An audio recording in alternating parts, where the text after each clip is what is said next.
Okay, I think we're coming back. I think the audio's in better shape. So for anybody who missed the previous stream, there was a very brief stream right before this which seemed to have a pretty dire audio issue. So I think it's rectified at this point, but please let me know in the chat if you're watching this live and you're still having some terrible audio. I think there was a bad ground on one of the audio cables, and so the streaming machine was actually just getting the difference between the stereo channels. Oh, it's probably going to be loud right now because I'm standing right next to the mic. If I actually sit at the desk, it's probably more of a regular volume. I can also probably make sure that I have the levels less amped up from before. Yeah, I think all the levels are where they usually are now. I'm just, not standing next to the mic. Oh, and Tuco's all in stretch mood. Is he coming over here?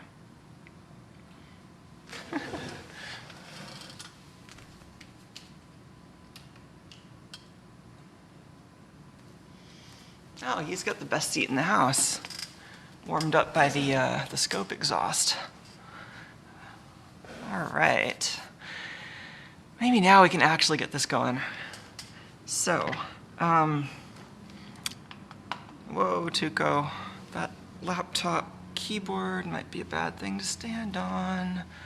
What window even had key? Oh, ow, ow, ow! Tuco, I was trying to figure out what window had keyboard focus, and now you're trying to remove my leg.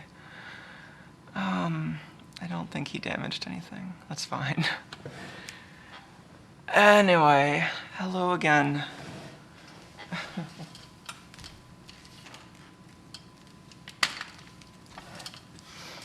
I'm working on a project to have a remote control cat cam. I think that's going to help things a lot around here. I'm hoping the motors I got actually have enough torque, but the camera should be really light. Okay, so, well, Tuco's going to do his cat thing. I can do my explaining the stream thing. So, let's see, where to begin. So, the big picture, I'm trying to get the firmware off of these PLC devices and generally develop kind of a voltage glitching approach to get firmware off of devices like this that are communicating over Ethernet. So that's spawned a couple of sub-projects. One of those has been a kind of underclockable Ethernet over GDB that you can use to stay in contact with this chip even after it's been slowed down for this experiment. So then I managed to make some progress, and I had a glitching experiment that seemed like it was about to give me some good results. I just gotten 64K of firmware extracted from this kind of proof of concept that I'd set up using the same microcontroller but with firmware that I had control of, and kind of trying to make a mock-up that was close to reality. Hey, Tuco. You are in zoom mode. Maybe we should get wide-angle mode for you. So I'm still planning on having the same fixed focus cameras for the bot, but my plan is just for it to maintain about the same distance from the cat, and probably to use the zoom lens.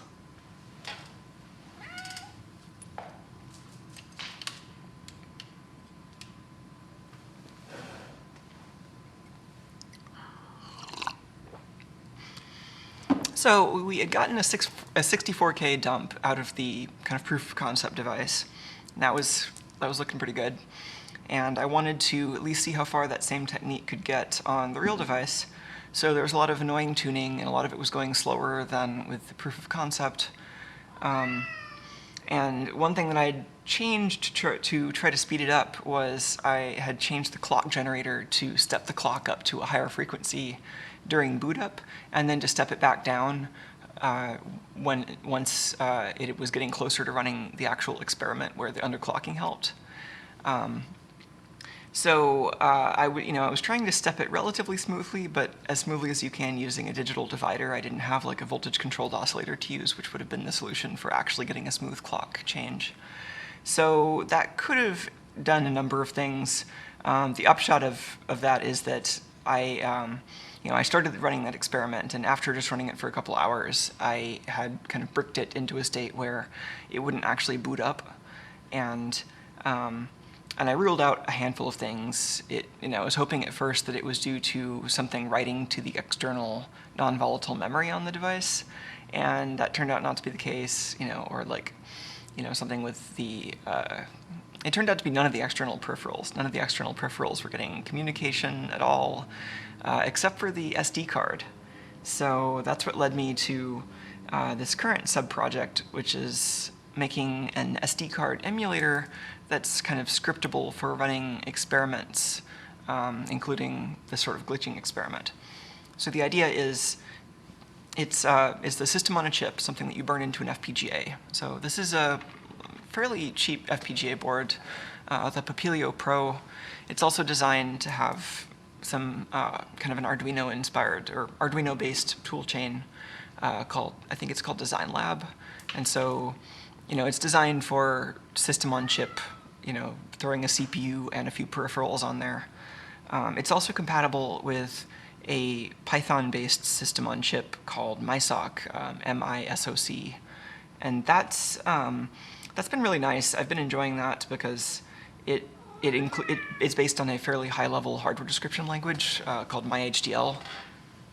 Or sorry, not MyHDL, MyGen. MyHDL is completely different. That's a different hardware description language, which I haven't used as much, but yeah, MyGen is really nice. And so I've been using that to build this sort of whimsical little tool that I've been calling FlipsyFat, since it's a FAT emulator that lets you flip through file names really quickly. And so it's built on MySoc and MyGen, and it fills up pretty much this whole FPGA, which is a Spartan 6. And it has a small CPU. It's the...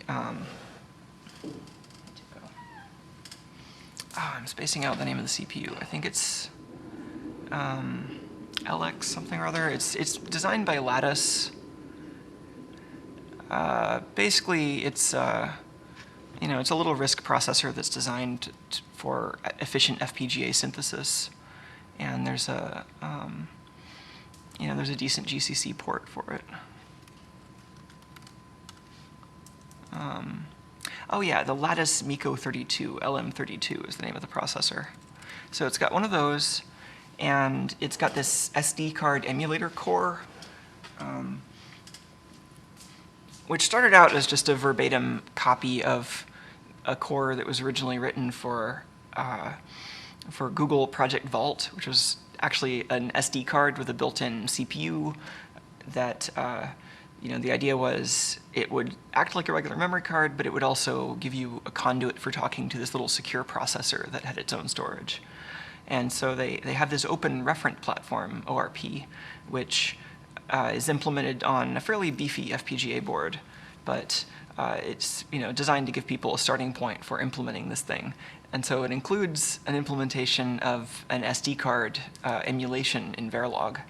So on the previous stream, I talked about how that emulation worked and how I used the MySoc system on chip to integrate that with a CPU and start making experiments here.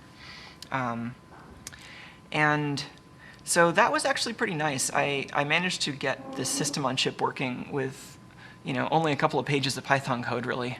And then kind of reality sets in as I realized that, oh, I was wrong about which mode this device was using. And so for some reason I had thought that the PLC that I've bricked was communicating with the SD card in SD card mode, but actually it's using SPI mode, which is much more common for microcontrollers, since microcontrollers typically don't care about the speed at all, and it's easier to use a byte-oriented peripheral, since they won't have a peripheral that's specially designed for the SD protocol. So yeah, I think I'd misread something in the protocol and didn't understand how the initialization actually worked at first. And so I was assuming it was using 1-bit SD mode. And then so of course, so the emulation from Project Vault doesn't support SPI mode. It only supports mainly 4-bit SD mode with kind of less well-tested support for 1-bit SD mode, which in my experience seems to be working all right. But no support for SPI mode at all.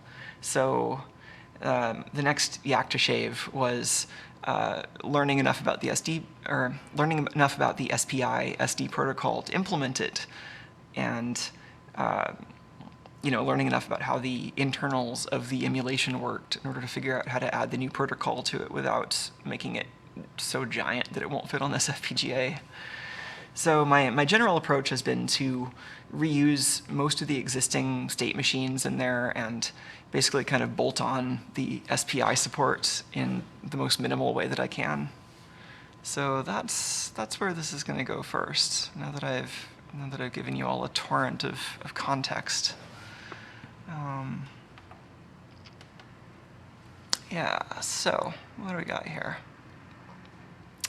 Oh yeah, so this is the simplified SD card spec, which is still like 200 pages, but there's actually just a separate chapter that describes the SPI protocol as kind of a bolt-on to the rest of the device.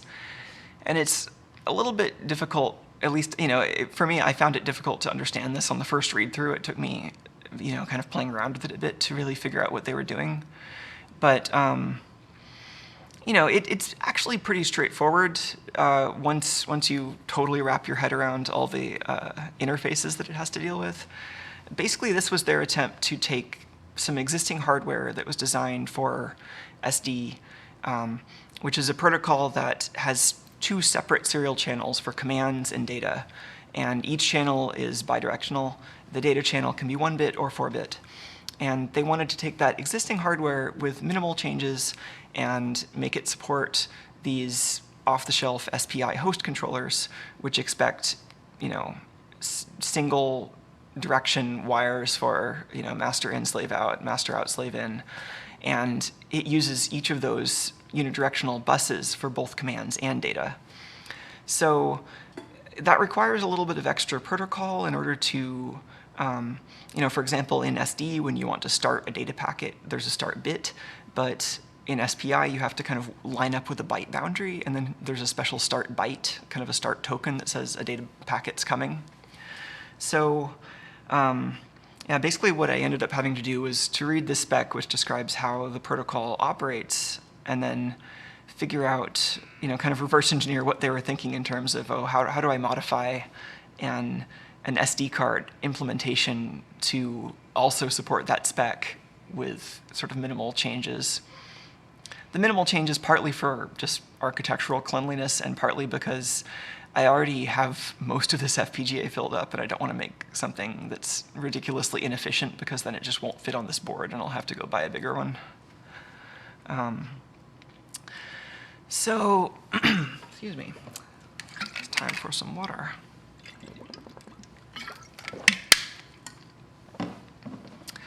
All right, so SD.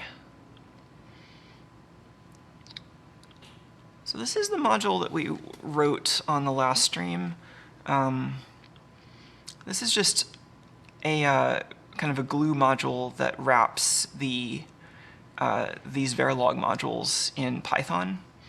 So this is the external interface that the rest of this system on chip ends up using. And so it helps a little bit to understand the way that these two modules talk to each other. So the actual SD card emulation is split into these two separate halves, the PHY and the link layer. And I think from my reverse engineering the design intentions behind this, I think the easiest way to explain the distinction is that the PHY has the logic that operates on the SD card clock domain. So that's the stuff that's clocked by the external SD card host that's actually, when you're writing the microcontroller code to toggle the clock line high and low, this is the logic that you're pumping bits through. And then the link layer is a separate state machine that's mostly responsible for kind of processing commands and interfacing the SD card protocol with the rest of the system. So shuttling data back and forth between memory and letting the kind of module one level higher than this know that a block is ready or responding to to a completion from that module.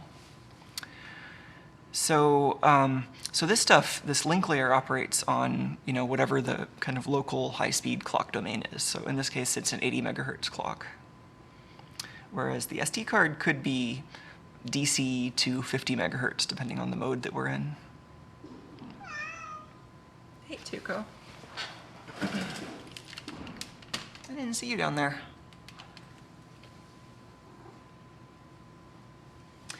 This is the only cat I know that fetches nylon bolts. He's super weird.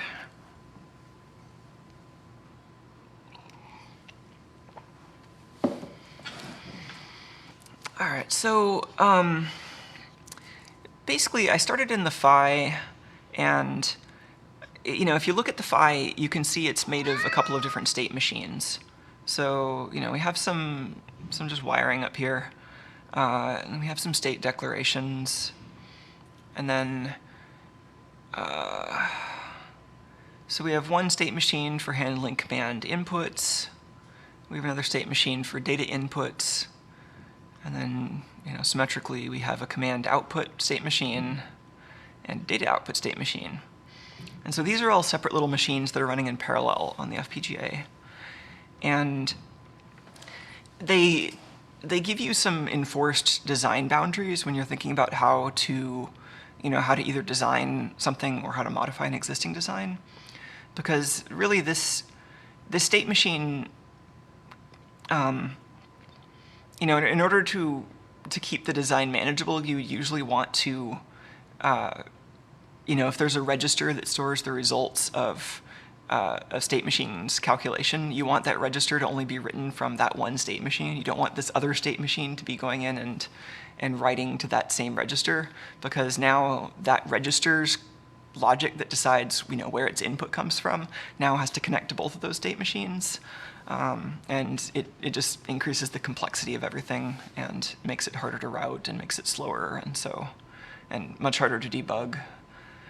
So you can see that a lot of this is kept pretty separate. So there's this little machine that's reading commands. It's triggered by mostly by the incoming data. So it kind of has this gate to make sure that that the other end is done with its side before it starts. But then it's mostly just waiting for a start bit on this input serial line, and then it goes and receives its packet, and then once it's received its packet, it's just setting this flag here, this command in activity flag, based on the stop bit, and that's all it does. It's not actually going to do anything based on the contents of the command, since it's much better for efficiency and debuggability and everything else to keep that in a separate state machine.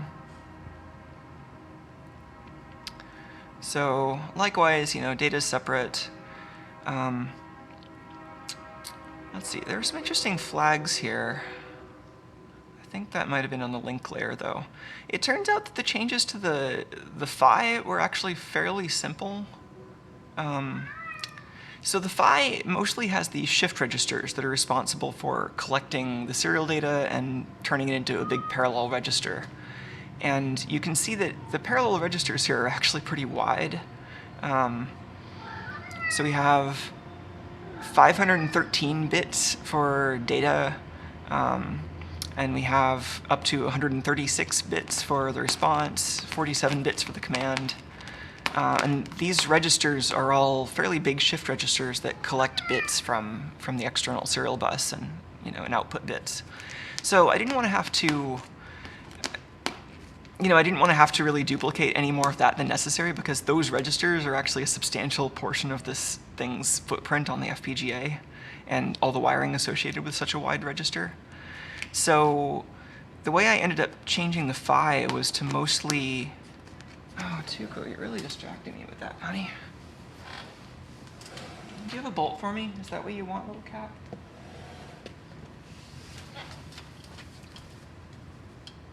Ah, is this yours?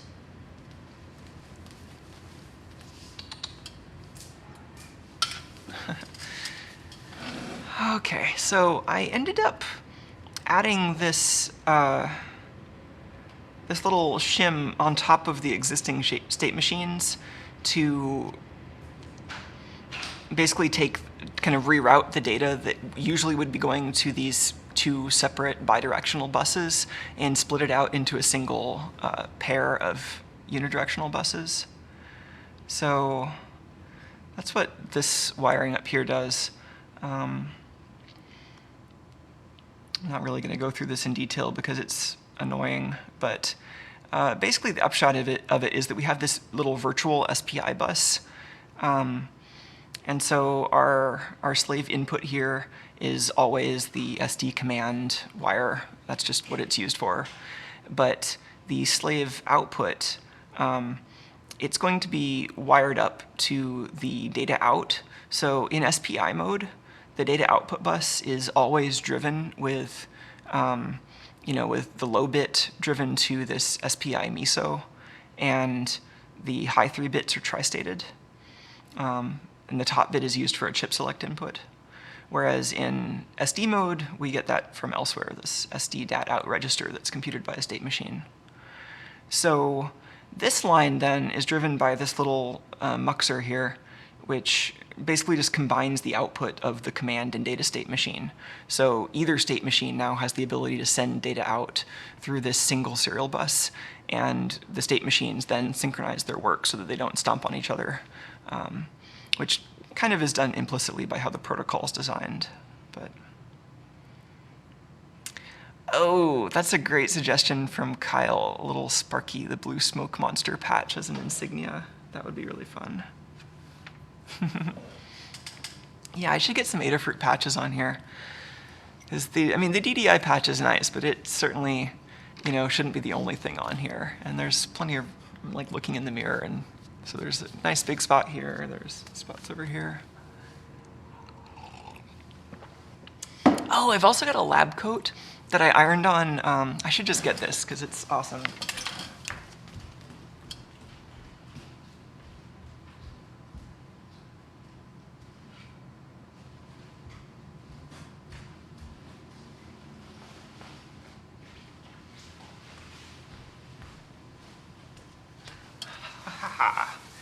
Oh, yes.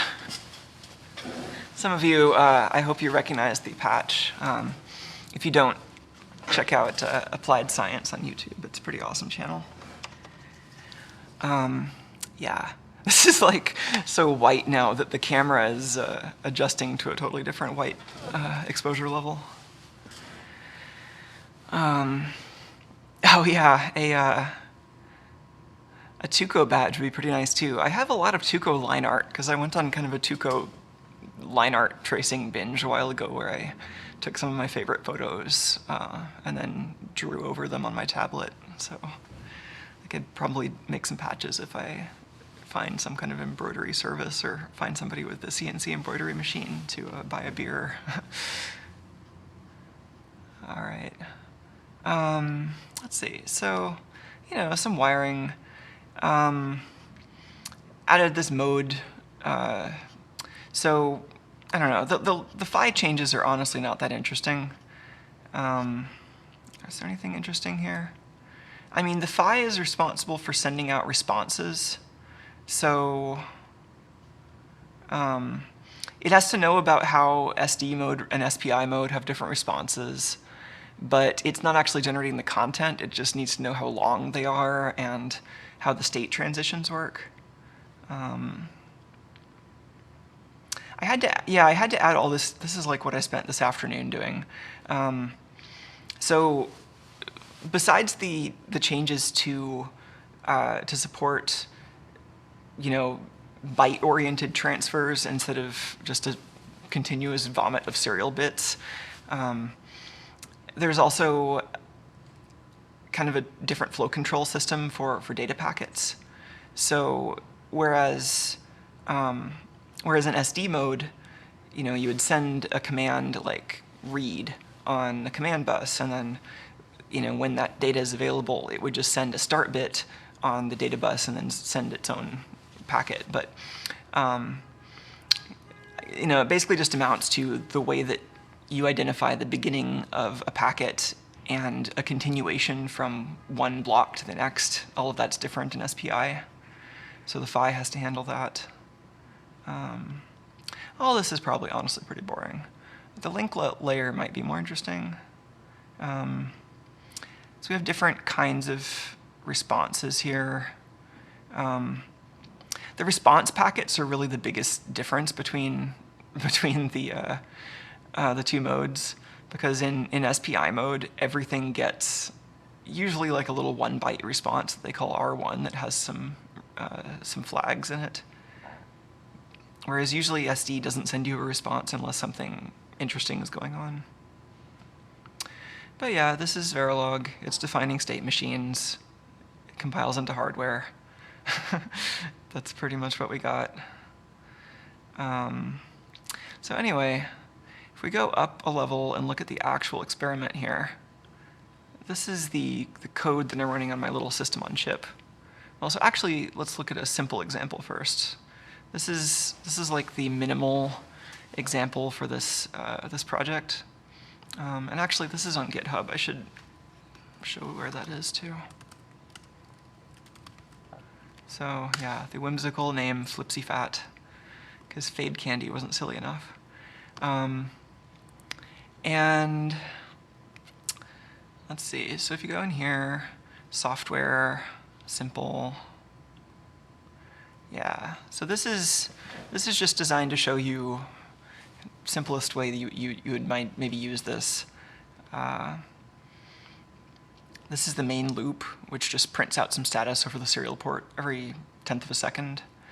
All the interesting stuff happens in interrupt handlers, where you can't write to the serial port and you have to do things fairly fast, but that's where it happens. So these are run in interrupt context to actually generate portions of the file system as they're needed. So in this case, there's a higher level, well, there's a internal module here that actually handles the structure of the FAT file system itself. So when there's a block read by the hardware, there's an interrupt, and then this figures out what kind of block to make based on what address is getting read.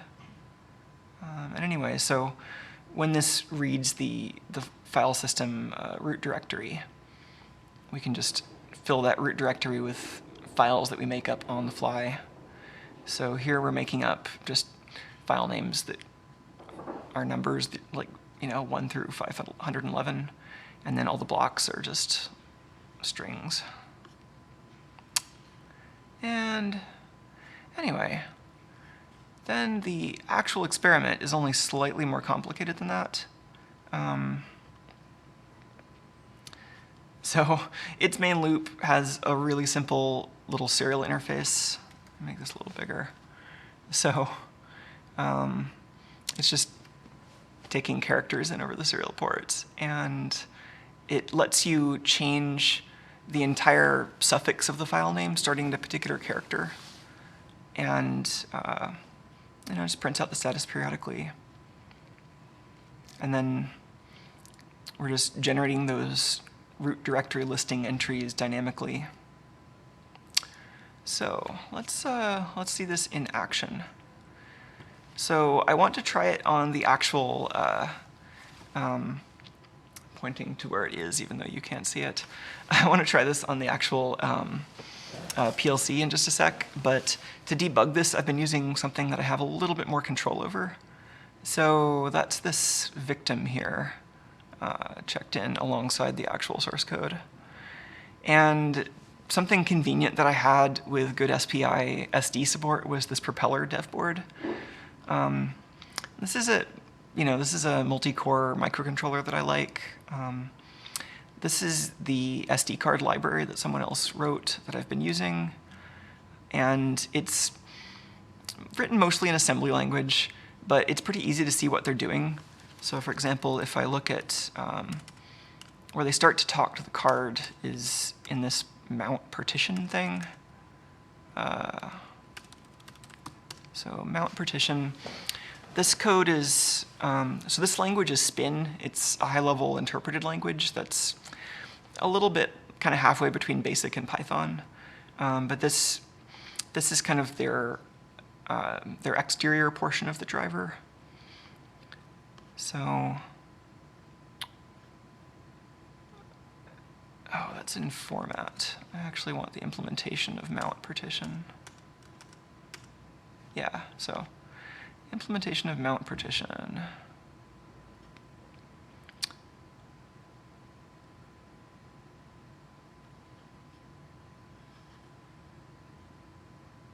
Oh, this is unmounting, I think.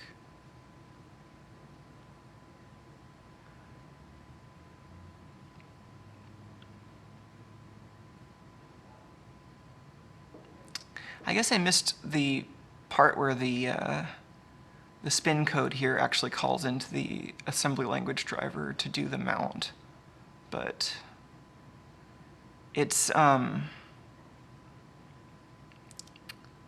where is that part? Anyway, I don't know how it gets from here to there, but let's just go there. Because the first handful of commands that you get come from the assembly language driver, and then the, oh, did I want mount partition? No, that's where I just was. We want the assembly language code behind this.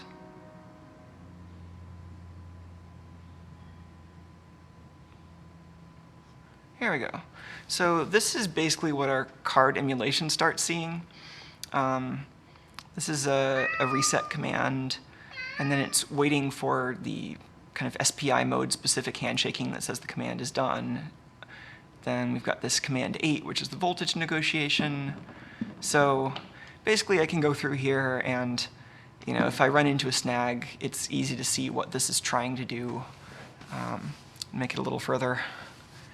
So definitely have not made a concerted effort to implement the entire spec. I've just been going through here and implementing the stuff that this needs. So I expect to find some stuff that, that I still need to do.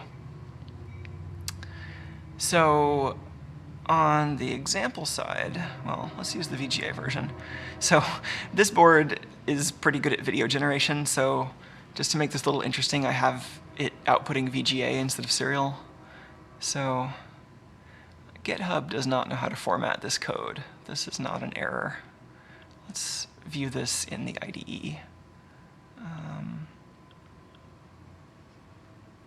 So this is the program we're seeing right here. This is our victim program.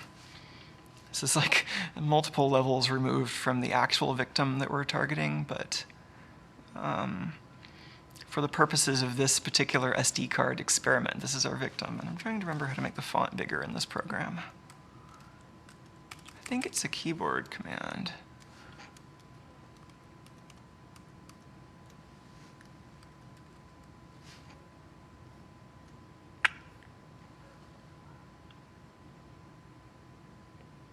Control up.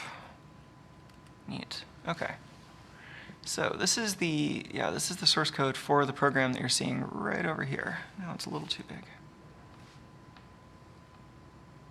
So in a loop, it's starting up the VGA terminal on that pin, and then this is just running the experiment and catching exceptions. If there's an exception, it prints that out. The exceptions happen to be string pointers. And then the actual experiment clears the string, prints out that root directory label, and starts up a fresh copy of that SD card engine, making sure everything's reset, and then tells it to mount the first partition, and then it just lists out all the files in the root directory. So right now there's no file, or there's no card rather. Let's have the camera on the screen.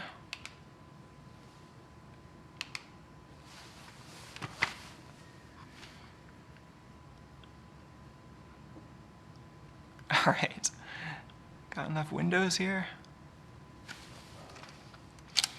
Okay, this lab code is great, but it's too bright right now. Okay.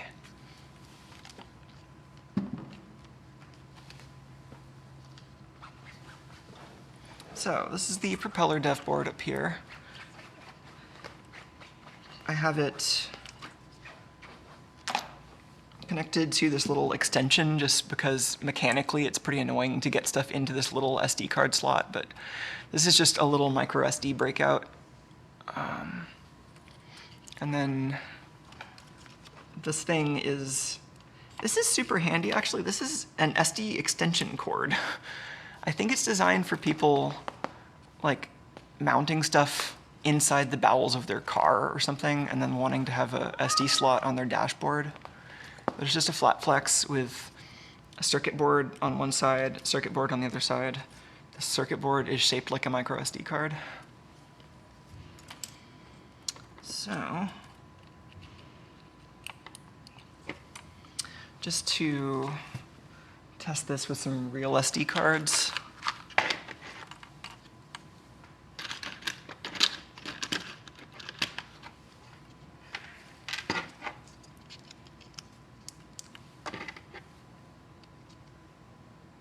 So here's one that just has a bunch of files in it. Oh, Tuco wants to go outside again.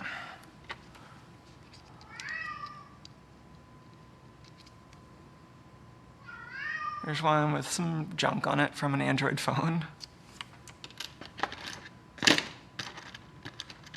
So, you know, we have some controls. Here's another one that I was using with the PLC.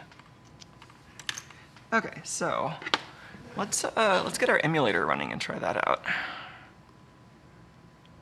So the emulator is over here in this virtual machine. Let's make you less full screen.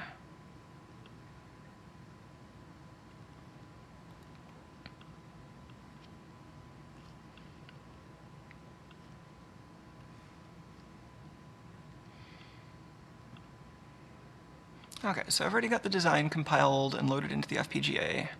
So I'm just going to load the firmware onto the into the RAM on this board.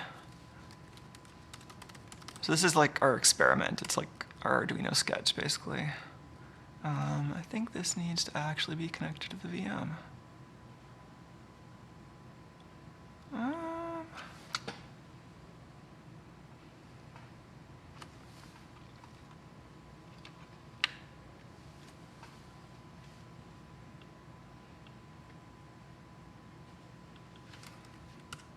There we go. Reset into the bootloader. Okay, so now this is pretending to be an SD card with a bunch of copies of that ABCDEFG file on it.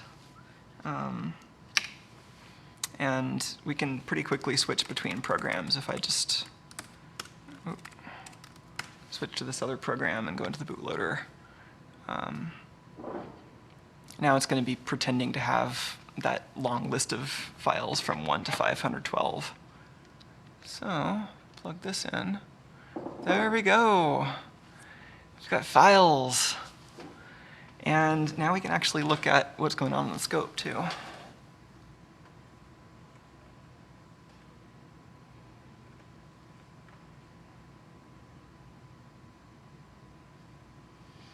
So you can see the packets are actually pretty sparse because we're spending a lot of time on the microcontroller drawing stuff to the screen between getting packets.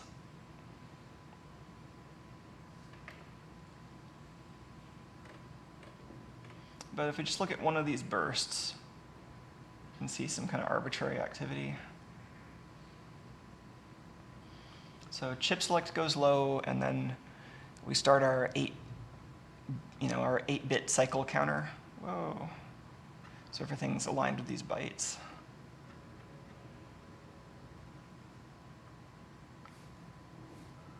Sometimes I end up getting the scope lined up with a completely different kind of traffic here. Anyway, if we look at the beginning, you can see that's a block read. That 5.1 is the command, and then the next 4 bytes are the block address. I need to adjust my hold off setting so that this stays stable, but when it is stable, you can see. And then that 0 response is kind of a successful response to the command. And then a little later, we should see the actual data packet starting with an FE marker that says data's coming. So all of this time is waiting on the processor to fill in the data buffer. And then FE says, processor's done, the hardware has the buffer ready, and now we actually clock out the contents of that file system block. So that is an SD card transaction in SPI mode happening. So now if we go to the other program, we should be able to have some interactive control over that.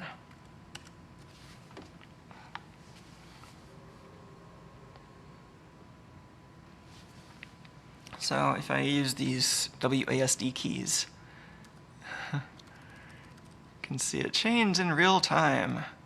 And so it doesn't even have to wait until it loops over to the beginning of the file system. It just updates on whatever entry it happens to read next, whatever block at least. You can also start to give it characters that maybe it isn't expecting.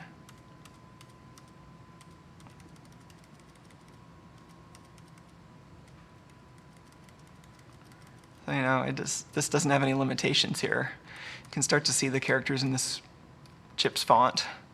There's a ROM font with a bunch of weird stuff built in. Oh, now we have color control.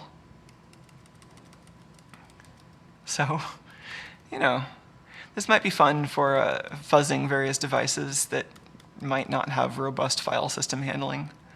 But right now, I think I'm going to set up my PLC experiment, and we'll see how far this gets with the PLC trying to read something off of it. We'll see if it hits an unimplemented command that we have to implement, or if we can actually get to approximately this point with it and actually see what files it might be reading. So we'll get that and do some setup.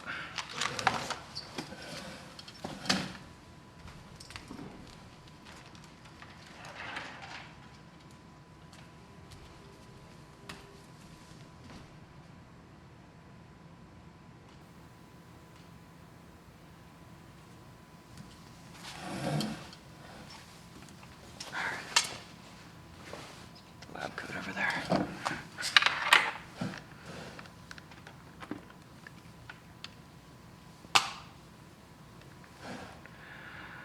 Oh, man.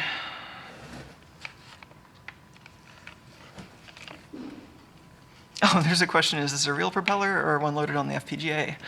This is a real propeller, but that's a good question because they did actually release the HDL source code for the propellers. You can synthesize one of these on an FPGA, which I think is pretty cool. It's a pretty awesome chip, in my opinion. It's not maybe the most practical thing to use because the compiler support is still, well, I don't know. I haven't tried the recent GCC implementations, but just like from an architectural point of view, it isn't really the kind of chip I would want to use a compiler with, which might tell you something about what kind of chip it is, which I like, but is not necessarily the most practical thing.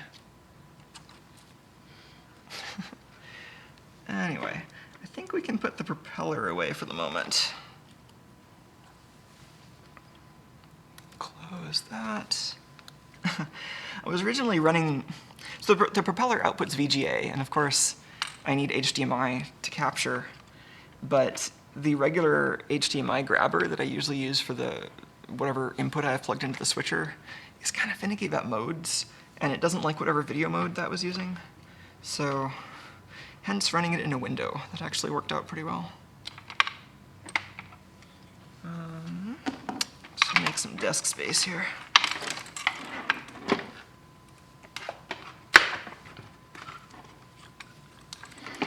Oh, this little grabber stays toasty. That was plugged into one of these Magewell critters. I think the VGA to HDMI adapter was using way more power than the actual propeller. They're theoretically working on a propeller too, which might even have HDMI output. I don't know if that's going to be real, but that would be pretty cool. All right, let's take this away.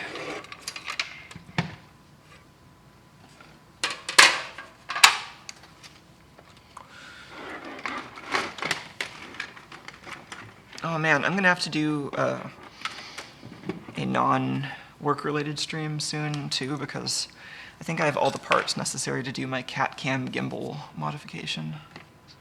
I've mostly decided how that's going to work. Let's take the analog probes off for the moment.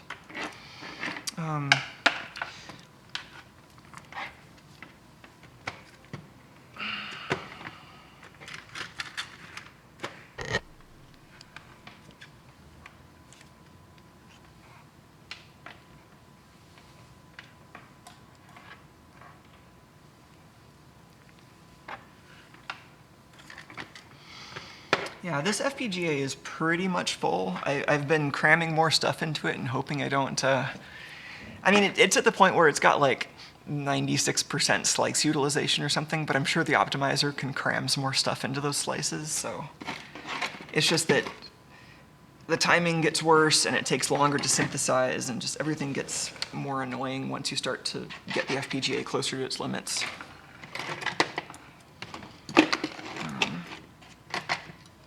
Oh yeah, and I didn't really show the triggering before.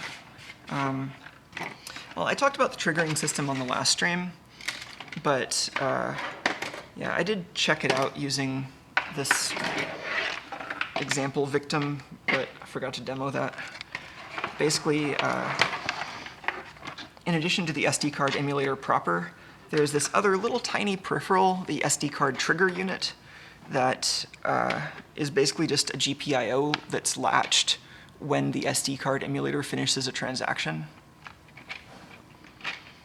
So you can, on the CPU, when you're hanging out in your interrupt, servicing one of those block requests, if you want a trigger on the oscilloscope based on that block, you can just write to this register, and then way later, once that block actually finally finishes going out on the wire on the host's time, on the host's clock domain, then you can get an oscope trigger or a chip whisperer glitch trigger synchronized perfectly with that event. Okay. Oh, I guess I don't need the Ethernet side of this. I can leave the Raspberry Pi unplugged. Well, I don't need it yet. I do need the clock generation, which means I need the chip whisperer plugged into something like this cable.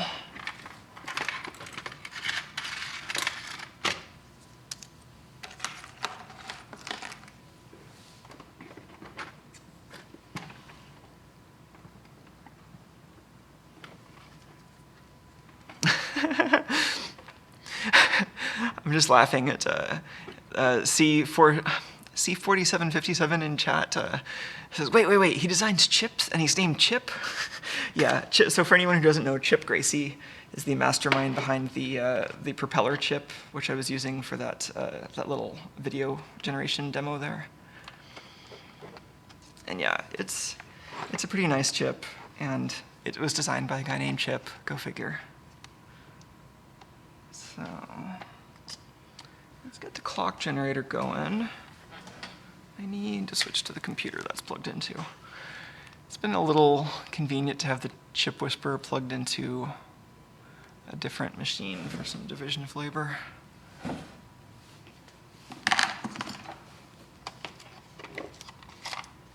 Oh geez, what's going on here?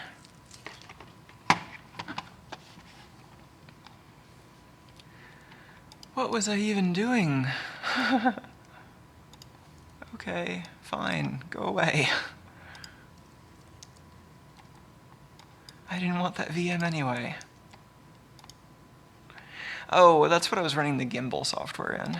That's fine. Pardon me while I clean all my crap off the desktop. Okay, I want this VM.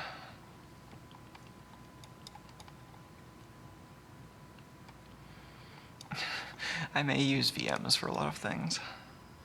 VMs are fun. I like VMs. I was using VMs before I was writing VMs. I guess my first VM was VMware 1.0 on Linux, trying to use it to run StarCraft.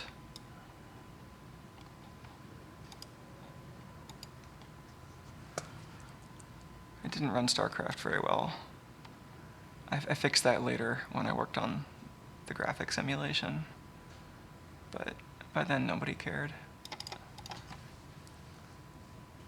Alright, so I'm not going to worry about which of these I'm running.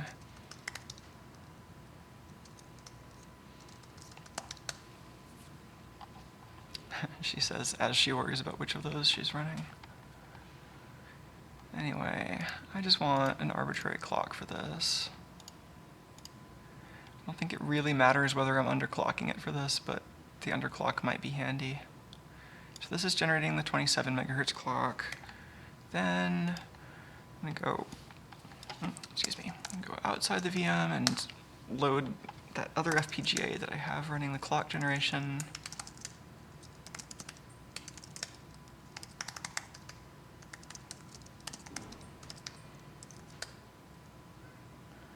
Okay, that's blinking, which means it's happy.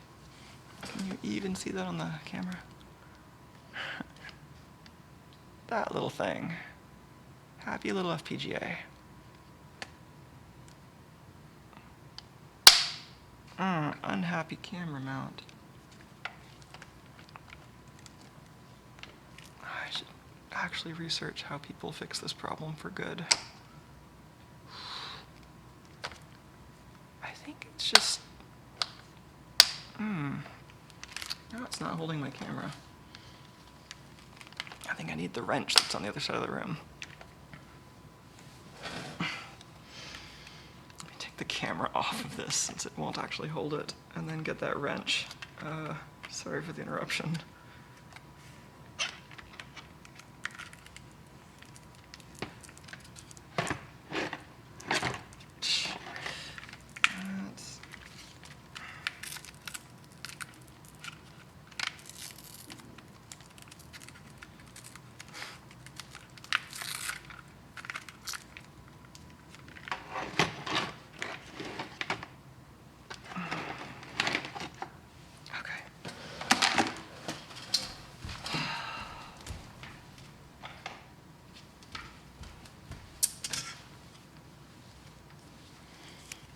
Add up how many hours of my life I've spent messing with this stupid arm.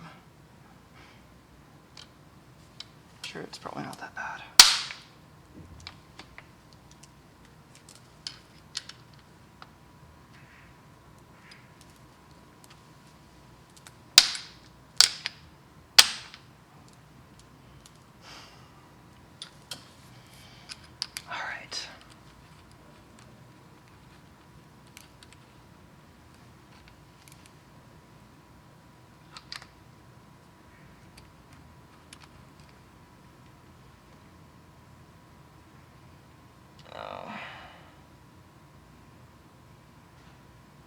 I think it's just jumped out of its little track again. Yeah. I think maybe I just need to learn how to do this with very minimal disassembly. Is that the right orientation? I think that's all I needed.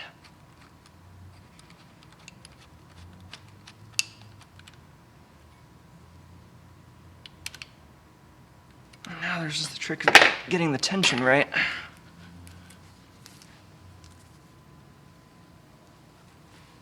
That is too tight.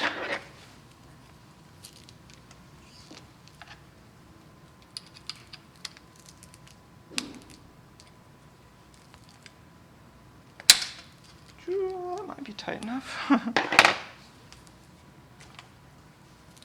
That feels better. Let's put my expensive camera on it.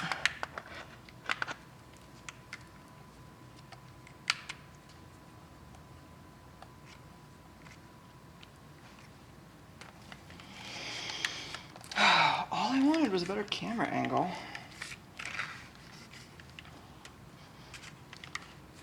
Man, people do so much to get better camera angles. So many things have flown, been climbed to get just the right camera angle.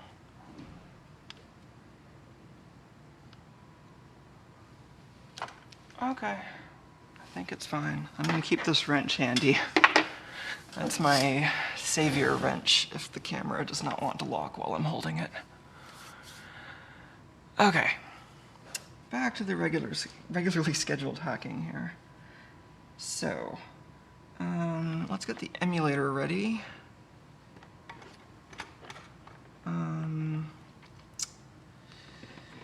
Oh, that's right.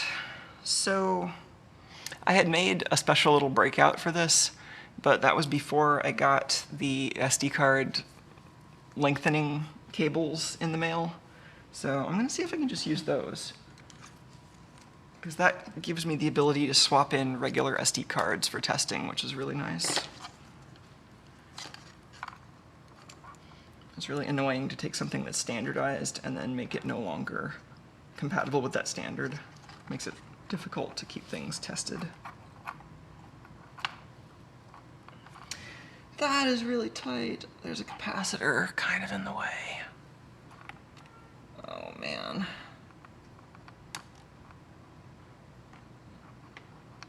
I think I can force it to fit. It's just snug. So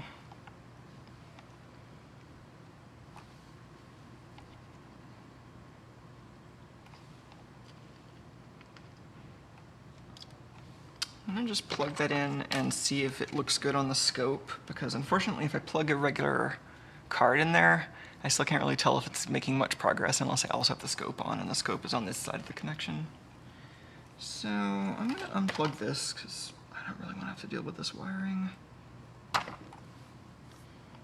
That jumper that's still on is just the card detect, which should also be pushed in by this, but redundancy there doesn't hurt. And then let's go back to the other computer.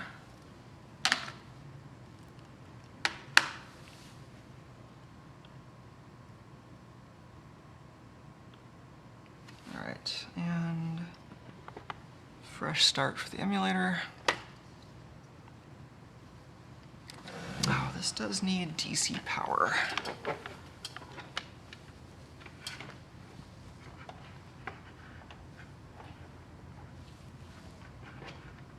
Okay, let's power this thing up.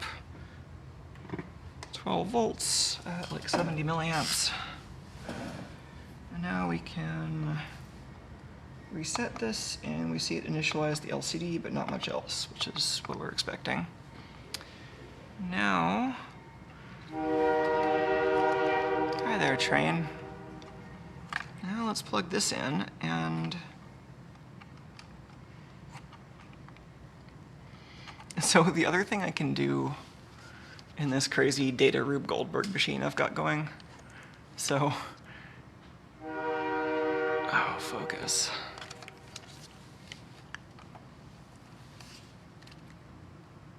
Maybe not so servo AF right now.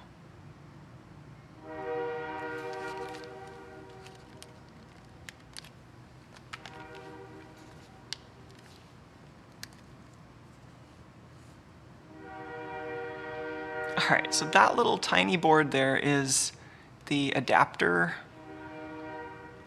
which for mechanical reasons just holds the SD card slot and then plugs into the main PLC board.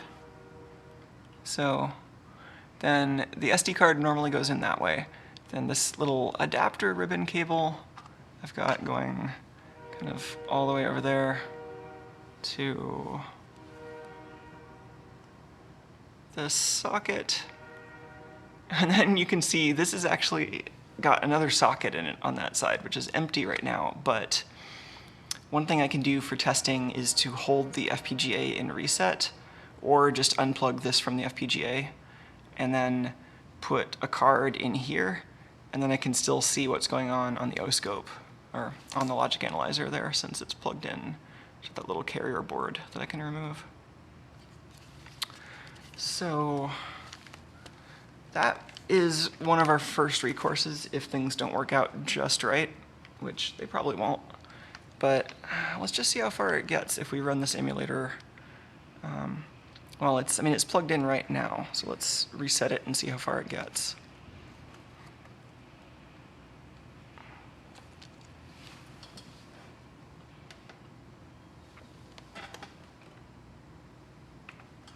we triggering on? We're triggering on the output from the emulator's trigger, which is maybe a little ambitious right now, but let's just see what happens. So reset that. Reset this. That detected SPI mode, and command 17, I think, is a read.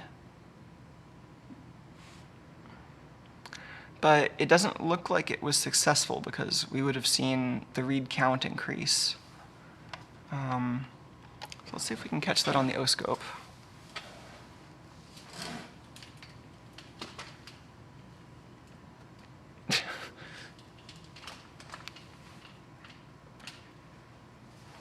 Oh, cat.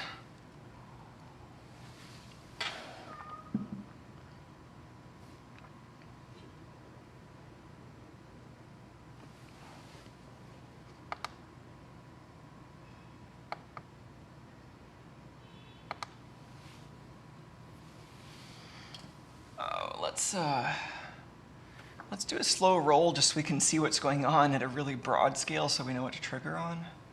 I always forget where that is. Horizontal. Still building up all the muscle memory for this scope. Cool. Let's go a little faster than that. Okay, so you can see some state changes happening as it's booting. D12 looks like it might be a good thing to trigger on, but that's actually oh, that actually might be fine. I was going to say that that's actually just like electrical noise from something that's floating, but I was off by one. I think D13 and 14 are floating here, and D15 is chip select. Then D11 and 12 are serial out and in, respectively. So let's just trigger on D12, falling edge.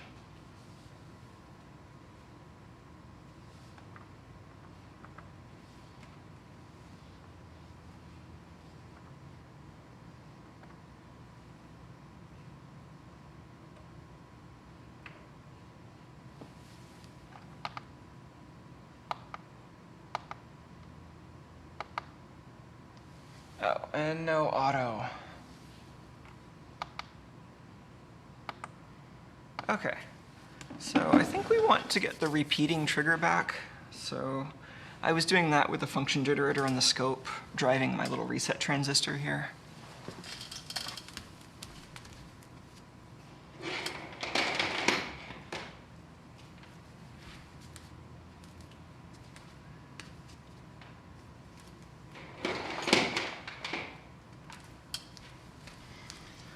Let's get some good coax.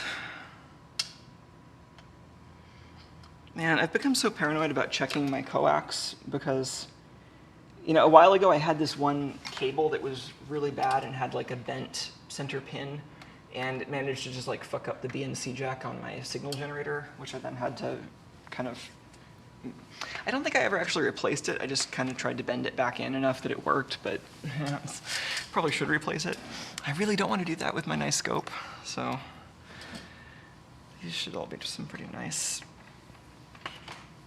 you know, reasonably well-made BNC jacks.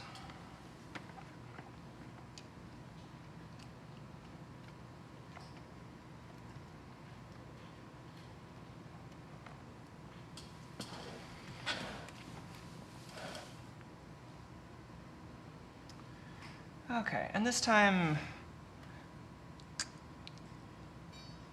well, I was going to say we could trigger on the function generator, but I think we don't necessarily want to do that because triggering on the SD signal should be more stable. So now you can see I've got this running the experiment every 3 seconds, which we could run it faster, but I'd like to avoid just resetting this thing more than necessary. So let's, looks like we aren't actually getting that much communication. So let's look at how this starts. Well, actually, let's just get a trace that we can look at. Just making sure this is everything. It looks like everything that we care about. Yeah, so let's just get all of this on the screen and then stop our resets. I just turned off the wave generator to stop them. And now we can just zoom in and take a look at what we actually got. So this is how things start. This is command 0, so that 40 indicates a 0 and a start bit. And because we're getting this with chip select D15 low, then that's what enters SPI mode.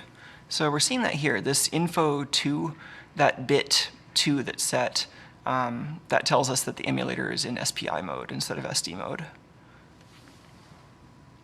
So then that 1 down there is a successful response. Then 48 is another command. That's a voltage negotiation. And then 04 is an invalid, or like an unknown command, which is, I think, normal in this particular case for command 8. And then we have 77, which I think is the application command prefix. And then 69, let me refresh my memory on which those are. But I think that's a command 41. So yeah, so command 55 is like an escape code that they call application commands. So all the commands that start with A have this OX77 prefix. And then 69, I think this is our command 41. Yeah, so this is what actually kind of waits for the card to initialize.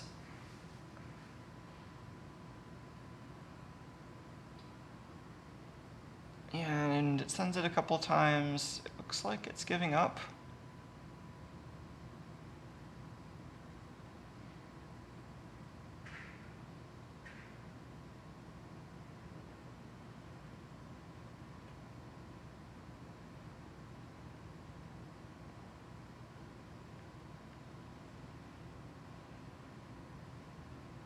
So that command works, and then let's look at what it does next. This is different. This is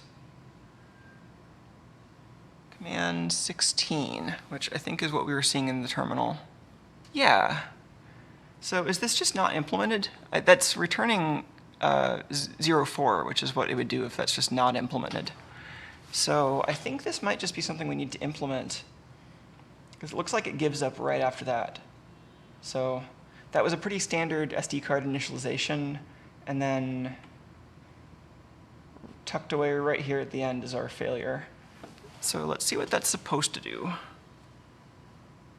Just checking to see if Tuco's somewhere I can get him on camera. I think he's in the kitchen.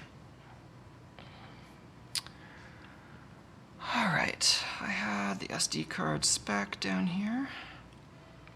So far that's actually pretty good. That all matches exactly what we were, the output we were getting from the emulator. So the emulator here is telling us, this is the file name guess that it has no successful reads or writes yet, but it's detected SPI mode and it got this command 16. So that's all checking out so far.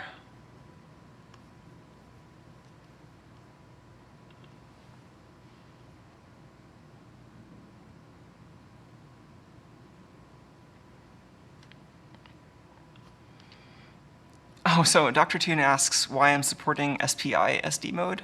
So the target does actually care about that. It's accessing it in SPI mode. I thought it was in SD mode last time, but I was just reading it wrong. So that was just, I need SPI mode, and the core originally only supported SD mode.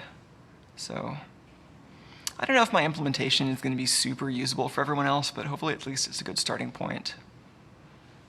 It's pretty minimally tested at this point. Like, I just got data reads working this afternoon. And I had to implement writes too, apparently. That propeller file system driver tries to mark the file system as like dirty when it's mounted. So command 19 reserved. That's interesting. Is it 19 or 16? I think it was 16. I think I'm remembering this wrong. Yeah, 16. So, oh, set blocklen. Oh, so I do support that command. I think this might just be an incorrect response. Because that 0200, that's 512. So it's interesting, because I sure thought the propeller was setting the block length too, but maybe it was using a different command. Let's see if this is in my test harness yet. Hey Tuco, welcome back. So command 16. So luckily, I've got this also kind of hacky little Verilog test harness where I can just basically copy this packet that's failing into there and then run it in simulation and iterate a little faster. So this is also written in Verilog, but it's kind of a different dialect of Verilog that's not intended to be synthesized onto an FPGA. It's just really good for the simulator. So I can do things like print stuff to the screen and just like wait for a particular number of clock cycles.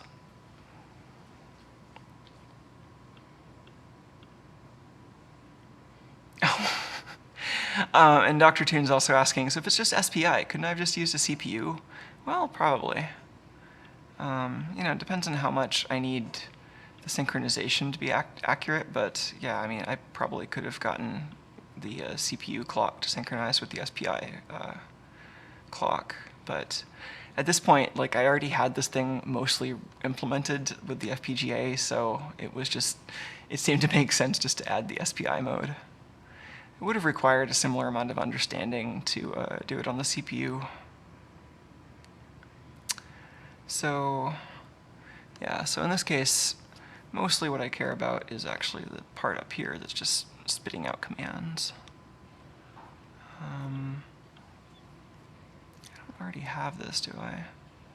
Yeah, so here's command 16. This is sending the same stuff. Let's see what it does in simulation.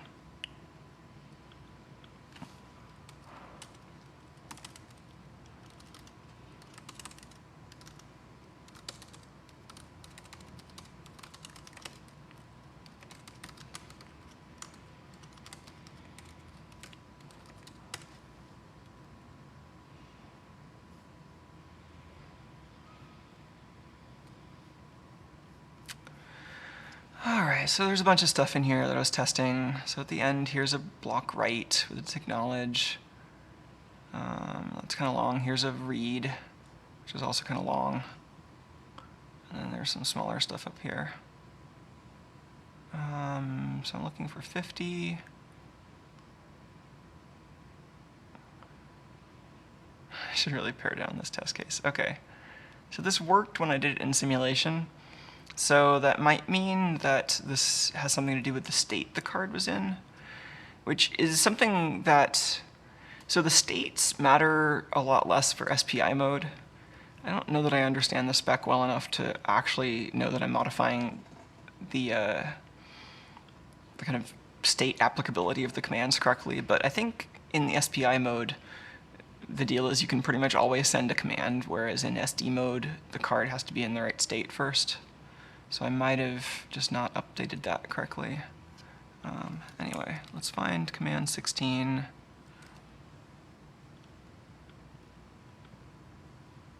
Yeah, I think that's the issue. I think that this is valid in transaction state for SD, but in SPI, I can just get this whenever.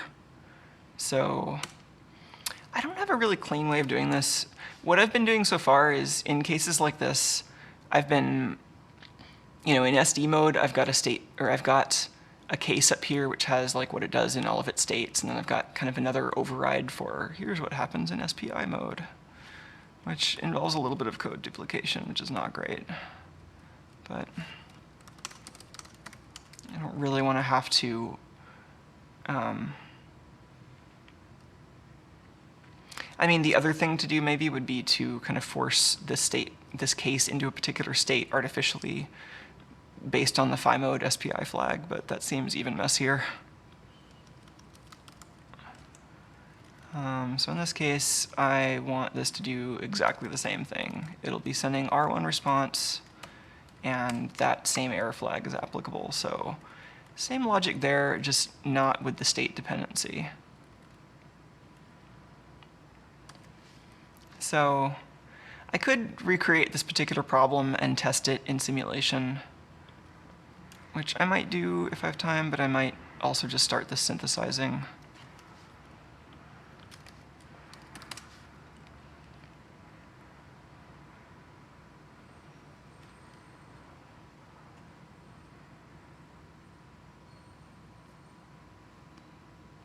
Syntax error 456.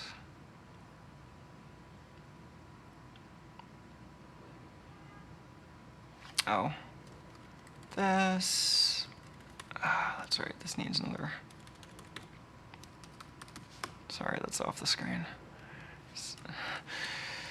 Verilog syntax.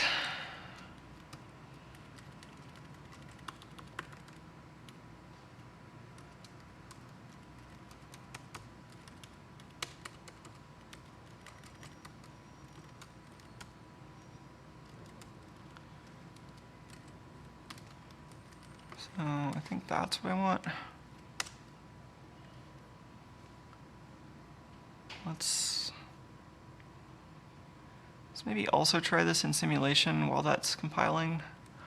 So for simulation, I think I just want to move that existing command I have to an earlier spot, like,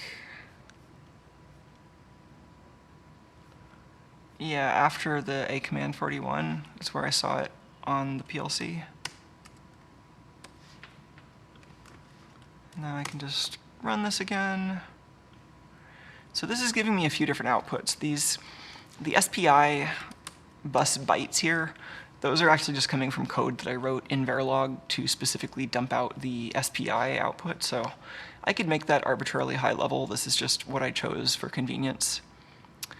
But it's also dumping out the contents of just every signal in the design to a file. That's what this does up here. So this VCD file is a value change description, I think. It's basically a file for waveforms. So like logic analyzer captures. And so that's what I've got in GTK wave here. It's mostly what I've been using for debugging. I'll set up scenarios and then read the squiggles to see how well things are progressing.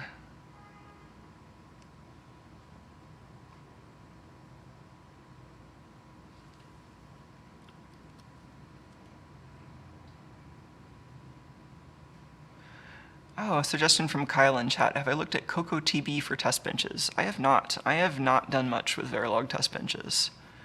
That sounds cool, though. Kyle says it's a way to write the Verilog test benches in Python.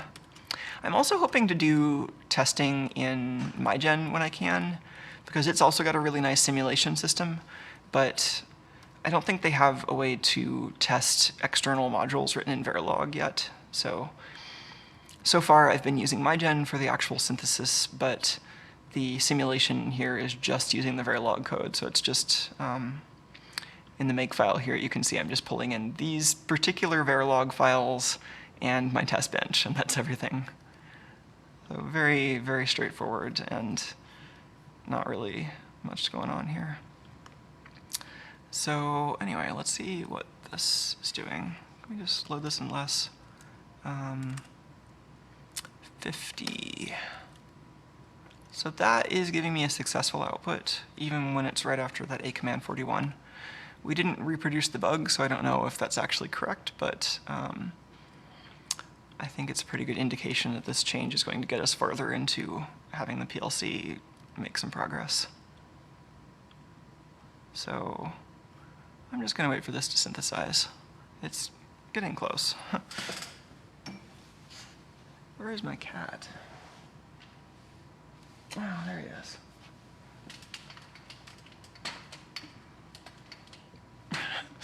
This is definitely going to be better with the cat camera that anybody can steer around. I haven't quite decided how much of it's going to be me steering it versus all of you steering it versus automatic steering, but I think some combination probably.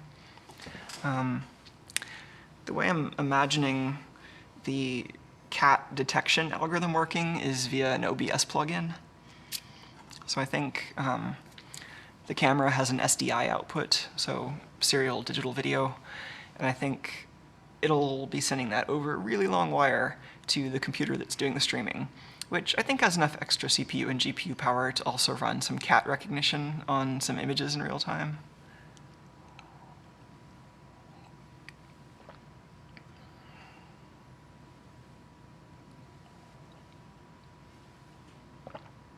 Oh yeah. Dr. Toon in chat says that they looked briefly at kind of SD card emulation for a previous gig that involved 16 GoPros, but there's a lot of FPGA necessary to handle the 16 4-bit SD cards at lots of megahertz, and I can believe that. Yeah, so far, so this emulator is actually pretty speedy. So the particular bridge that I've built between the CPU core and the SD emulator is slow because it doesn't have any double buffering. It just waits for the CPU to handle every single block. So that piece is a huge bottleneck right now, and that's intentional. It's designed for simplicity. But if you wanted it to be faster for some reason, then you could replace that piece with something maybe just like whatever Project Vault is doing, because they've got a nice fast cached wishbone master that's backed by the SD emulator. So yeah, so that's definitely an option. I have this set up with the timing constraint, so I don't remember like how fast it could possibly run, but right now it's set up to, the timing constraints are set so that it will definitely run at 50 megahertz, which is the speed grade that I'm reporting back to the SD host. So, oh, and another great question from US Water Rockets in chat. Could I put an arm on the TucoCam bot so we could toss bolts? Definitely, I want that to happen. I don't know if that's going to be on the camera bot or if that's going to be a separate thing. One open question in the camera bot is how heavy it can be, since I think the camera itself can be really light. I don't know if I'm going to end up wanting to upgrade the motors that I have. The motors that I'm using right now are not especially torquey, but they'll be enough to move a camera around. I might need to put a separate thing to pitch bolts. All right, so this is synthesized. Let's reset this and see if we get any further. So command 17, which is more than 16.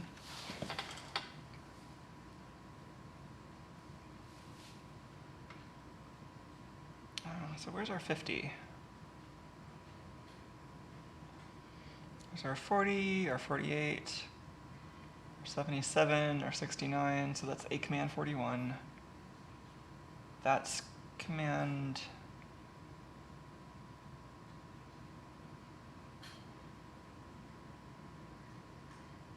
7A, huh?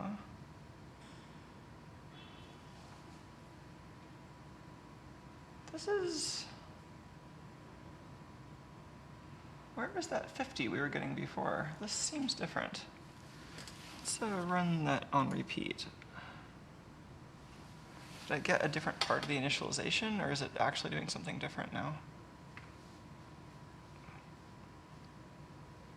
Ah, it does look like I'm getting multiple little bursts of activity now. Well, let's see what's... Well, I mean, we're definitely getting more than we were before. So this is command 0 reset. That's another reset.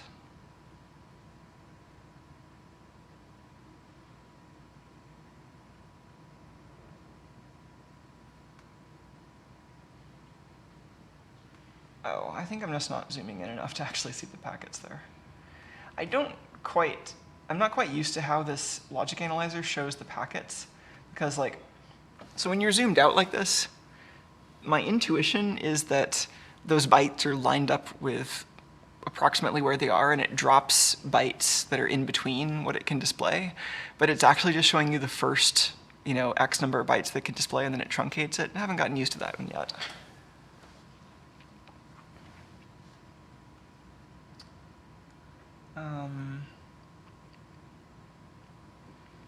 Oh, that's a good suggestion too from Kyle, using a thermal camera to detect the cat. That's definitely doable. Lower frame rate, so it'd be less good for tracking on its own, but if you could use that plus some kind of dead reckoning based on the image geometry, maybe that would work out pretty well. So that's command 0, command 8, voltage negotiation. Then we have prefix, a command 41, duplicate of that. Okay, here's command 50. This is what we just fixed. We can see that it is fixed, so that's good. That 0 on the end is a successful response. Cool, so now it finished that. So yeah, that was successful. It's stopping anyway. And so now we're going over here. And that's another reset. That's another command 8, a command 41, a command 41, and another 50, which is a command 16. So those two were basically the same. This third one looks different though. So these might just be duplicate initializations from some library code. It doesn't look like anything is failing, but maybe it's okay, so this is progress. This is a different command. That's 17, which I think is a read. What is 17?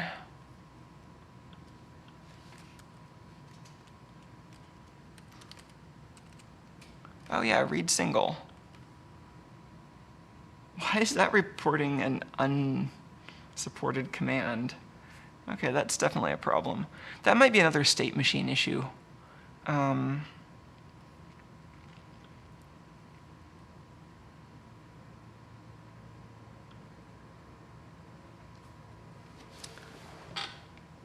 51. Yeah, let's see what the requirements are for that command.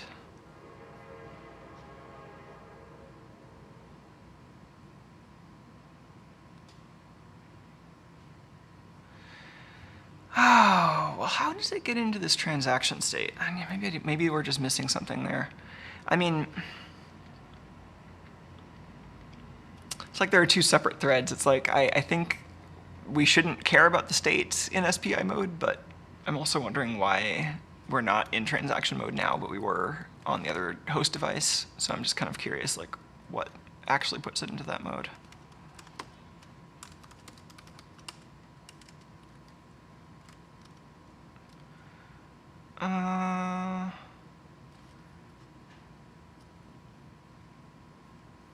That's not what we're looking for.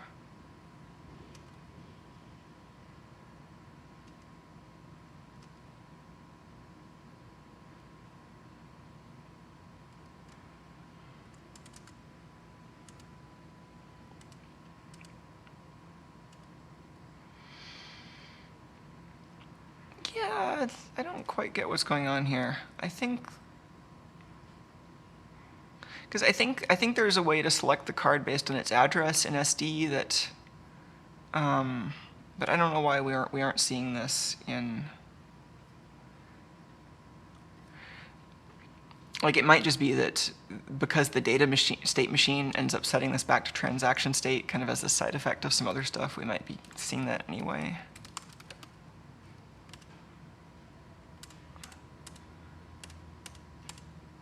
All right, let's just actually.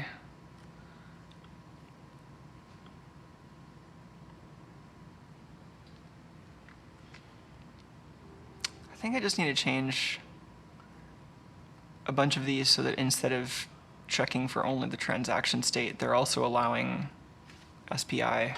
So I think this is just the same deal we had with command 16. So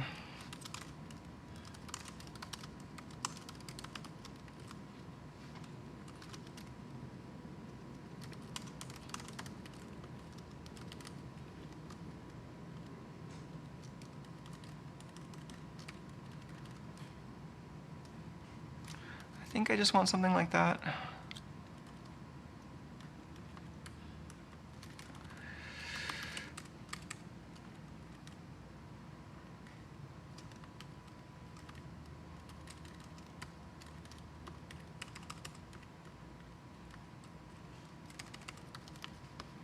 Oh, Verilog.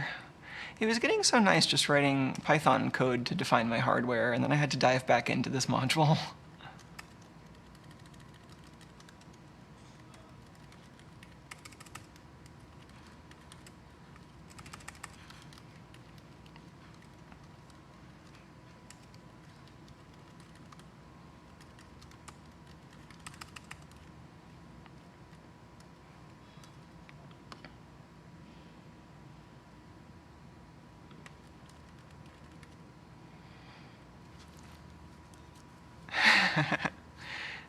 Yeah, someone just needs to implement UVC for the TG165. That would be pretty awesome.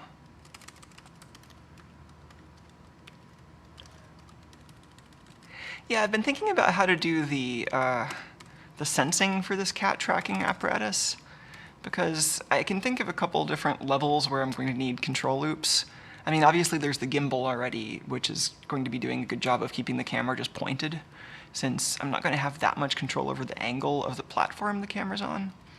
But then I have all these little winch bots that I'm designing, which are basically just little robots that have one axis of motion and a little bit of feedback for moving a rope. And so it'll have an encoder on a pulley so it can tell how much rope is moving in or out, and it has a load cell for measuring force. And so that'll allow me to at least hopefully move this thing smoothly around in the air by controlling its acceleration. But, you know, then I'm probably going to want some other way of knowing like how far it is off the ground, and trying to both keep a particular amount of tension on the wires and also trying to keep its height or its distance from whatever it's looking at pretty constant.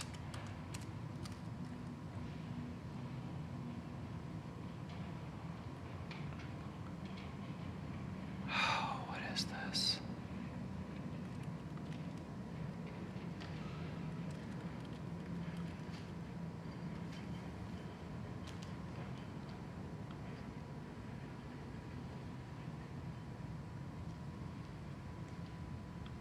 I think I just have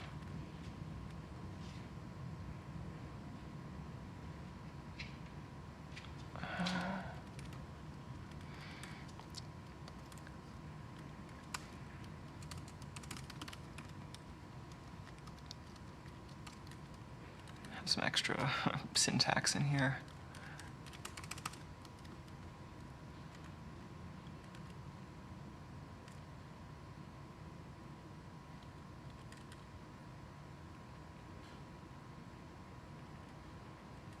What is this?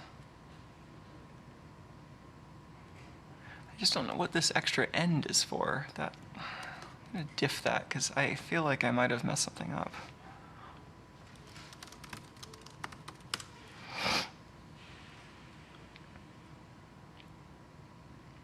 That's in erase start. I have not tested erasing at all yet.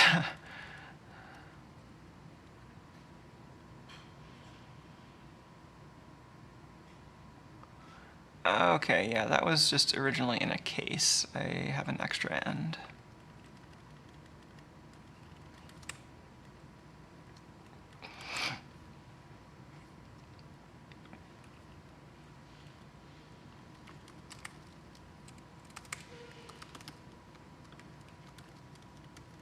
Oh man, if this was in Python code, it could have all these abstractions about like what these different commands needed, and that could be, I don't know, it's just like there's so much logic about how these commands interact with each other that's just like spread out all over the module.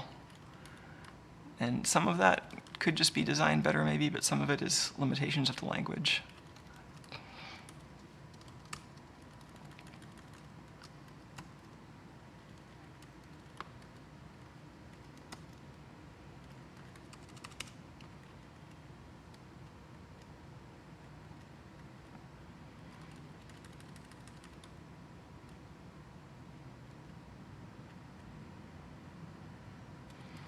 Okay, that's probably fine the way it is. That was my implementation of app command.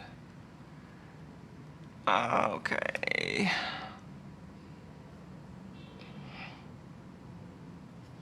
And these seem mostly okay. I think I'm gonna roll the dice again and let's see how much further we get. So let's let that make. Let's also, in parallel, try to do some simulation. Oh.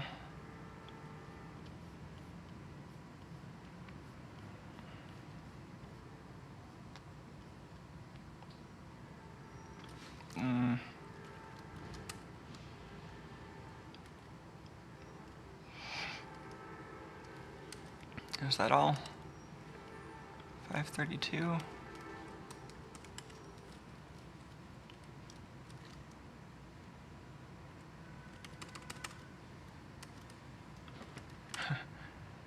Okay. Synthesis.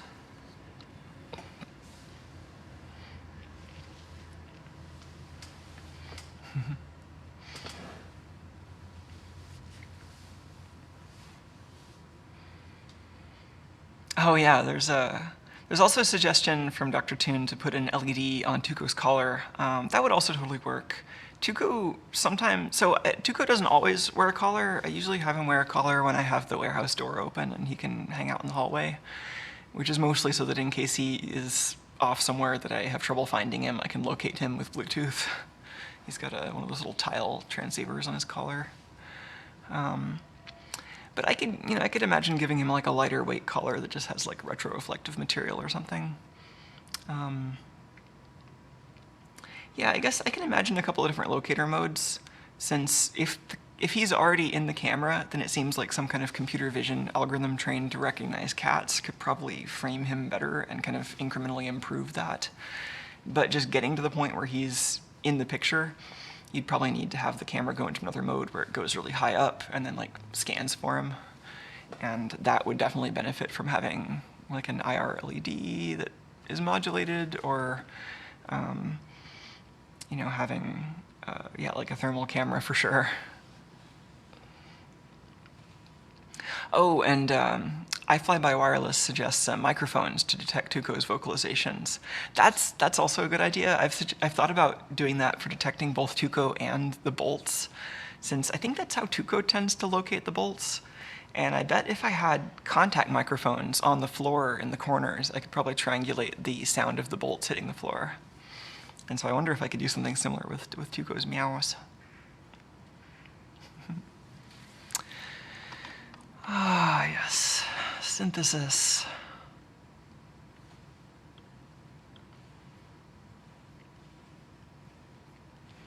Yeah, the test harness here is very bare bones. It could be doing a lot more, but I mean, this is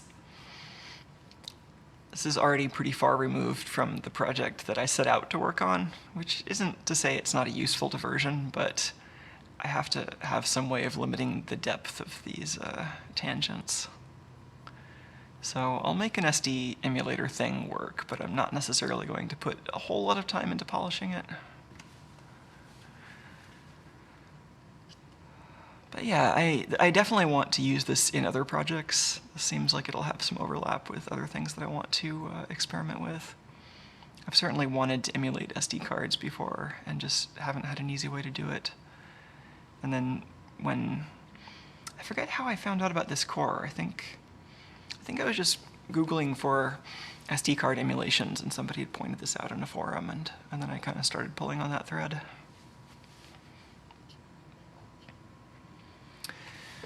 So are we getting any further after this?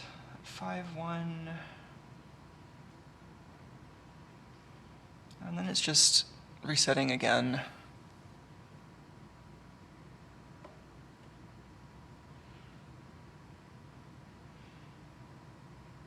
It's going through the initialization, setting the block size again. So it looks like this is just it failing to do a read and then immediately resetting in the exact same way that it did twice before already. So that's promising. This seems like we're getting close. I mean, this is a read. Assuming this change succeeds, then we should actually start clocking out bytes to this thing.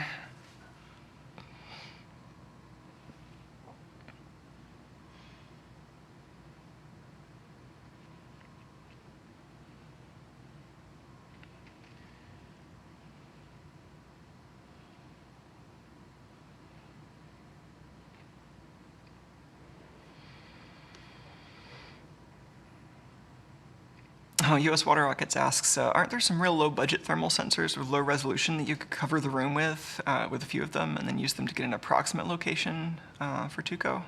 And then the vision positions it exactly? Maybe. I mean, the lowest...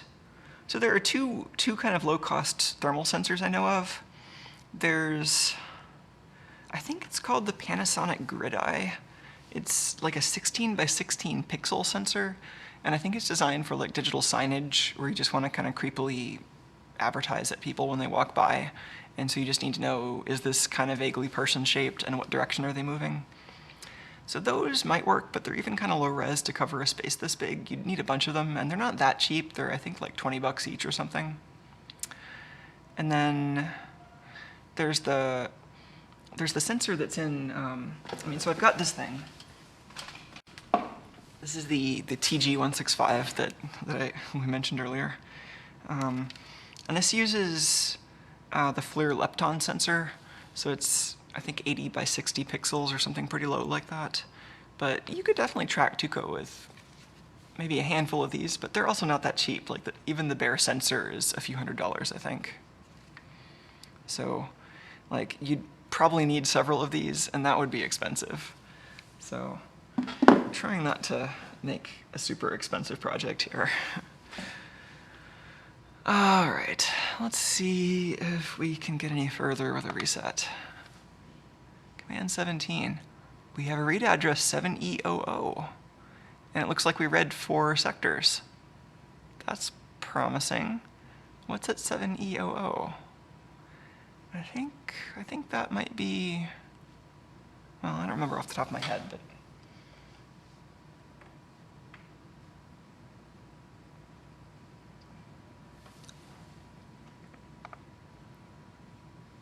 oh, this is going to be nice. Let's start this repeating again.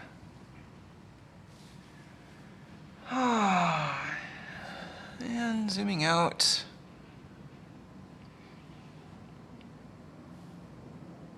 All right, so there's our block reads. And it looks like we've got something that repeats twice. It might be failing to find what it wants and then just trying. Like, I think I noticed before that this whole thing that it's doing seems to be wrapped in some kind of retry loop. So it might just be that this whole operation eventually fails and then it tries it all again. Let's see what this all is. So 5.1, that's the block read. This is all the time it takes for our code to actually execute and deliver that block to the hardware. And then the hardware starts sending it back. Which block is this? This is, yeah, this is the boot block, the master boot record.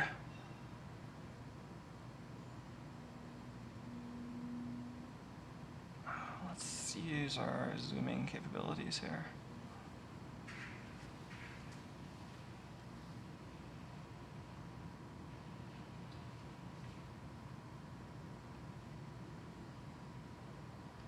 Is that a single block read? I think it is.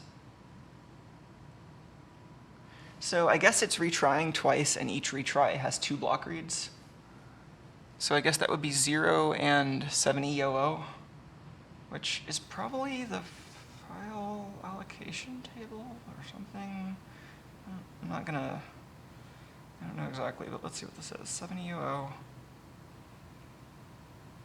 We've got 5 A's.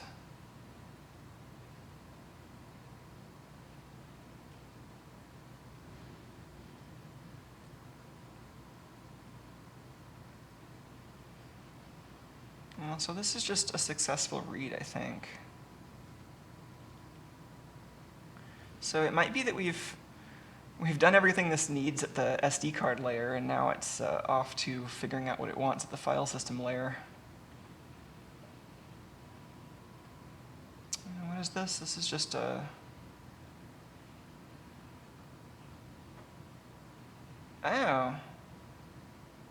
That 04 shouldn't be there. I wonder if that's prompting it to reset?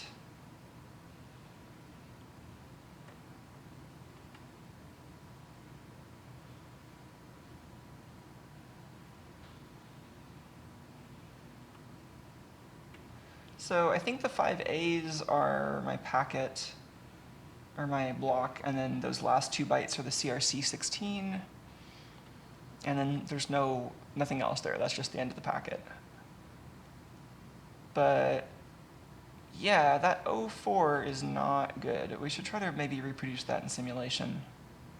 I don't know if that's causing a problem, but it's probably not good.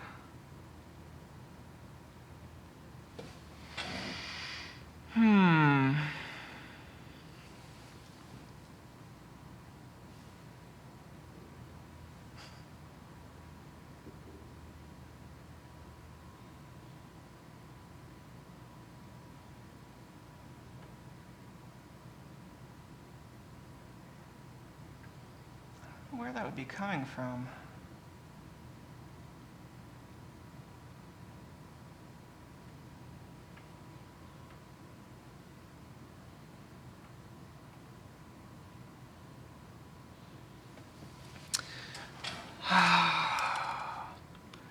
Like, how am I going to reproduce that? So, I mean, if it was just junk that happens at the end of every read, then I think I would have seen it up here. Maybe it has something to do with chip select, because there is a chip select high and then low.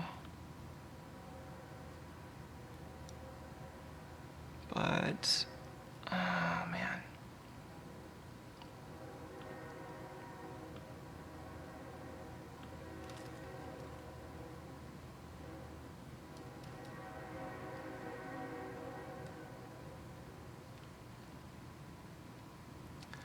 I think I should just try sending more of these padding bytes, because that's where the error was showing up.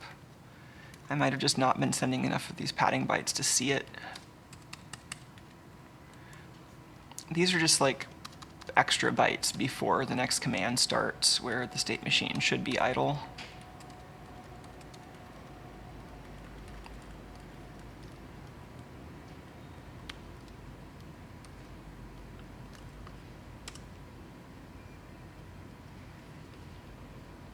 Okay, so now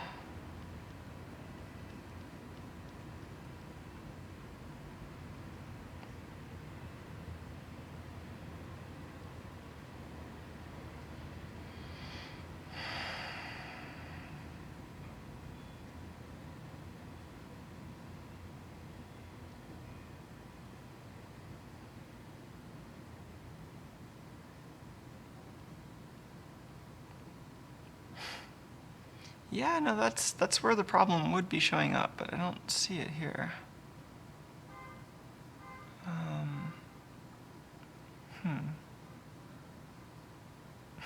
Kyle is asking in chat if I have an iOS device with a lightning port. I have a few of them, actually. I've got my everyday phone is an iPhone, and I've got a couple of old iPads kicking around here with lightning ports. Well, one old iPad with a lightning port and a couple of even older ones with the 30-pin connector. Well, this is frustrating. Trying to think of how, so I mean, a few ways to proceed here. I could try to debug it on hardware by monitoring some additional signals. I could try to reproduce this in simulation. I could assume that 4 isn't a problem and look for problems in the FAT. I think I am actually curious like which sector this is that it's reading, since it looks like this is part of the FAT header, but I'd like to know for sure. That's 7E00. Because if it is just reading some other part of the disk, then I don't care about the fat. I'm just going to try to put some other stuff in that sector, assuming it's got some hard-coded thing that it's trying to read. So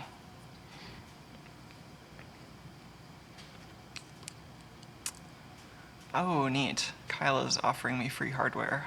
Oh, thank you very much. I approve. I will use that to stream cat thermal images.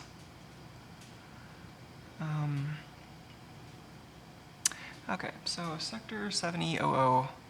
Let's see where that's headed in our fat emulation.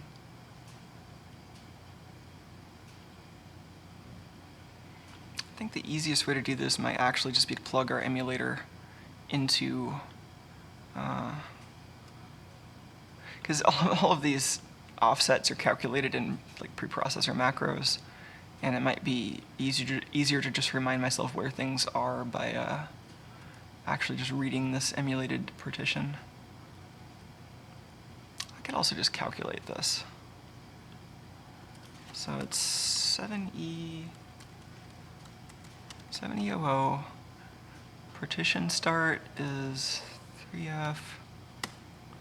So that's the offset in the partition. And then we have,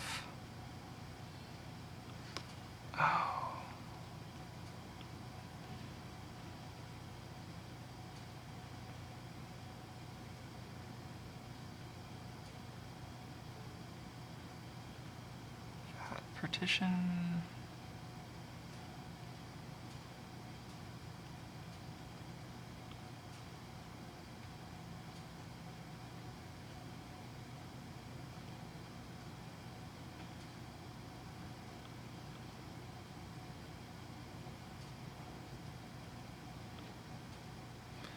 Okay, so we want reserved sectors. We have one reserved sector.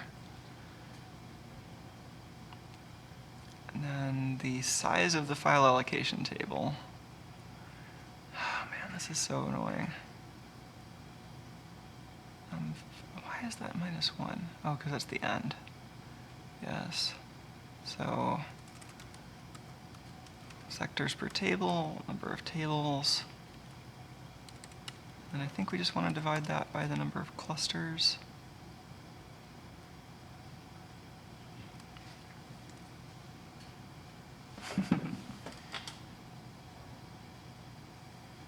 Yeah, I think, because that 5A pattern, that's the thing that I put there to fill like unused parts of the disk. So I think this might be reading the partition table just as a matter of course, and then just reading this random spot in the disk. That is a little weird. So like let's just read that same block.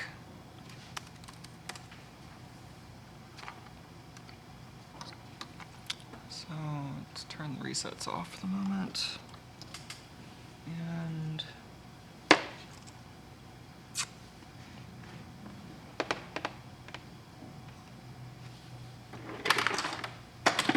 card reader.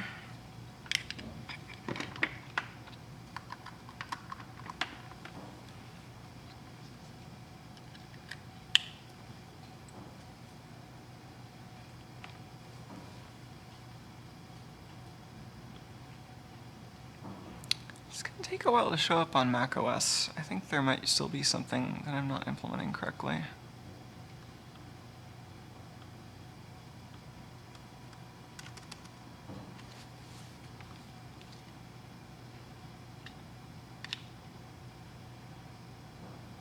Oh, no, that's it. There's actually, so in the protocol, there actually is not a way to switch from SPI mode back to SD mode. It just assumes the card loses power and then resets. And so I could eventually fix this by connecting the power line on the emulated card to the reset on the state machine. But right now, I actually just have to reset the emulator if I'm going from SPI to SD mode. So emulators reset. Now it seems to be running. So it's getting commands and block reads. Get some squiggles on the scope. Now I see it on the Mac. 32 megabytes. Did I just bump the cable and lose it? Yes. I think that might just be a mechanical issue rather than the protocol issue. Oh, I don't know.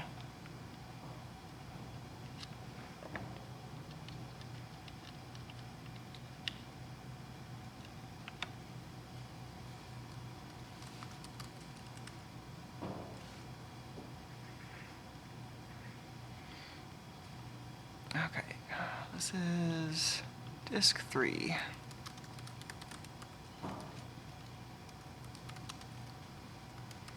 So I'm just going to hex dump this thing.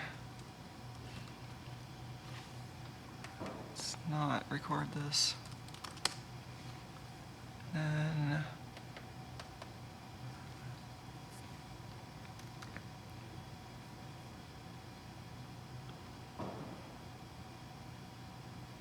all right, and just to actually convert the block number into a byte address, so we were at 7E00. Let's just get this back on the scope.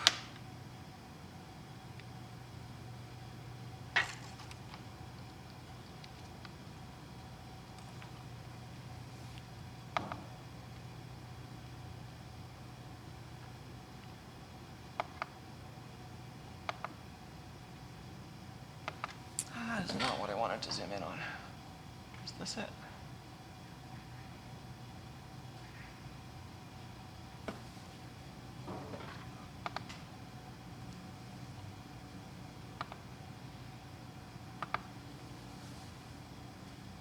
I'm just rechecking the address just to make sure I'm looking at the right spot. Yeah, 7E00. And this is the data that it ends up responding with. All those 5 A's and a little header, which I think is going to be some text.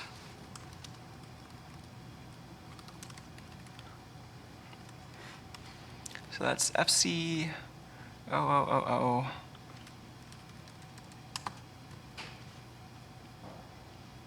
Oh. Yeah, that's pretty late in the disk, actually. Actually, how does it compare to this overall size of the disk? Is it looking for something like after the end of the partition? How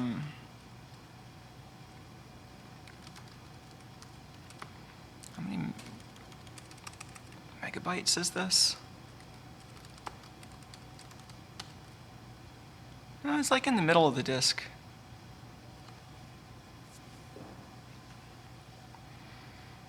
US Water Rockets is asking if there should be a read of the MBR.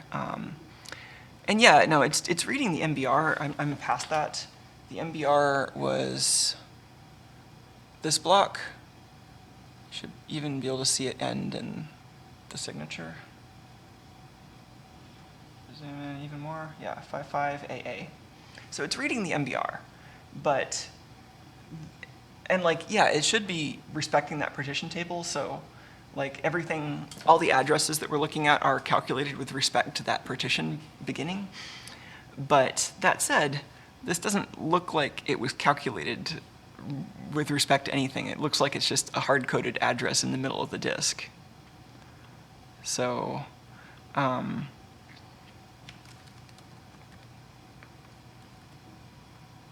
let's do this.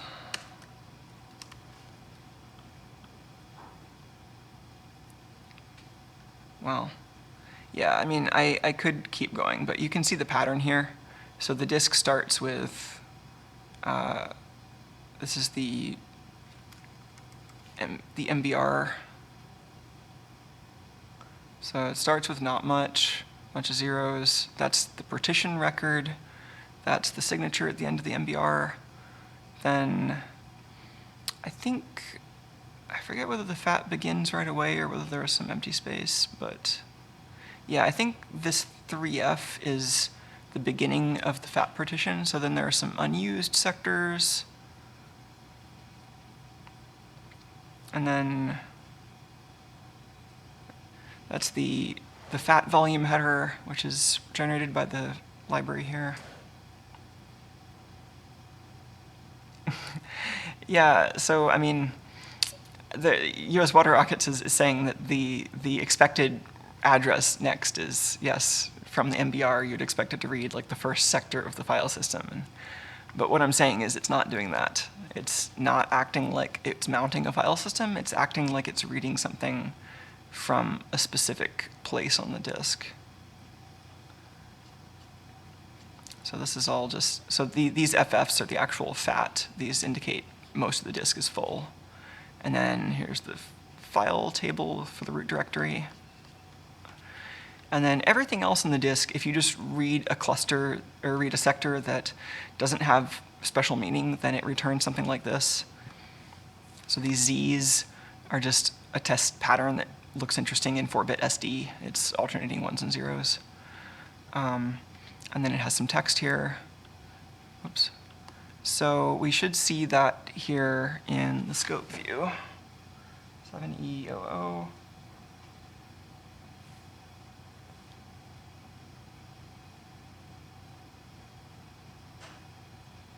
And then let's see what that is.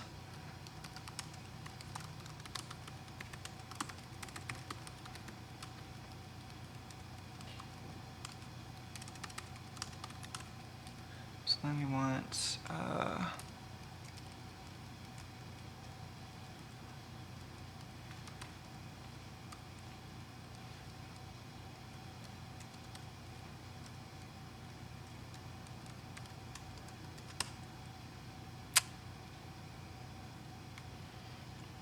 before that, because that's not the whole story. It's got the plus part, but we're missing like 4 bytes.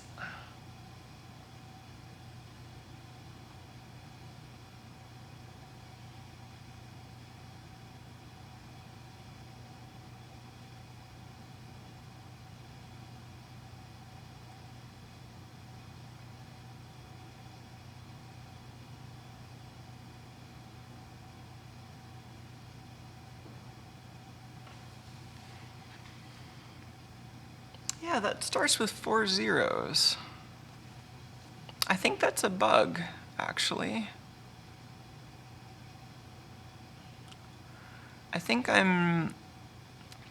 so I don't think that's like affecting our current line of investigation, because I think it's still true that the firmware here is maybe reading something from a particular location rather than actually obeying the file system.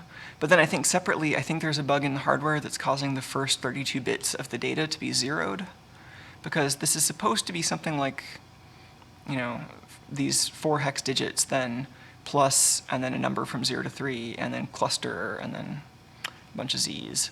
So we're getting that, but you can see there are those 4 zeros between the FE and the data that we've got. So I think that's actually a bug in my state machine here. I think it's supposed to be preloading the first word from the block RAM into the shift register at some point, and I'm not actually getting that.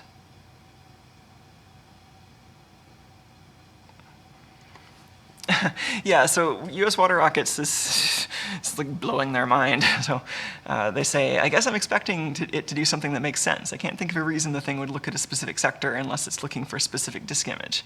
Bingo, that's what this is pointing at. So if it's looking for a specific disk image, or if it's looking at a specific sector and not obeying the file system, that would indicate that this is happening at a lower level, and it's not actually looking for a file, it's looking for a disk image that's been formatted in a specific way. So that's the thing that we want to look for evidence of soon. Right now I just want to find out why my first 4 bytes are not showing up. So I want to get that working. But yeah, I think it, like if this checks out and it does seem that it's just looking for a specific hard-coded thing on the disk, then we need to start looking at the power waveform and see how it looks like it's parsing that, and then how we can start iterating through the contents of that block to have the parsing give different results.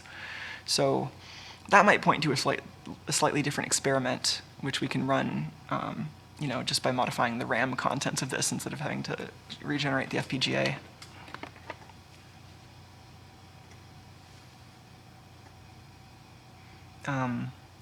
Yeah, so what we're saying, so US Water Rocket says, is asking, you have to use their SD card. So this wouldn't necessarily be a special physical card, it would be a special disk image. So I suspect the way this works is, you completely hose your PLC out in the field, and either they give you a card that's been pre-formatted with this image, or they give you a program that writes an image to it, and then that goes and unbricks your PLC. So yeah, I suspect that's what's going on.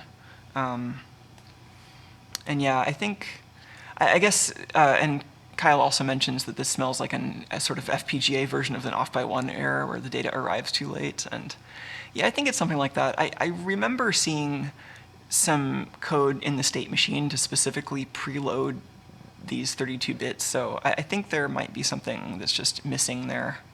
Now I've just got to remember where this stuff is.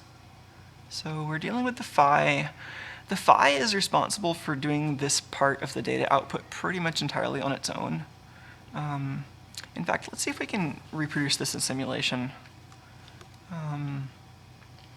So the phi can either give data responses from, directly from a block of RAM, which usually has, big chunks of data, or the data comes from a shift register that's generated by the link layer.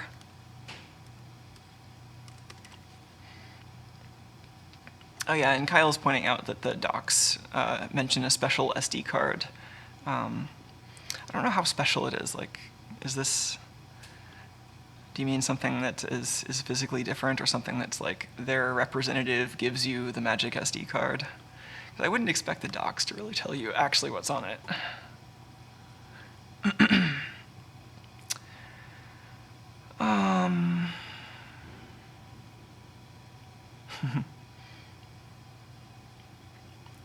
Anyway.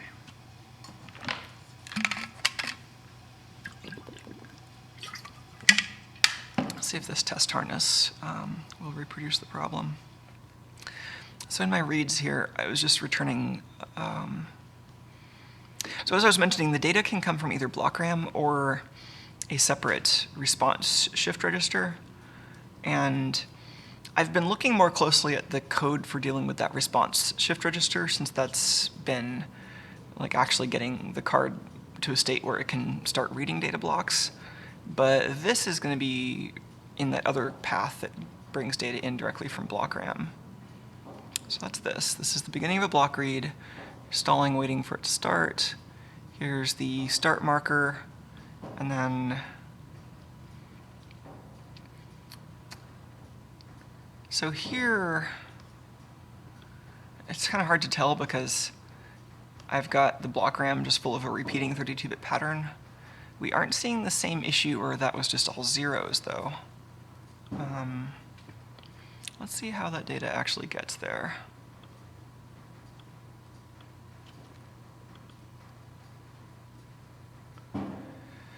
Oh, this barely fits on the screen, kind of.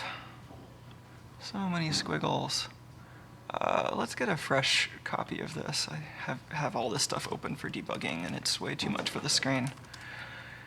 Okay, so this little 10 megabyte file is all the squiggles that came out of this experiment. You gotta love that GTK Wave logo. Alright, so this is going to show me all the modules in the design, and then let me choose signals to actually show on the trace here. So I definitely want, just for getting my bearings in the experiment, I can look at the signals from the test harness itself. So these are the bytes going in and out. And I can zoom out a lot. And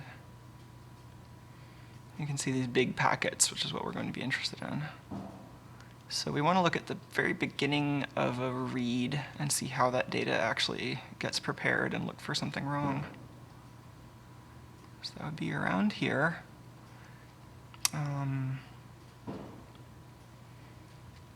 Cool, so now we can actually see the bytes. So these are the stalls. This is the token that says data is about to come, and then here's the actual data. then let's look at where that comes from. So there's a block RAM, shift register. I think it's like around here.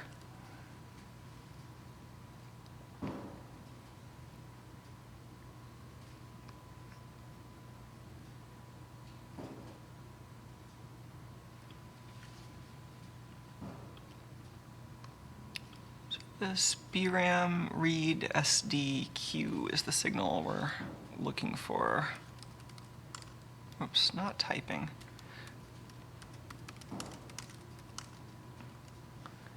This is the output from the RAM that actually holds the response that we're about to send. So this is, I think, the preload that we're looking for. And this could be a problem, like either we're not hitting this, or the right address hasn't been prepared in the RAM ahead of time.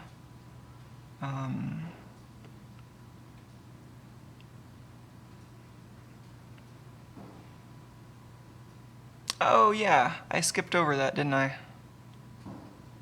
So this is a change that I made to the state machine for SPI mode. So in SPI mode, I have this other state for sending out the start token, and then that one goes directly to this write stage because I don't want there to be like a missing bit in between the start token and the write. So this state needs to basically take on all the responsibilities that this state had, which I'm doing partially, but I forgot to actually preload this data here, which I think I just want exactly the same operations here. So let's just do this and start it synthesizing, and then take a look at this maybe a little closer to make sure that it's actually right.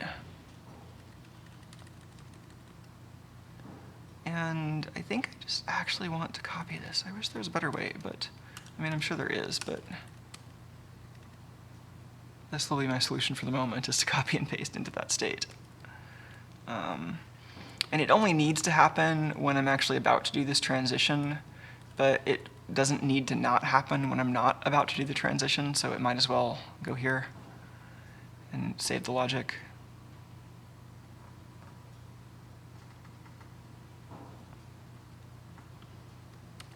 Oh, that's interesting. US Water Rockets noticed a comment on the Siemens forum saying the SD cards must be FAT32 formatted. That's interesting. Because like the defaults for actually whether Windows chooses to use FAT16 or FAT32 depend on the SD card size. So like when you tell somebody to format a card in FAT32, it might actually be FAT16 if it's, I think, under 2 gigs. I forget what that works out to be off the top of my head, but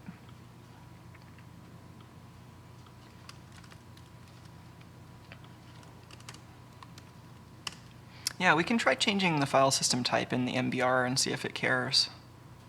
I don't know if it will, but like it would be weird if its response to not knowing the file system type was to just read a random sector from the middle of the disk. That would be really strange. So I don't know about that. So let's let this synthesize, and then while it does that, let's take a look at the power waveform. All right, and for that, I think I just want to hook this back up to the scope.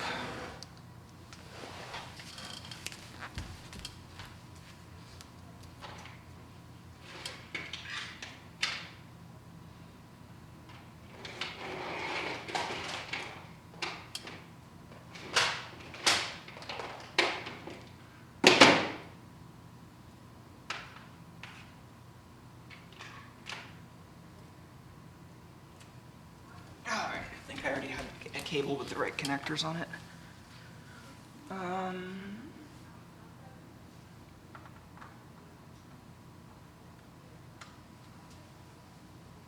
Get a 50 ohm channel going on this scope.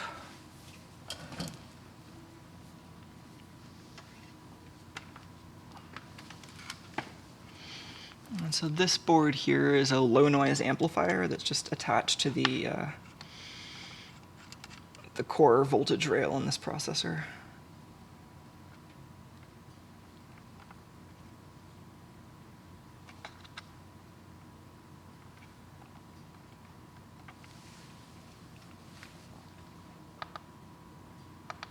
Cool, so now I get traces that seem to line up. Let's take a closer look.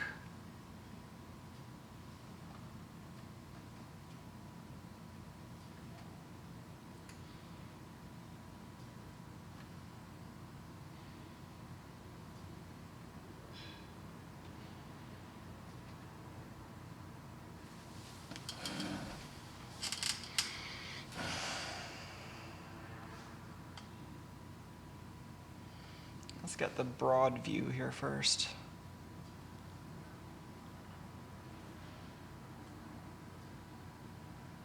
So that little cluster of stuff 100 milliseconds after boot seems to be all I care about.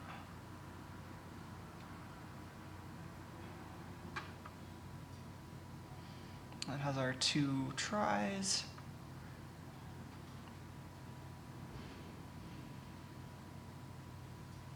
I need to get some better triggering here. Oh, well look at that. We have our software triggers. So that bus B1 is our trigger output. And so that's actually going to be a great place to lock the scope on.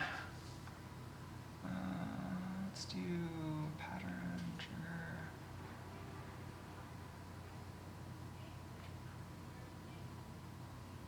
Yeah.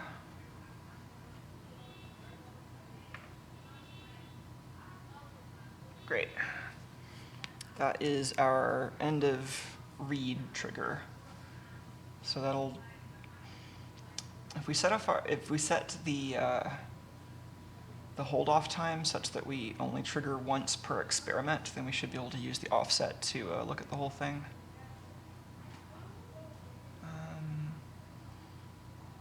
So that's like 10 milliseconds should be plenty.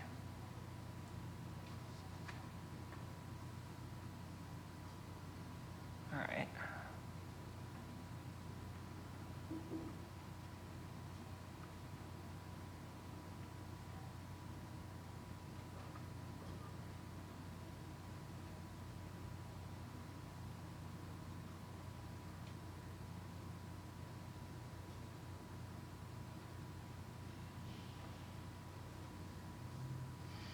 So that's the reset with our suspicious 04 response in there,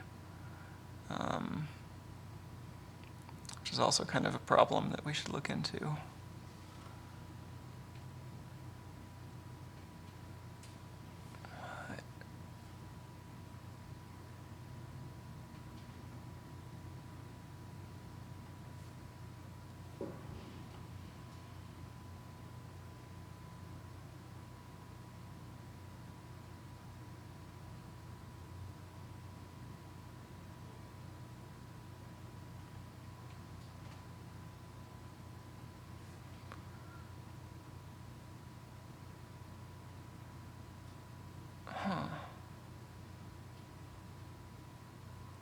That's interesting. I thought it was giving me a different response.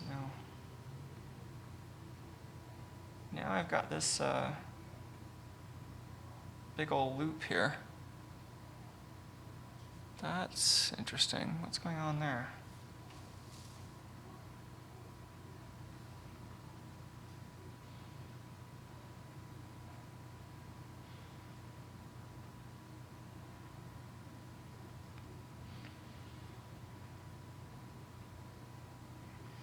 Is that freaking out in response to that 04 maybe?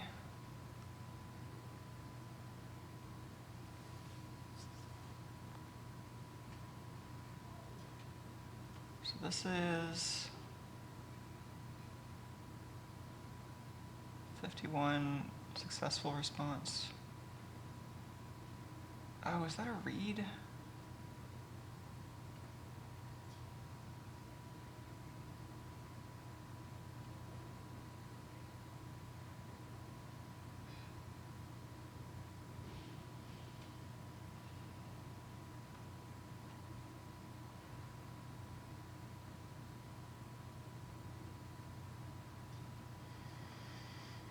That looks like it's asking me for a read and I'm responding to it really incorrectly.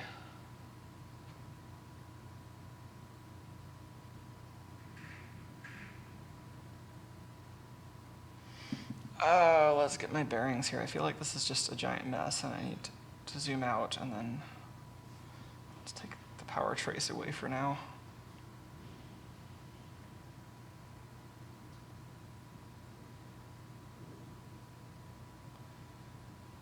Yeah, this is different. What changed here?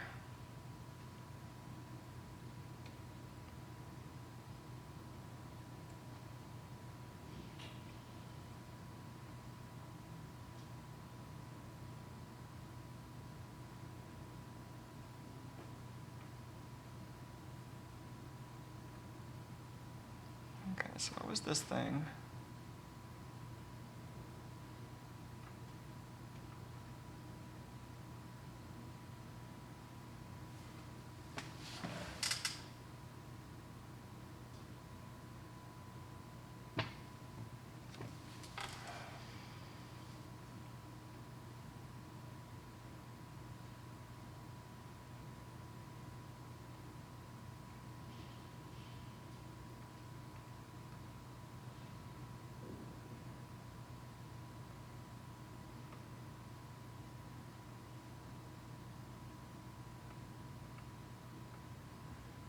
Am I just not zoomed in enough to actually capture that? Because that does not look right at all.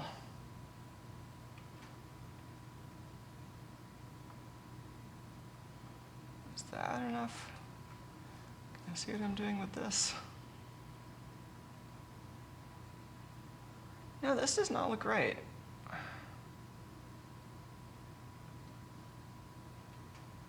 It's just sending me a bunch of FFs. And I'm responding with a bunch of zeros. Neither of those are correct. What happens if I reset the simulator? Or the SD emulator?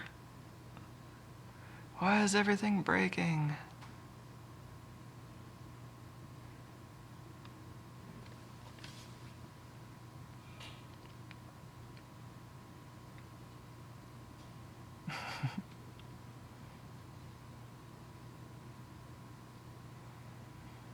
Oh, so US Water Rockets is saying that the normal firmware looks for a file called logo_u_p.bin.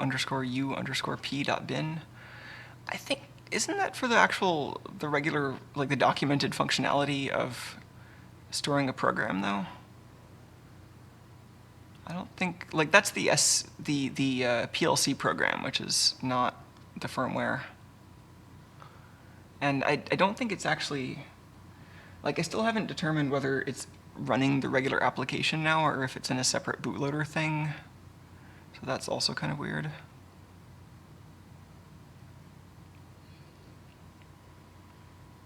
Anyway, what's actually going on here?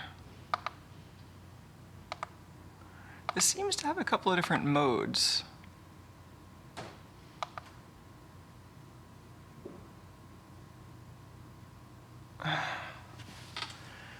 This is acting like there's some junk that I'm sending back.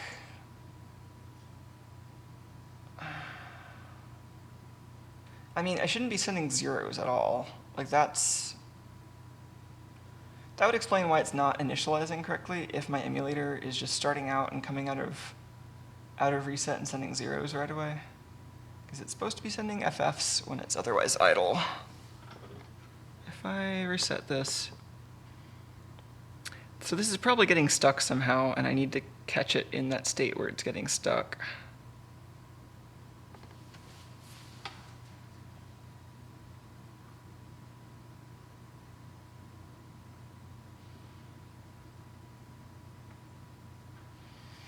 It would be really nice to reproduce this thing where I have like an extra response getting stuck.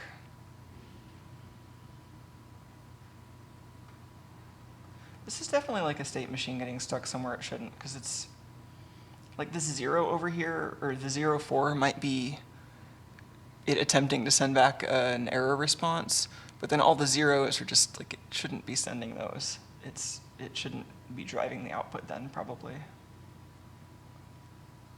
Don't actually have a good way of resetting this other than just pushing the reset button on the FPGA.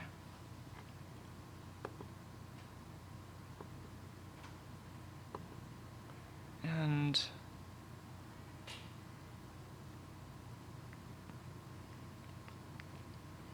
I guess with the scope, because I was expecting the scope to still give me some packets while it was in reset, because it doesn't need the software. Because like if I close this terminal, the terminal is actually what was sending the experiment software, and then I press reset. Now,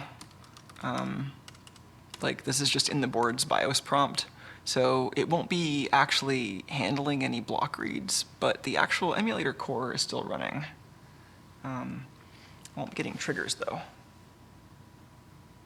So let's be triggering on that again.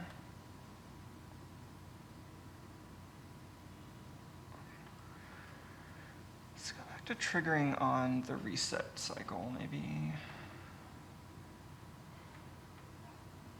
Well,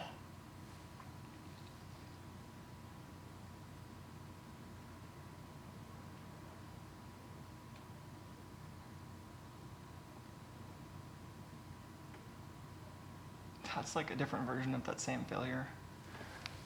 Maybe I can just suss out what's going on without having to add additional debugging. Because the code that adds that response is relatively straightforward. So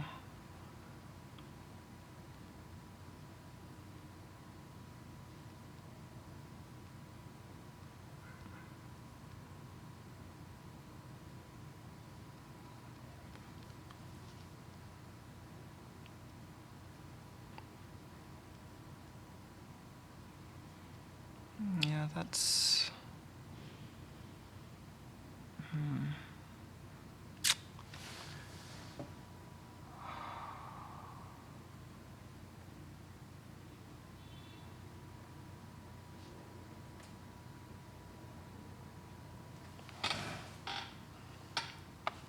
let's hold both of these in reset.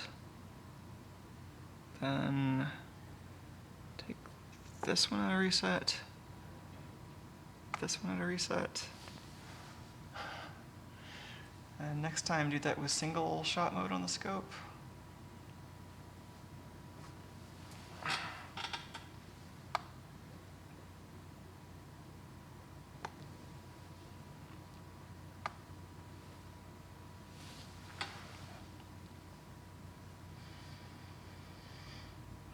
This looks like the little initialization thing we were seeing before that wasn't super interesting. There's the reset, there's...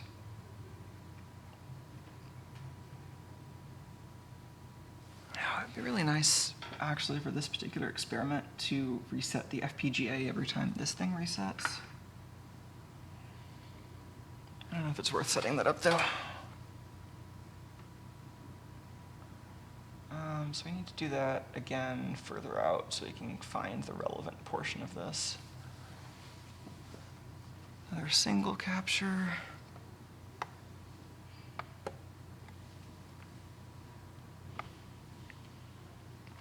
That's a lot of stuff going on. So it's probably just wedging on a read. In fact, we might not even be getting to the same problem without running the firmware.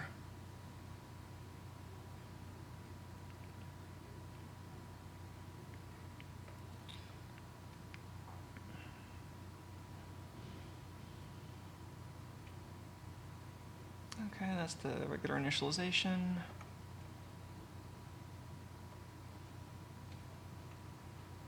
Reading the MBR and installing. Okay, let's try this with the experiment code loaded.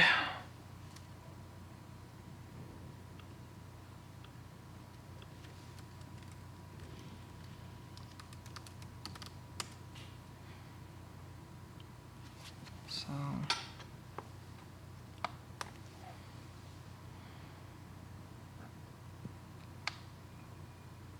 oh, let's do that again, but with the scope.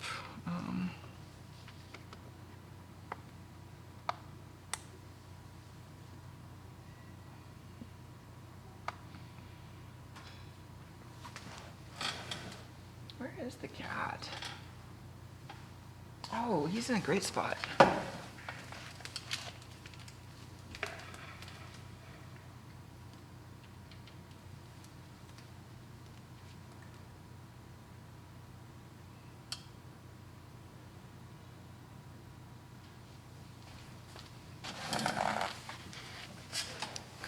high quality cat location.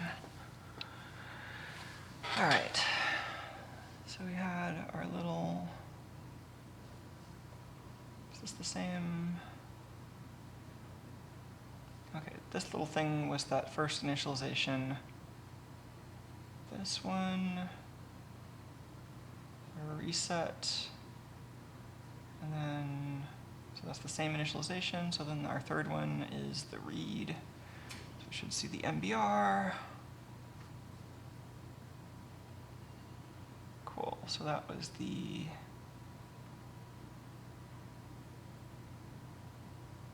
oh yeah. This is returning not the response I would have wanted. C0. That is supposed to be FE. Let's see if I can reproduce this in simulation, because I really would like to not have to keep resynthesizing this with different debug outputs broken out.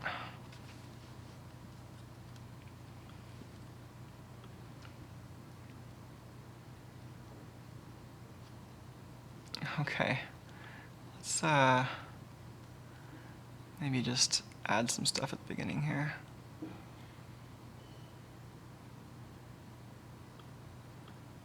Oh yeah, also from US Water Rockets in chat, I also learned that there's no factory reset for the logo PLC. If you forget the IP address or password, you can't get in. Yeah, I've noticed that too. I think that might be a little easier to work around, since I think that stuff is stored in external memory.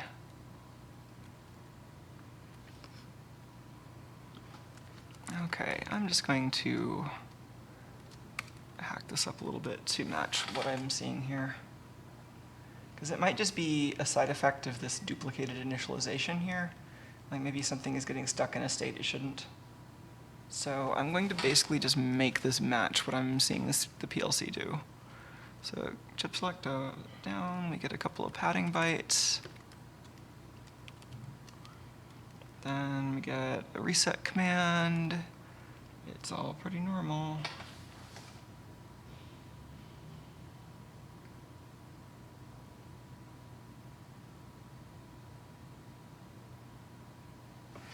Four padding bytes.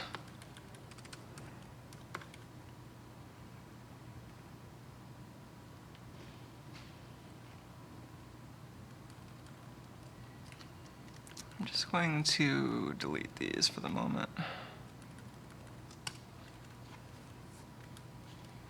don't know if I'm going to bother checking this in or not.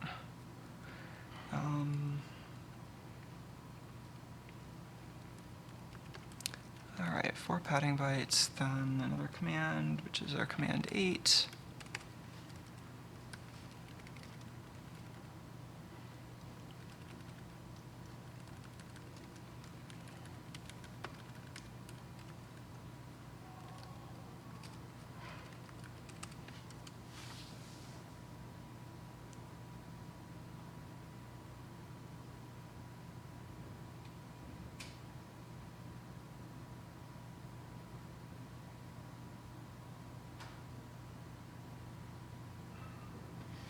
Eight padding bytes.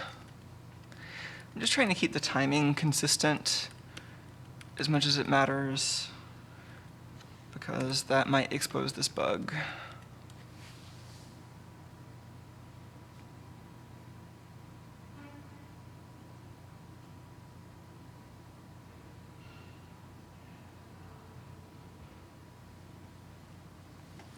Seven.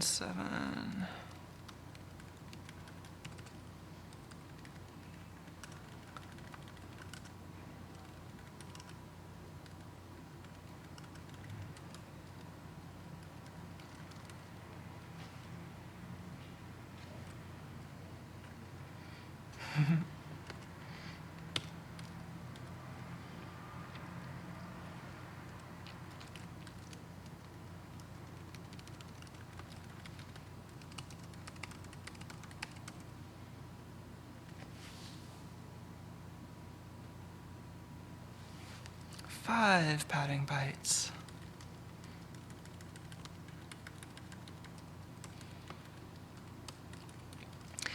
Yeah, I wonder if you could implement the SPI, like just this SPI protocol on a microcontroller. I mean, in general, doing like SPI and I2C slave peripherals on a microcontroller is a little bit fraught because anytime the device expects expects you to have some say about what happens in between writing one byte and receiving the next byte, generally causes problems because you can do that in hardware if you design the hardware to handle that, but in software generally you have to give the hardware a buffer full of stuff to write out, and then you get back the buffer full of stuff that was read at the same time that it had been writing that buffer, so there's like a little bit of a delay. And so that's what makes it a little hard to emulate protocols. Like I'd been wanting to write a microcontroller-based emulator of an Ethernet chip, the ENC28J60, but it does this thing where it writes an address and then it immediately wants to be able to read back the contents of that address, and that just isn't really practical if you're implementing it in software, unless you bit bang the whole thing and manage to keep up. But in that case, it's not really, the CPU peripherals are not really doing you a lot of good.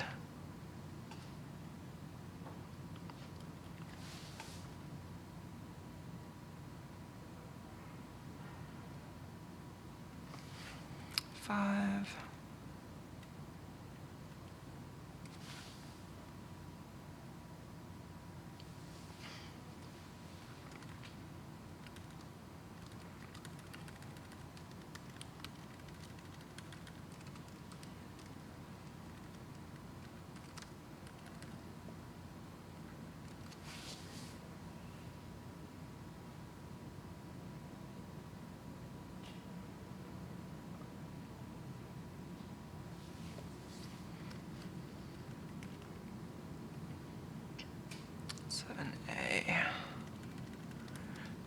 I thought I was sending this A command 41 twice before.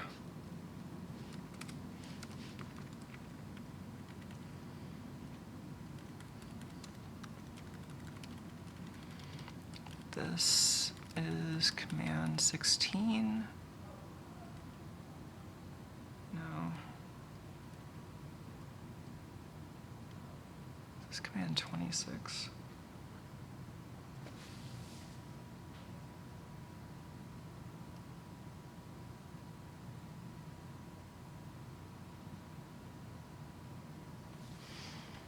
Yeah, this looks weird on its own. Like this is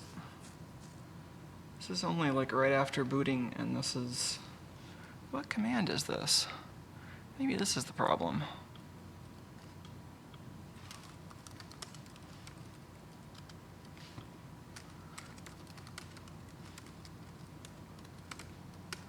That is command 58. What is command 58?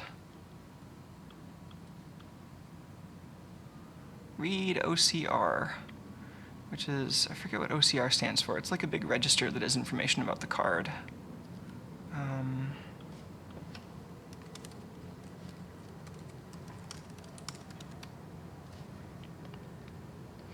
Yeah, and it has its own special response type in SPI. Okay, so that actually is probably fine.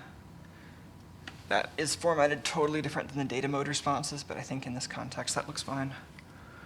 Let's just add it to the same test harness. 7A.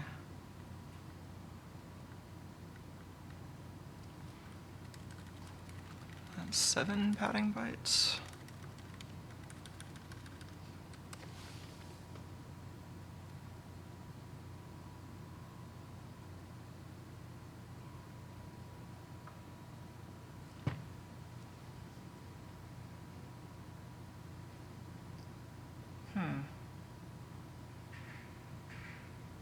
Just ends this transaction right away without sending any more clocks, which is probably fine, but is noteworthy perhaps.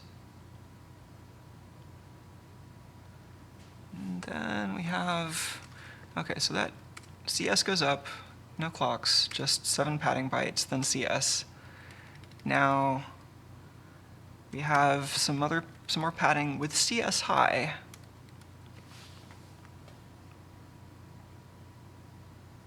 Just 1 byte though, that's interesting. So CS goes high, then without the chip select, this shouldn't really do much, but you know, the clocks might affect the state machines inside still. And we've got a big pause, which shouldn't matter. And then I think this is just going to be a duplicated init. So we have the pause and then just a bunch more clocks without chip select. So let's just have a little pause in there. I don't think I really care how big that is, but just as a placeholder. And then some more clocks. Oops.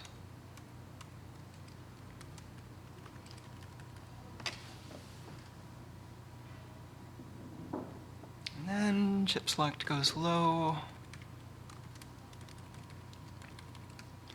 And we've got a couple more padding bytes, because everyone loves padding bytes. Just clocking out ones and nobody has to respond. Okay, so how much of this is going to be duplicated? Can I just wrap this in a for loop?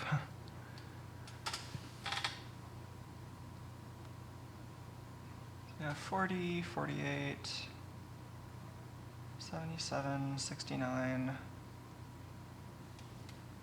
77, 69. It's not exactly the same. That A command is duplicated, whereas it wasn't last time.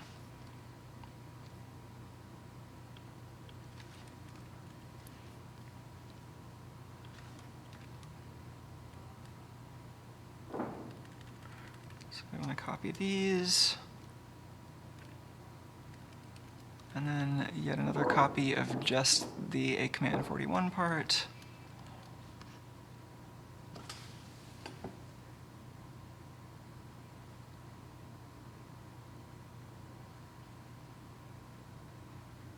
Okay, then this is the one we were having trouble with before. That's just setting, this is a set block size, which is redundantly setting it to 512 bytes. If it wasn't 512 bytes, we would complain, because that's all we support. Which is pretty universal. They actually mandated in the SD high capacity spec that you have to have 512 bytes or else, which makes it simpler to do addressing on large cards.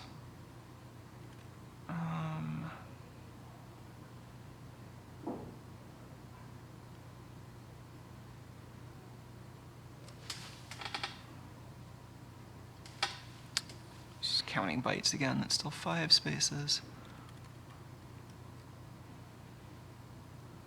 Oh, and that's the 512.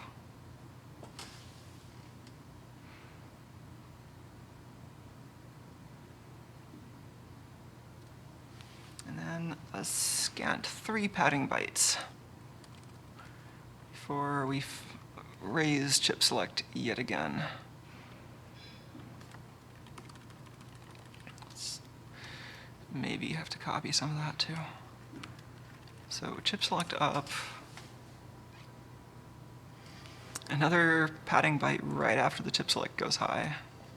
And then another delay.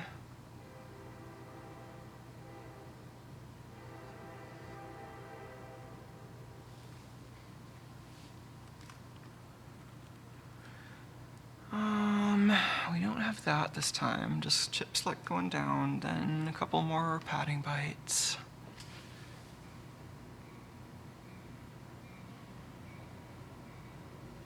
And now we have a 5-1. What was that, command 17? So this is this a read?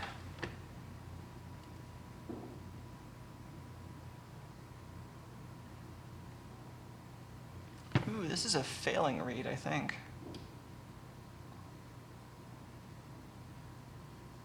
Yeah, I think this is the one that we want to look at and hopefully reproduce a problem with.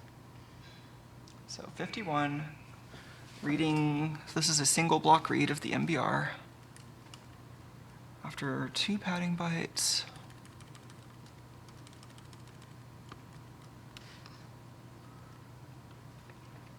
$51, all zeros.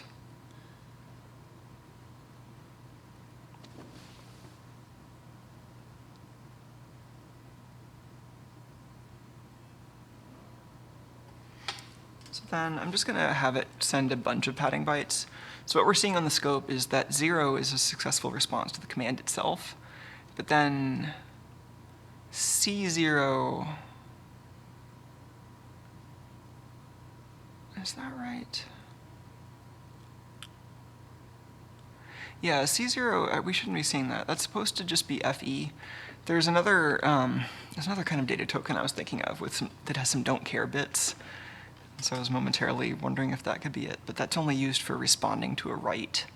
So this is beginning a data block from a read, so it should be FE. I'm not implementing the error responses, so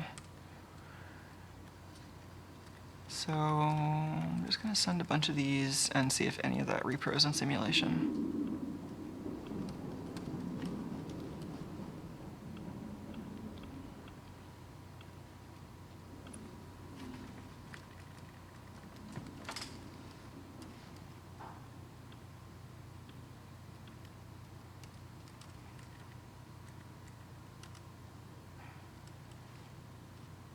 Okay.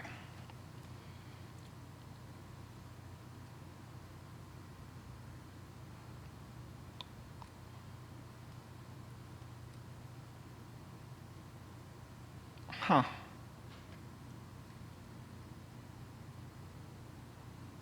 It's a little strange. So in this, I mean, I haven't looked at the whole thing, obviously, but just looking at this last block read at the very end, we're getting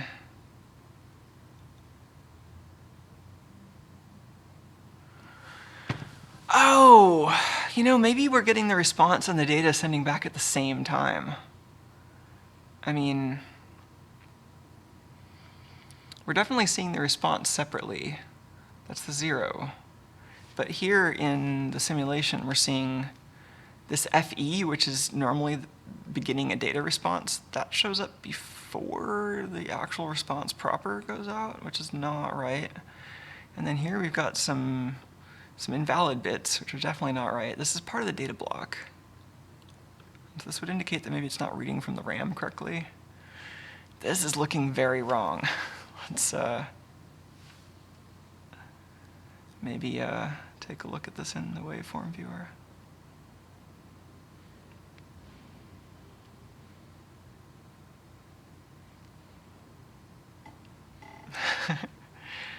Aw. Dr. Toon in chat was going to work on a LiPo charger, and then opened it up to find a loose connector. Sadness. All right, so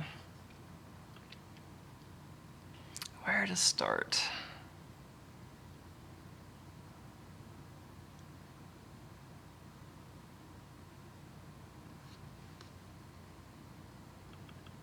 Well, let's maybe crawl through this waveform and see if, or not the waveform, but these transactions, and just make sure this is correct first. So, starting up. This output shift register does not seem to be initializing, which is also maybe weird. I thought I was initializing that.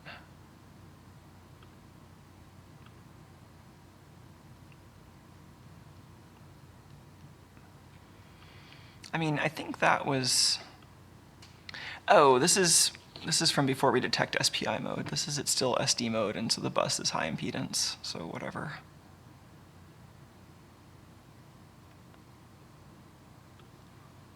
So that's pretty weird. 03. That's supposed to be finding problems so early on.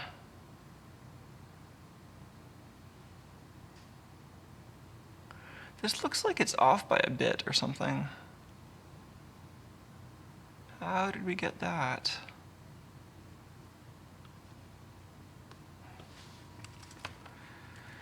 How is it broken in ways that are even more fundamental than I expected?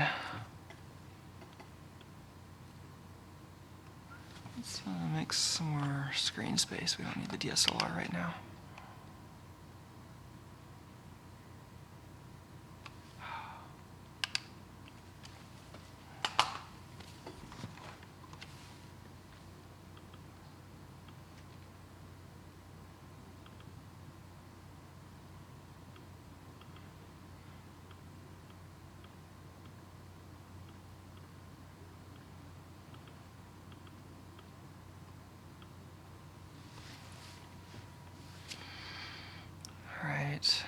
let's get some useful signals here. SD command dat chip select.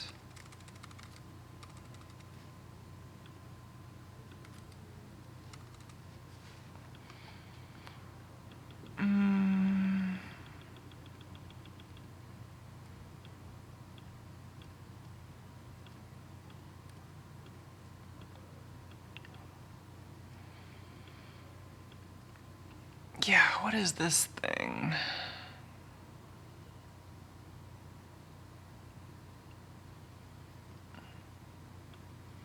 Mesobyte, where does that come from?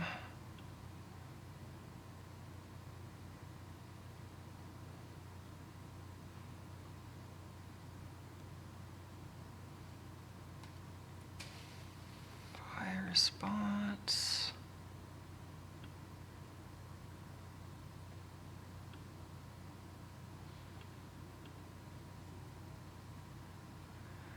I've got to remind myself where all these signals come from.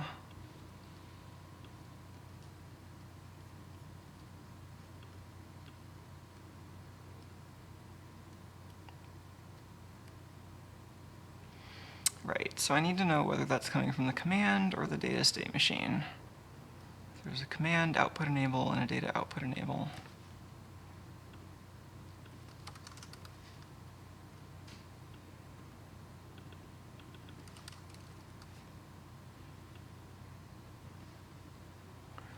Okay, that is coming from the command state machine, which is what we would expect.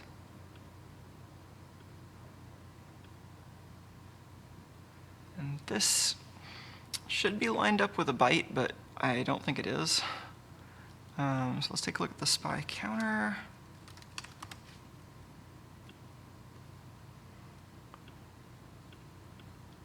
And so it's actually, so a lot of the output related stuff happens on the negative clock edge because it has to be ready for the other end to read it on the positive edge. Whereas,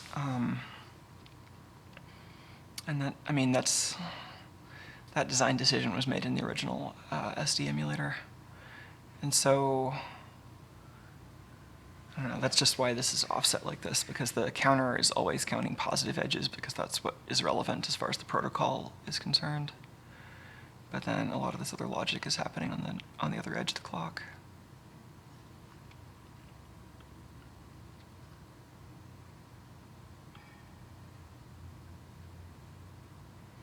That looks like it is the right length, but not lined up right. So it starts at 0, ends at 0.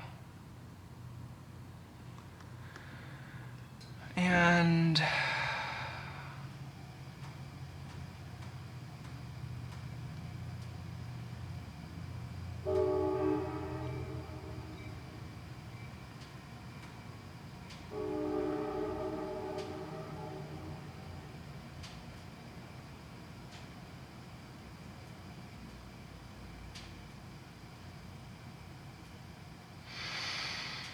I just was not expecting this part of it to be broken.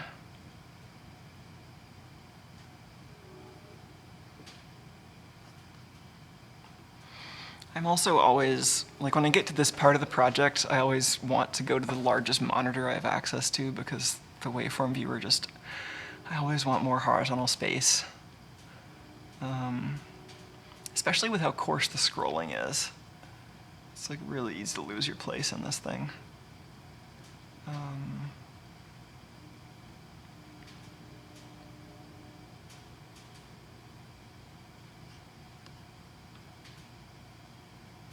Anyway, let's get the SD clock.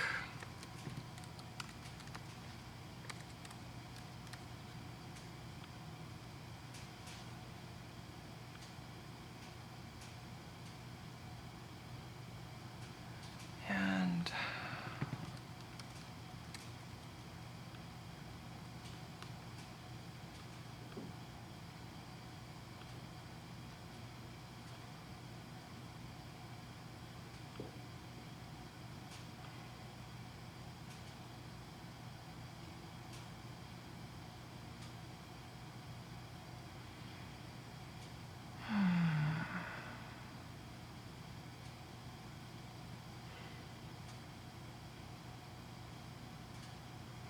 Maybe this is just a problem with my test harness. So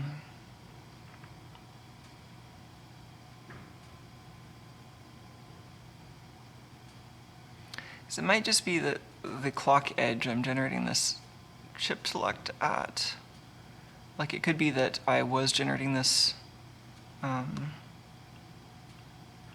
with a different phase before. And,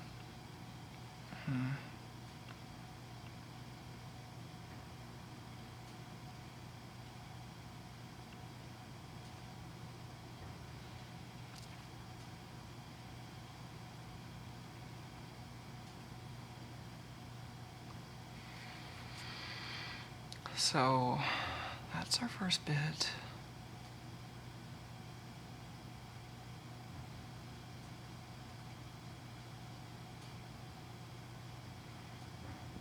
Yeah, so with this, our bits should all be starting at 0, which is right. So a positive edge increments this counter. The counter value where the bit starts, the low 3 bits of that should just one-to-one match with the bit number. So right here, chip select goes low. This counter is immediately cleared. It was already clear, so we can't tell. Then increments. So that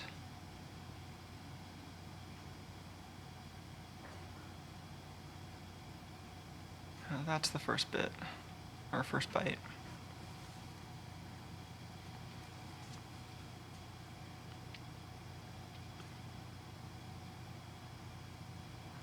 Second byte, padding, then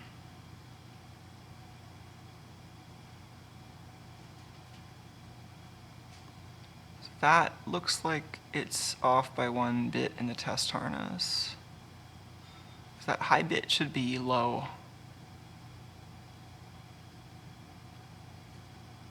Okay, yeah, this is not a hardware bug, this is a test harness bug, which is fine.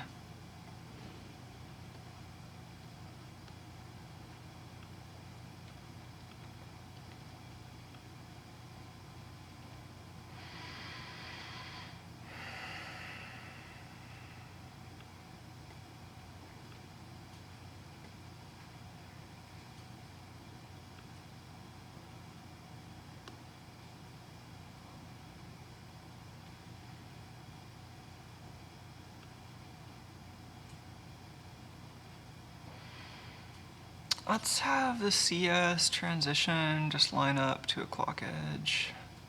Because CS should not be changing at the same time as the positive edge. That's just going to be an undefined condition as far as the protocol is concerned. So let's just synchronize this in the test harness.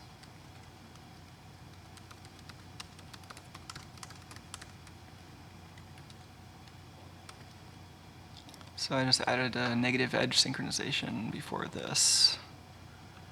Let's see if that fixes, well, not fixes, but gets us further.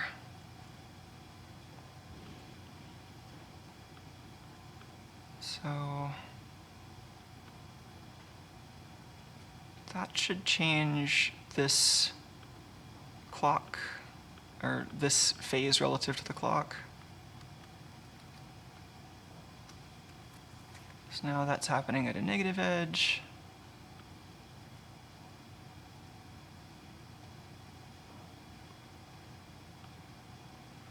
And are we getting a good response now?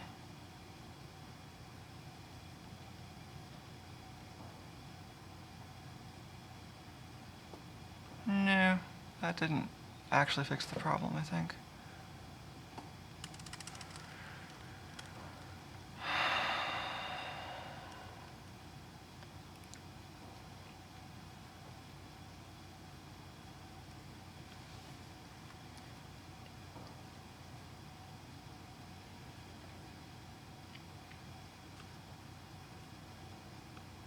How am I synchronizing this? This is synchronizing to both edges of the SD clock.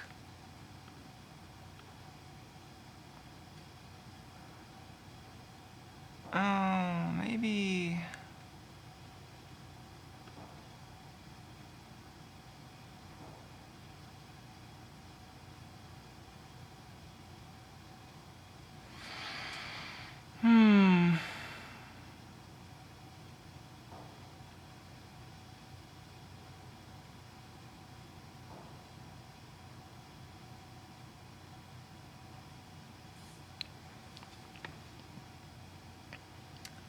think this test harness might be easier if I didn't have a free running clock, if I was actually pulsing that.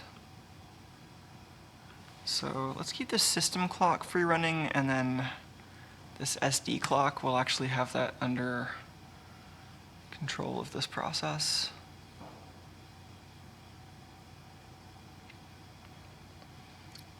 So now the clock won't be moving while I change chip select, which is a little easier to deal with. I'm glad I already tested it the other way, but this will be closer to what I'm actually dealing with right now.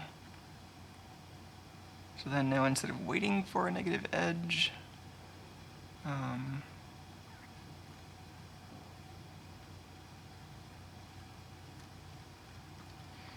what I actually want is to flip these, and then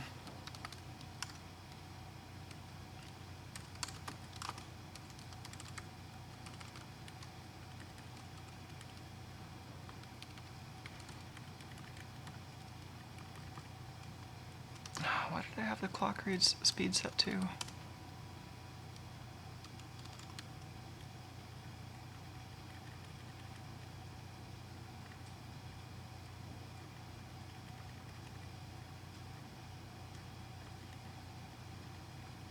Oh, I don't know why I'm trying to match what I had before, because it doesn't really matter. So my system clock has a period of 2. Actually going to have a relatively slow SPI clock, since that matches what we're dealing with here. So maybe, I don't know, every 12 clock cycles or so we'll toggle that.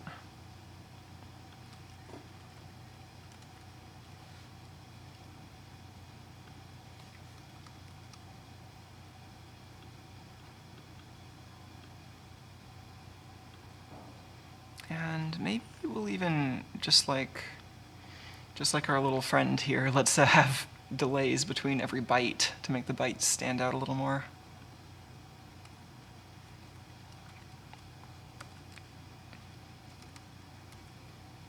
Just something like that, 100 clock cycles between bytes.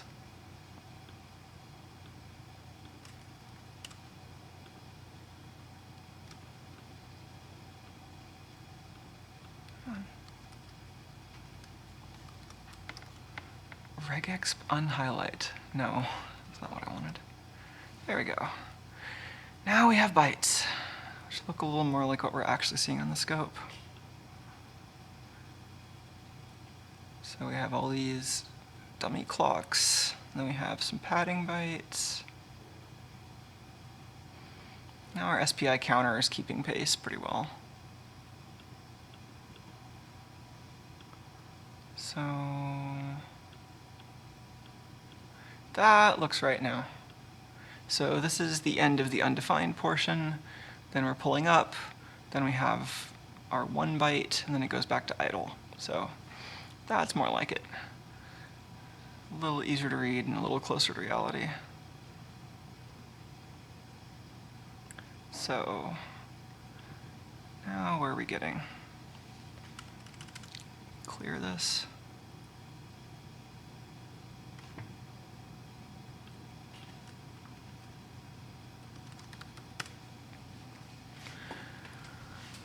Okay, so some successful commands. Got a command 8. Oh. I'm already seeing a discrepancy. This command, I'm not seeing a response, which is interesting. Command 8, I should at least be getting an error, but that's just not getting a response at all. Watch me debug Verilog code.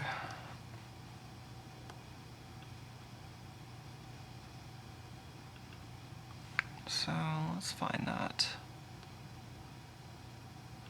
4, 8.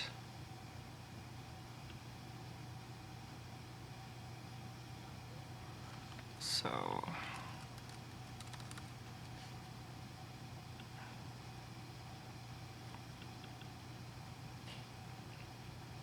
this line that I just added is response active, which I'm not seeing asserted. So we can see, oops, if I zoom to the exact right level where things are readable but not overly large. I really hate how little room there is for the zoom. It's like once you zoom a little bit out, then the text is totally unreadable. Once you zoom a little bit in, then you can't fit anything on the screen.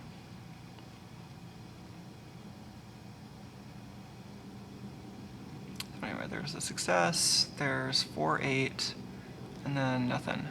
So that was our reset command response. Let's see. So just for some timing reference, we also have command in, which shows when it actually matched the command and starts processing it. We also have just the name of the command,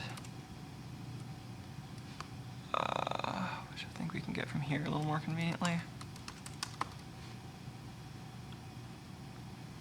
So command 0. So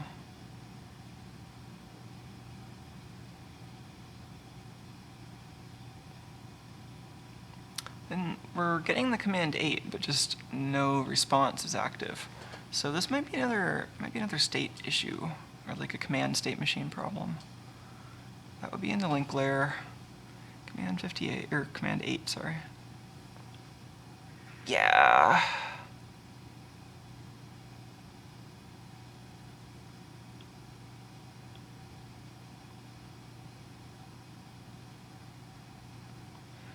Yeah, this is another case where this,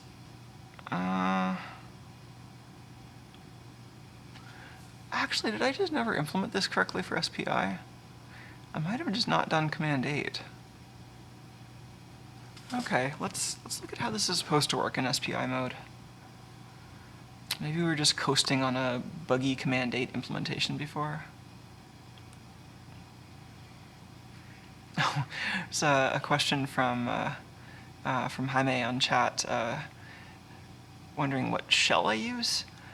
If you mean like a command line shell, usually bash, not out of any particular preference, but just because it's what I'm used to most operating systems using. As for like a graphical shell, it's been a while since I really had an OS that had non-default choices that were especially good. I guess I still maybe have some preference for GNOME over KDE, but I haven't really, haven't really tried KDE in a while. And as far as Windows, Explorer.exe is where it's at. Although, PowerShell is pretty awesome. I need to learn more about that. Let's see. I think Command 8 had a, running my brain slightly more on topic. I think Command 8 had a slightly weird implementation for SPI mode.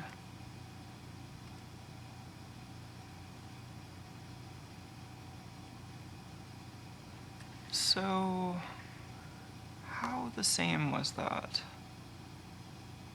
Okay, actually that is the implementation I want. I think I did implement this. I think I just thought that at the link layer it was the same as for SD. Because over here, I think I have a R7 response for SPI.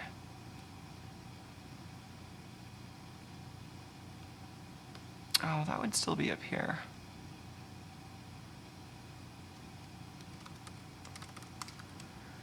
Man, there's so much logic for each command just like spread out all over the place. Okay, so here's my R7 response. So I did add this. This is the SPI mode response. I just didn't change the state machine properly. So let's do that. Make this work regardless of the mode.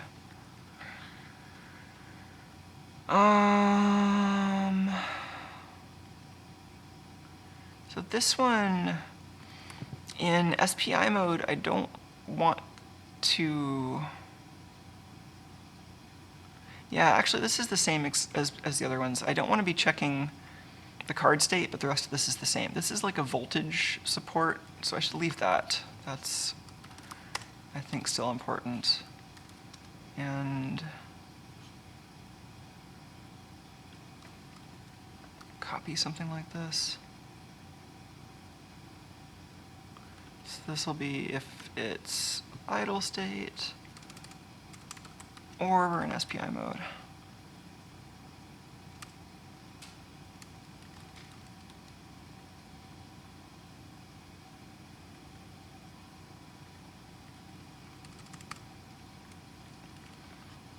Okay, let's see if that goes further.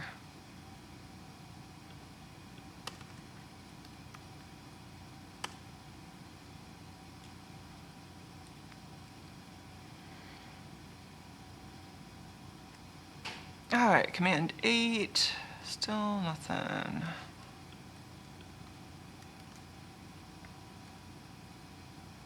Card idle or FI mode SPI. Yeah.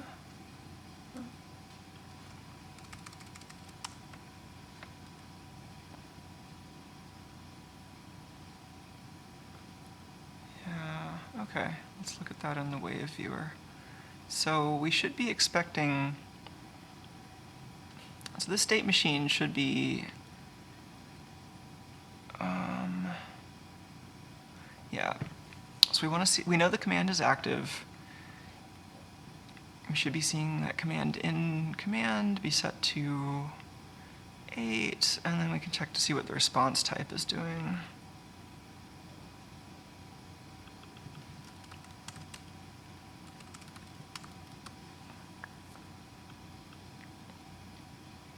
Response type is getting set to 0.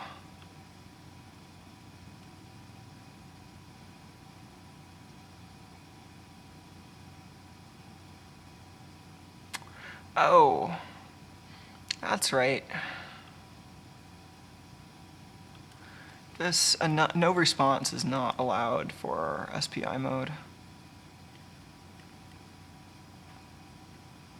So, oh, actually, yeah, this is what's different about it, because I can't choose to only respond if the voltage matches. I just have to always respond with the voltage I support. So that's what this is. So this can...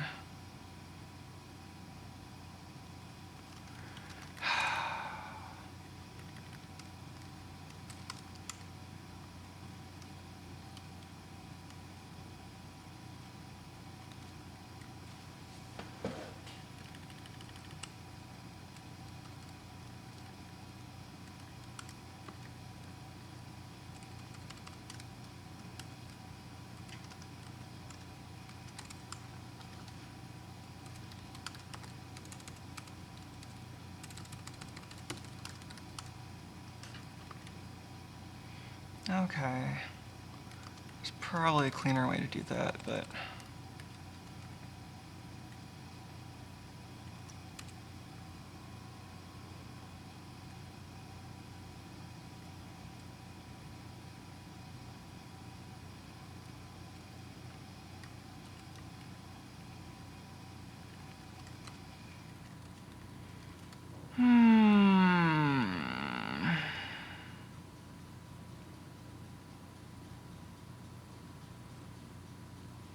Okay, let's see if that does what we want.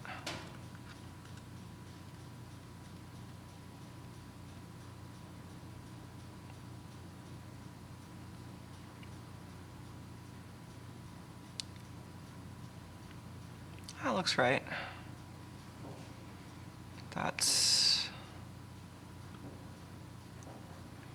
This is an R1 idle response, and there's its argument.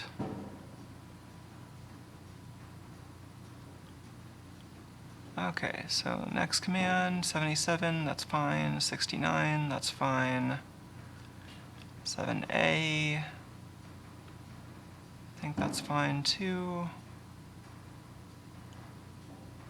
And then there's our repeated reset, command 40, that's fine. Another command 8.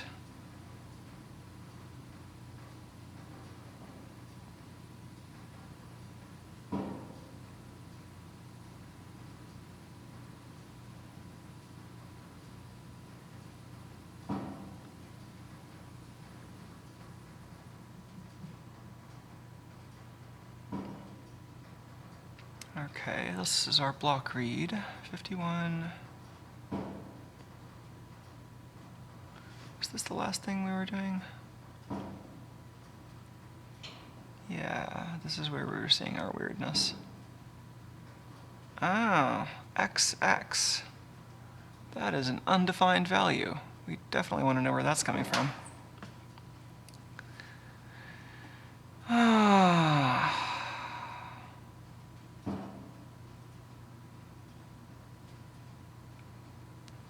Yeah, that's where we should be sending a beginning of data block token, and instead it's undefined. So that was our response getting fixed.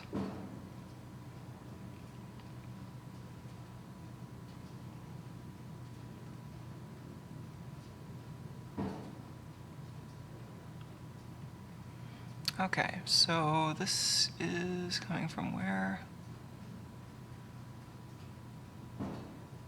Data output enable.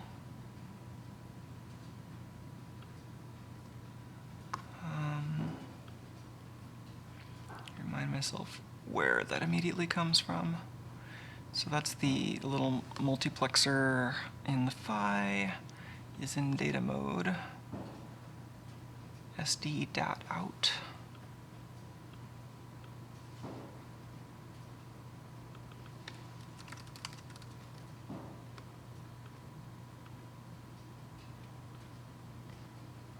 Yeah, that is a sea of X's.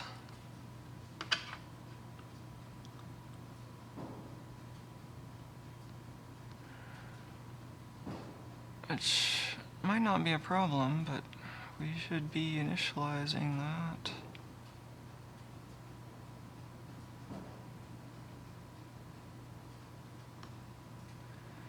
I mean, it's not necessarily a problem to have some uninitialized bits in there, but the actual bits we need are X's, which is a problem.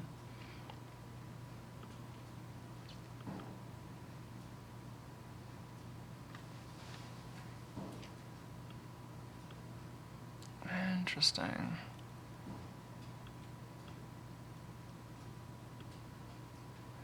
This piece right here is the problem, because I don't think we care what this is, because the output enable is not set, so we really don't care. And then these bits, we also don't care, because the output's disabled. This is the only section of this that's a problem. That's what's actually ending up here. So that's sd.out0. Let's see.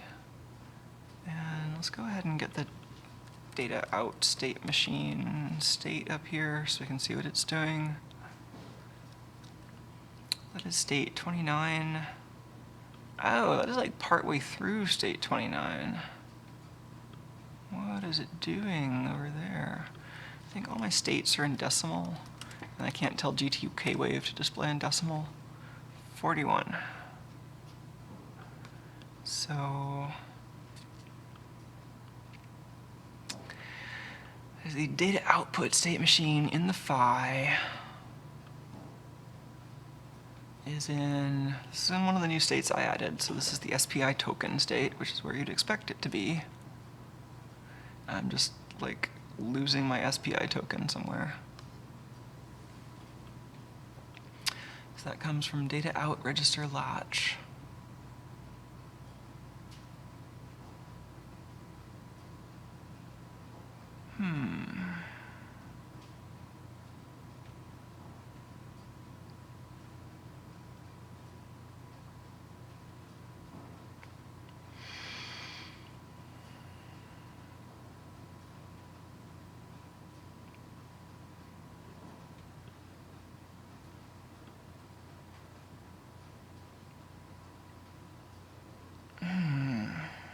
Interesting.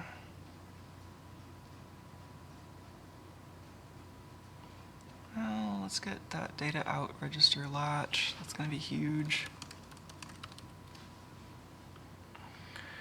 It's the big ol' shift register.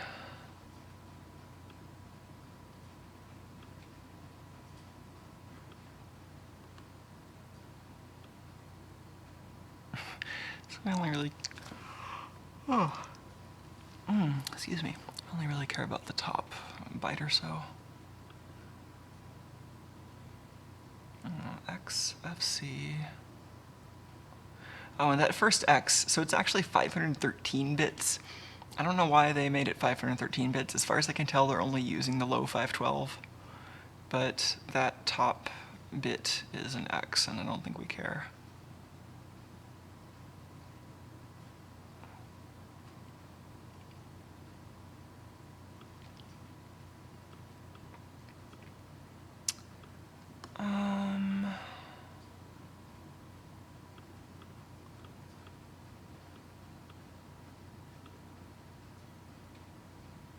Yeah, that's interesting. It's just in the middle of the state. This is changing. SD.out. I mean, so this is just coming straight from the latch, but then the latch itself is getting clobbered with a bunch of X's right here.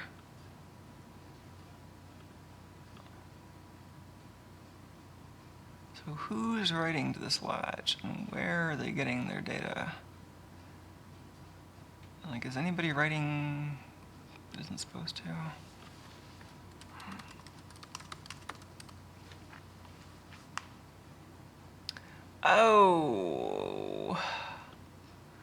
Oh, that's a new problem. I forgot. So I just added this earlier on this stream, but that should not actually go there. That should only go there right before we do the state transition. I lied, because this, yeah.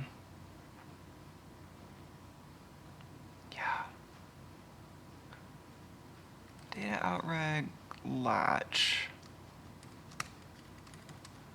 This just goes up here.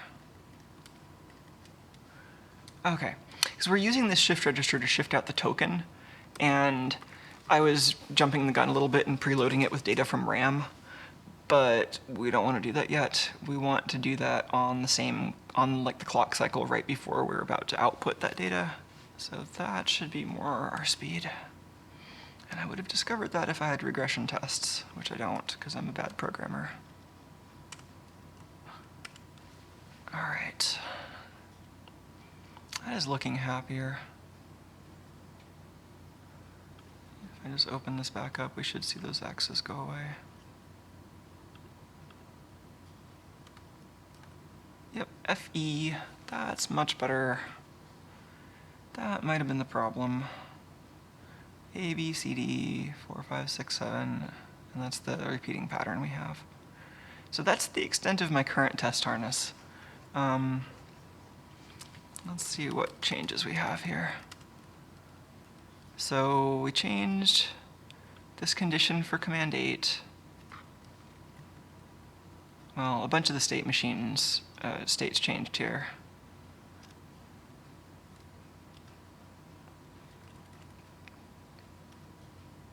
I don't know if I want to check in these test harness changes. Excuse me. The test bench changes, because it doesn't test as much, but now it matches what... Oh, neat. Kyle in chat mentions that GTK Wave has a neat feature called translate filters that lets you replace the numeric state registers with names. That sounds handy. I would definitely like a way to generally just tell this thing how to translate stuff as it's displaying it, especially if I could, like, say, put this in a really tiny font. That would be helpful. I'm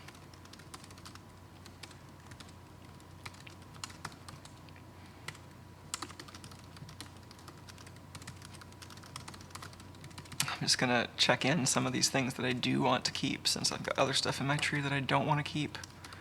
And then let's just synthesize this and see how far that gets me. Oops. While it's synthesizing, maybe I'll try to clean up some of these test bench changes.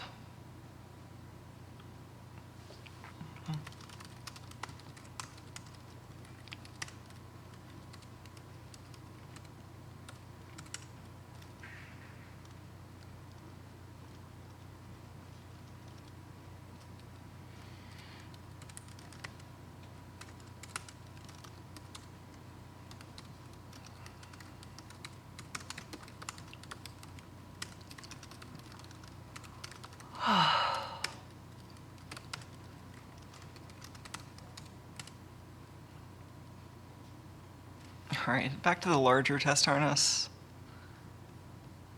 I mean, this isn't especially thorough, but it does seem to be okay so far.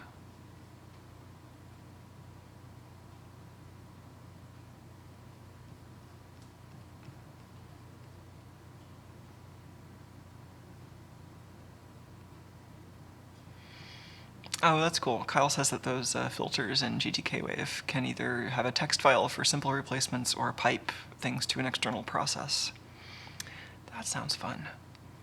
What I'd really like is, like if in GTK-Wave I could attach decoder filters the same way like Salier logic can on a real-time logic analyzer trace.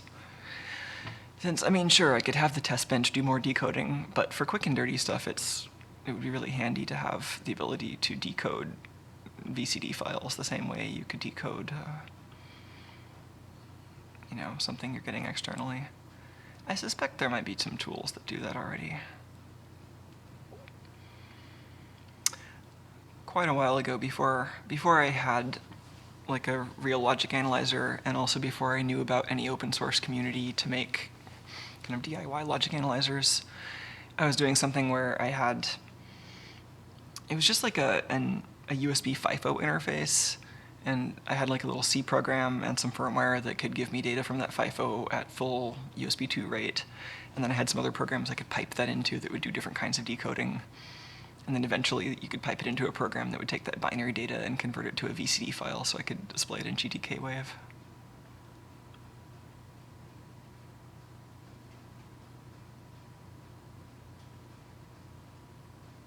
Let's see if our synthesis is done. Still placing. We're getting close. Maybe. Hard to tell. Maybe I need to refill this.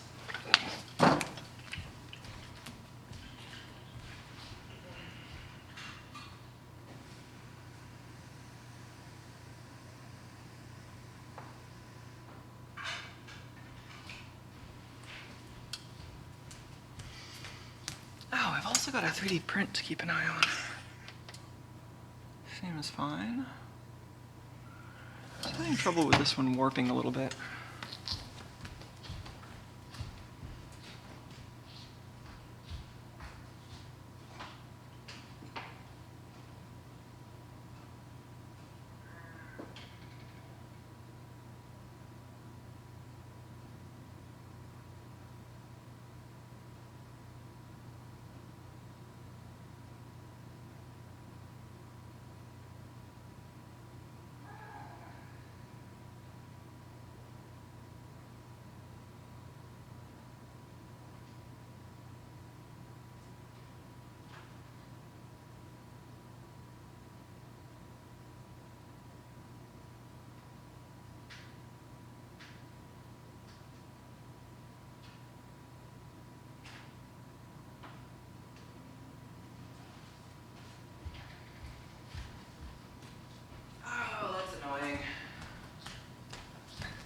Another nozzle clog.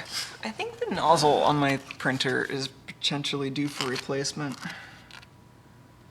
Oh man. Well, that's a problem for a different stream. Oh, that button is the button that's supposed to go to this thing. Come on, button.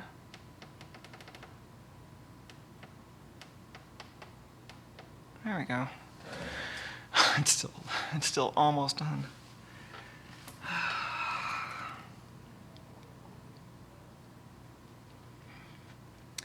It might have clogged because the nozzle is just,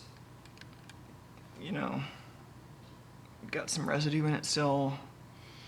Or maybe it clogged because this is trying to fill too densely. I don't know, it's probably a little of each. This is for the cat camera. It's going to be a spool for a winch bot. And I was doing some printing for the parts that I already think I've got mostly designed. Anyway, let's see if this goes any further. Reset. Command 17. It's back at block 7E00. Okay, let's do that same procedure to refresh this scope trace. So that is single capture, then hold these both in reset, and take the FPGA out of reset and let it boot, and then take the target out of reset. That's different. I can identify its differentness.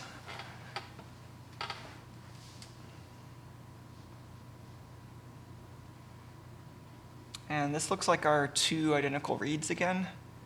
So we've got our F100, that's our master boot record. That's the beginning of the data block.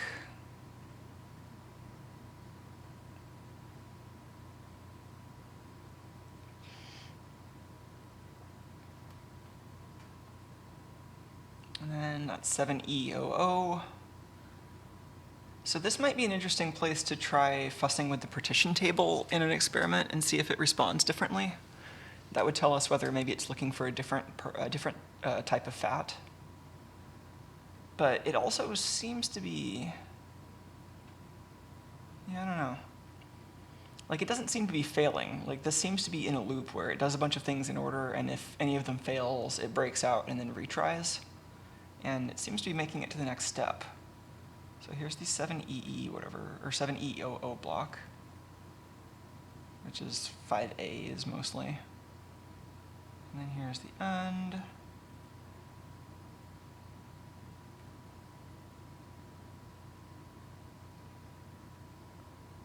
Okay, and here's the repeated reset.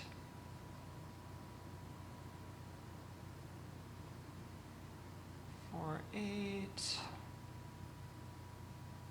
That's all looking much better.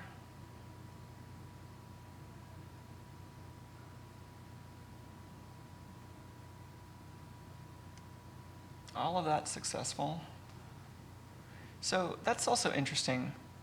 It seemed like it did all of that after reading that 7E whatever block, but not after that much of a delay. So there's this little delay here. So it reads the MBR and then very little delay between reading the MBR and then reading the 7E00 block. But then there's more of a delay, there's some idle cycles, and then it resets the card. So this is acting like it's making some decision based on this sector, and then I can't tell whether this reset is part of like an error recovery in this procedure that is then failing and retrying, or if the reset is something that maybe it does anyway. I could see it being either way. Then we have a longer delay. Reads the MBR again.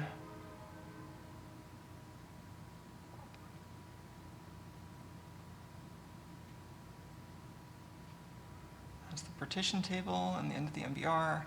7E00.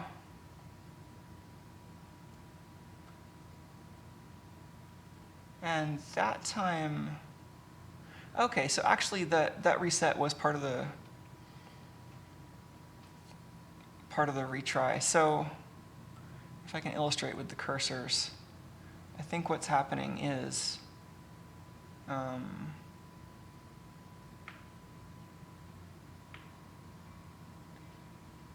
those moments where I've placed cursors 1 and 2, I think are the same piece of code running twice. So that, so I think that first blip, that first bundle of packets, that was just some boilerplate initialization. That is probably being sent by some early initialization thing. And then there's another copy of that, but that other copy, I think, is part of this thing that is wrapped in a retry loop. So I think that X1 marker is the first copy of that, then there's a delay, then there's the 2 block reads, then the failure, then there's a reset, then the delay. So that delay we're seeing isn't between the retries, the delay is part of the initialization that we're seeing happen again. So I think based on all that, our emulation is probably working well enough to get, to make progress. And I think the interesting piece we're probably looking for is like maybe right here.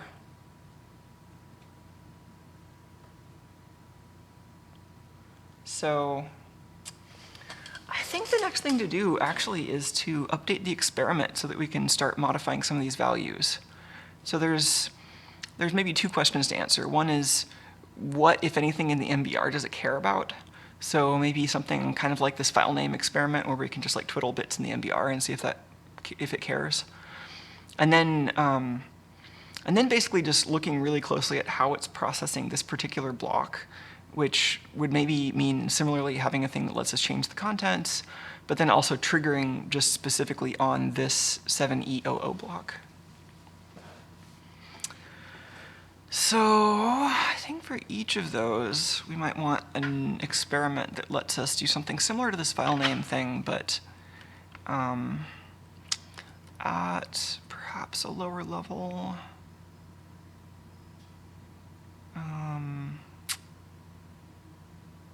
I'm also curious what happens if I just don't give it a valid MBR.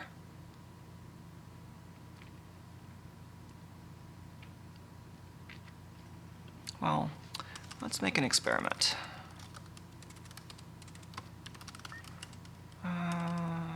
That's fine.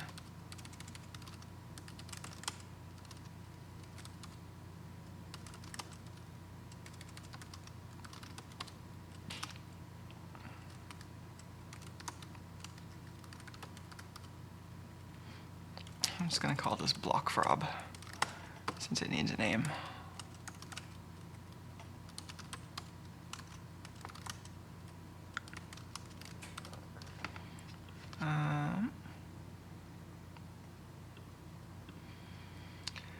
And I think for this one, I don't even know if I want the fat emulation layer.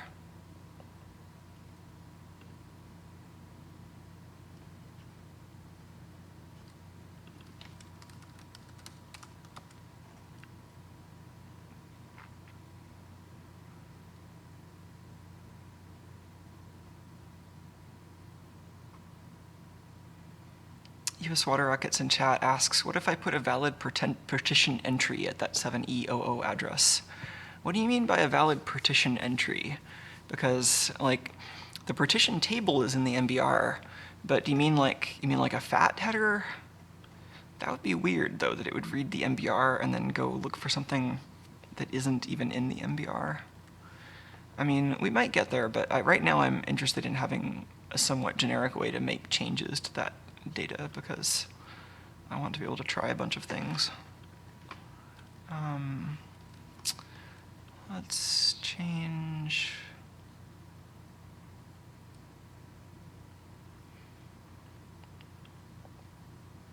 I'm going to add this to the top level makefile for convenience sake,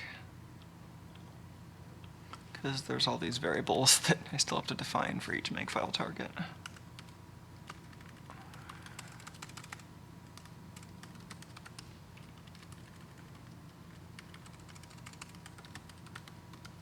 All right.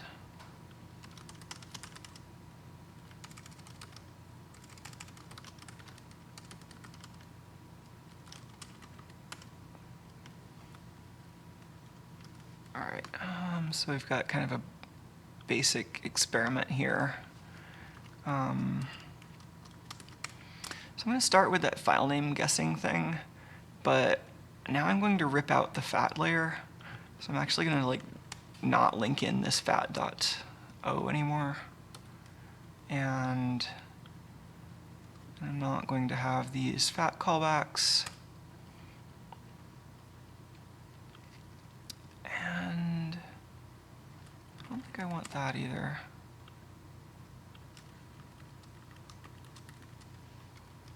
These will now be in main.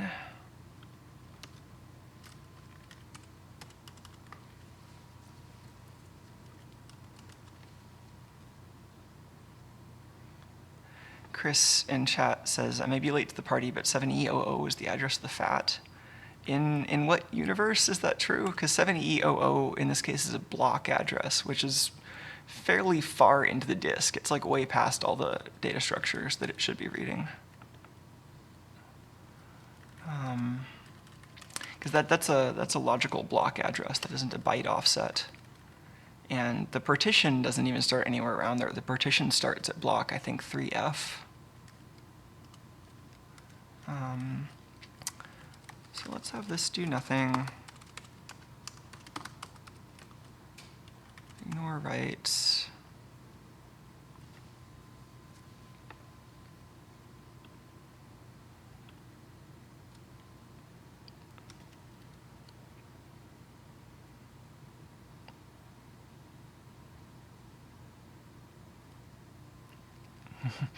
I'm still not very good at trying to keep up with chat and write code at the same time.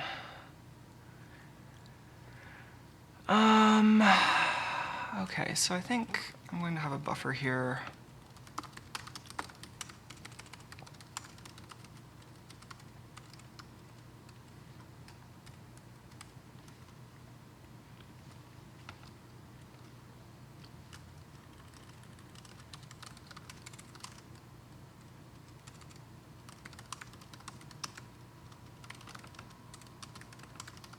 Start out just filling that in.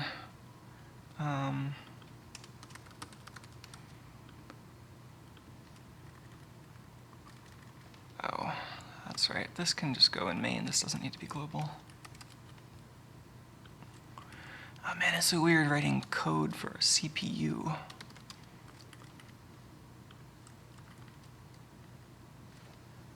And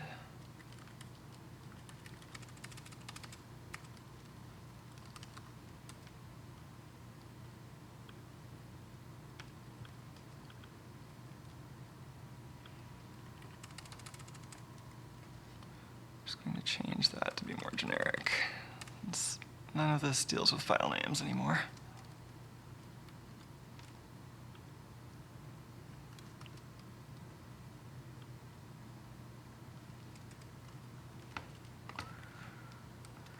So we're changing the guess, we're updating the offset.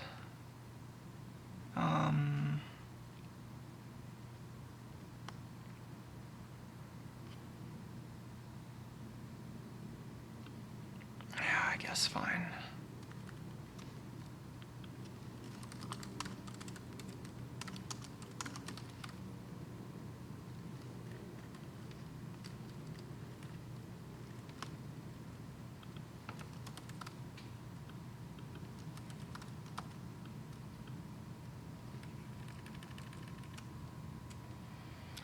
Okay, I guess I do need that to be global, because I was just going to have that function access it directly.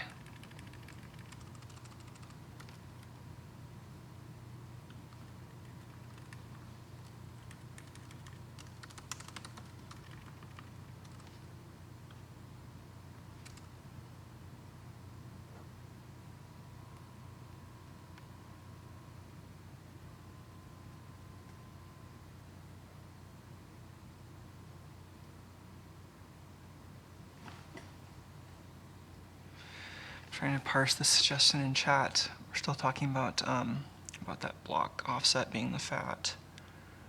I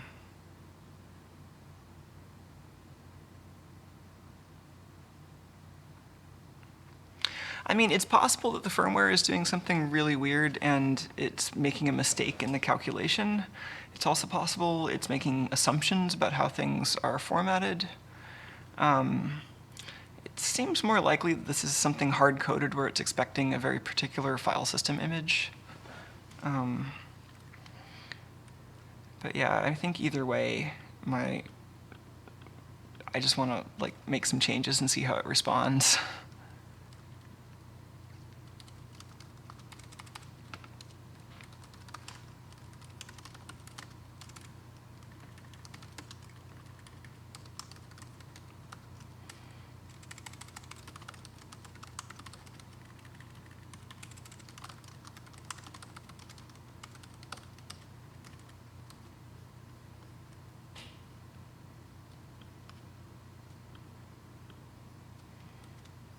See if that compiles.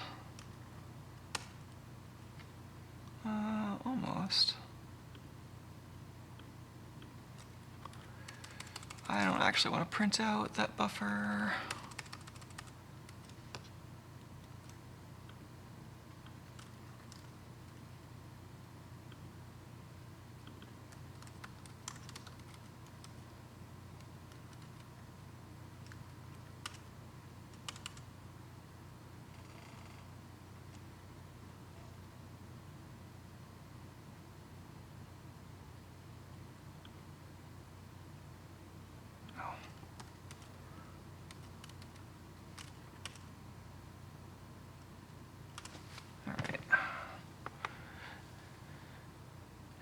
experiment. Okay, so, oh, I should actually have it print out.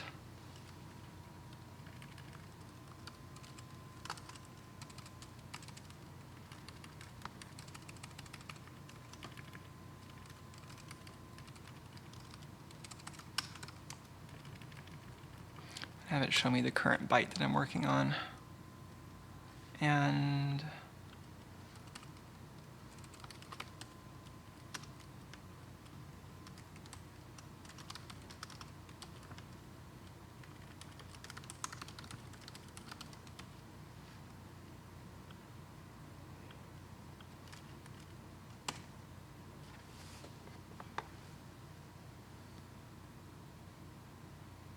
whoops, I want a space in there.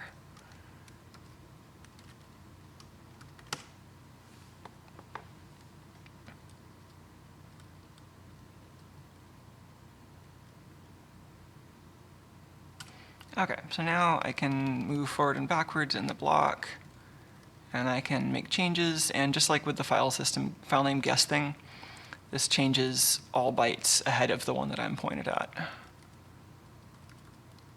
So let's test this out and see if it's working as expected. First, I just want to plug this into my laptop and read it that way.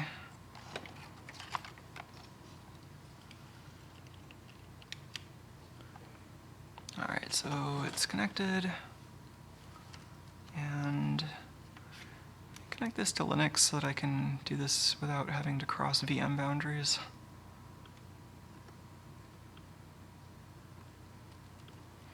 I can see the Linux VM talking to it. Huh. Got some I/O errors. That might be interesting to dig into later.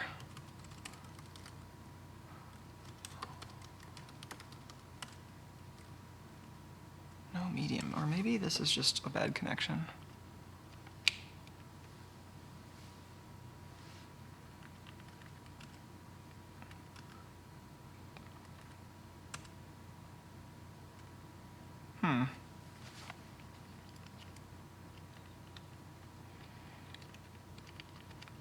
This seems like something I would want to debug if I were making this a really stable general purpose project.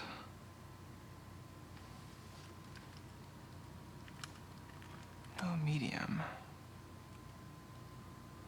Maybe this was working better without the VM involved.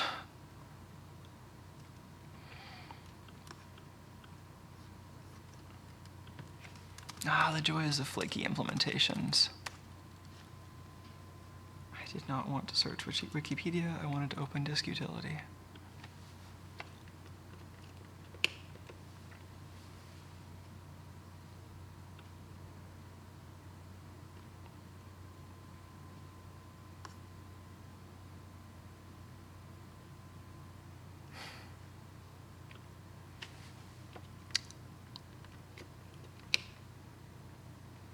Not so happy.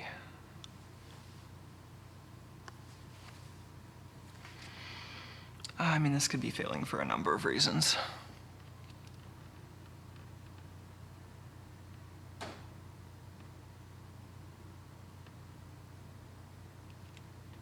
Oh, there we go. Now my Mac is like, I don't know what to do with this disk.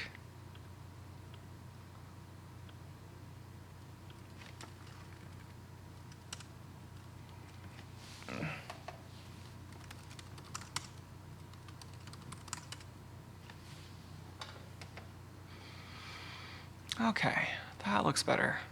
So that's the pattern that I just put in on the console. If I changed it, we should see that change as soon as it grabs more blocks. So if I can go over here, change this to 2, 4, why not? And we keep going. 2 4s, great, dollar signs. Okay, so that seems to be working. Let's try this out with our actual device.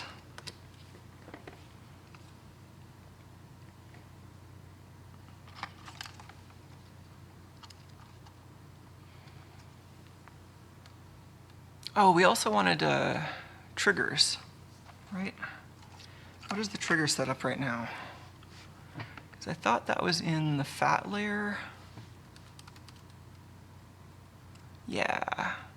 So we want to replicate, or we want to like make our own version of this too. So instead of triggering based on fat events, we want to trigger based on our own stuff, which I think is just going to be one trigger for the MBR and one trigger for 7EOO.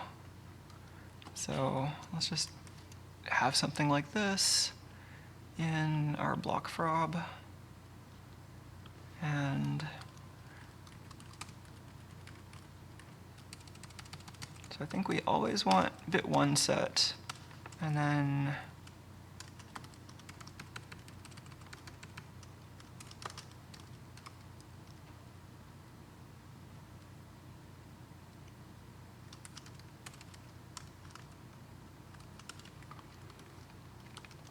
I'm just going to set 2 different bits for these 2 different sectors we care about.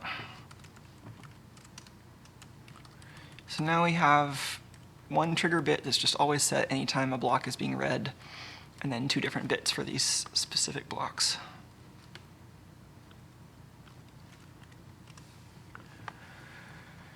And we can bootstrap that. Cool. Now, some scope triggerage.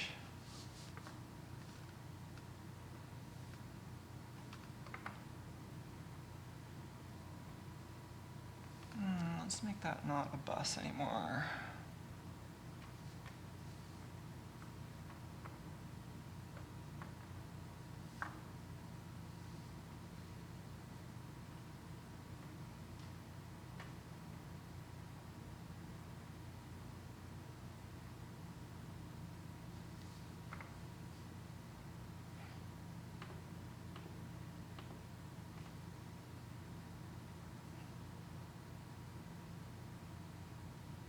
Okay.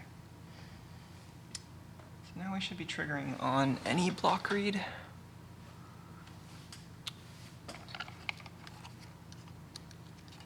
It's plugged back into our device, and I'm just going to poke reset. And that was our trigger.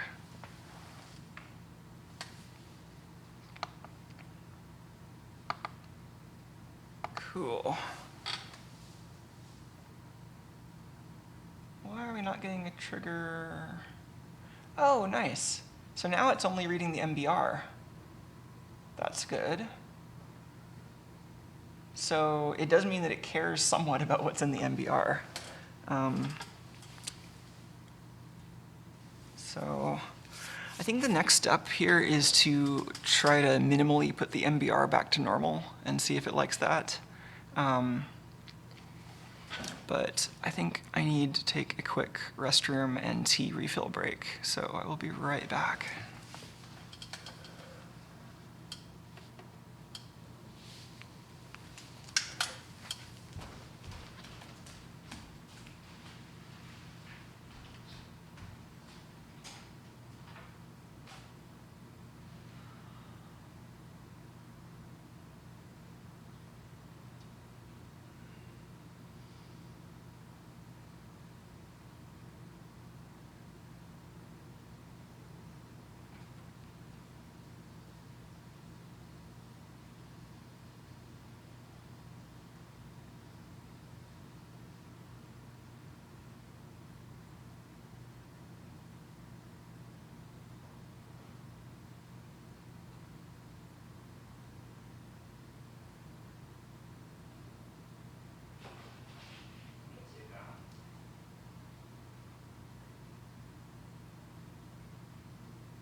right, cat food for the cat, beer for me.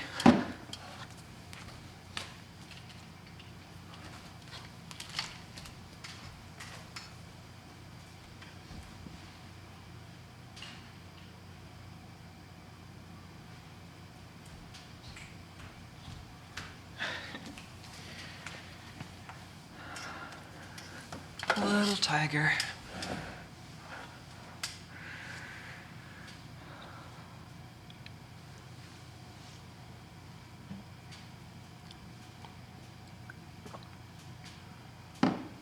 Okay.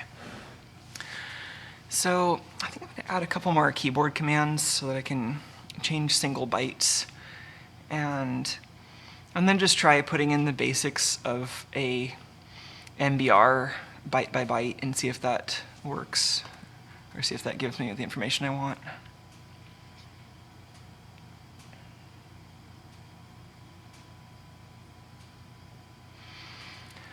I'm also going to change this stuff around a bit because I don't like this change guess function.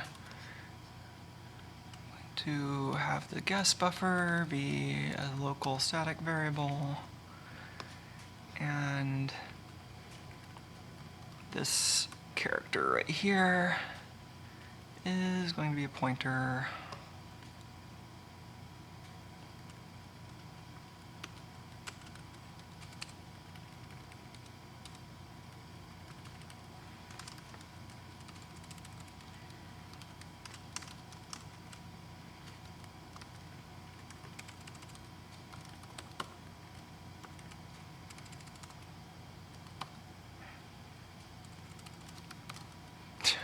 Naming things is hard.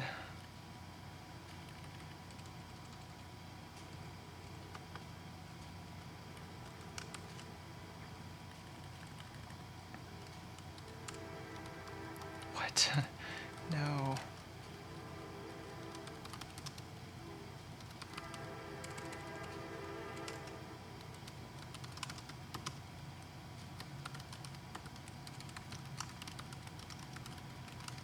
That's more like it.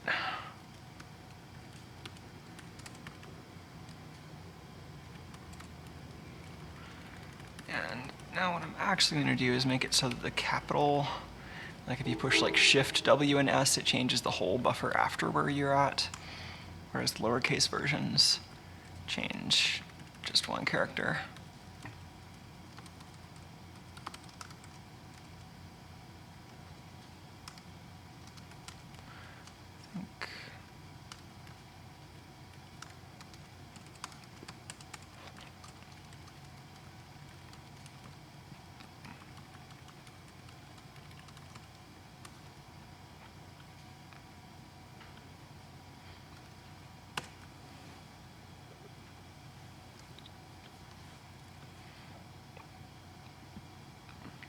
Oh.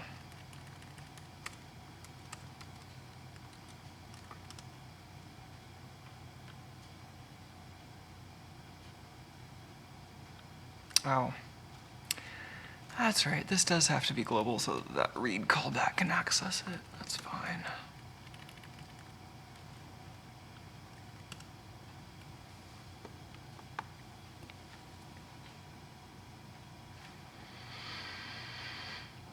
Okay, so first I actually just want to grab a reference MBR from this device in the other mode. Unless I already have one of those handy. I don't think I do. Let's just do that then.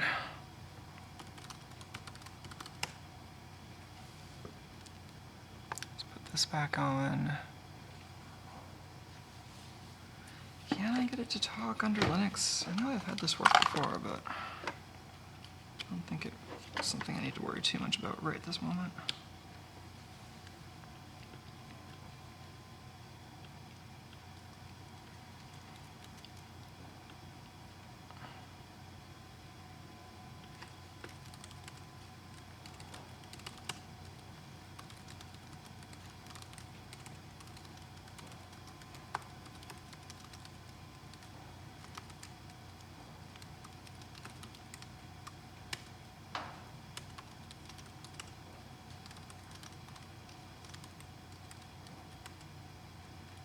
Oh, that worked.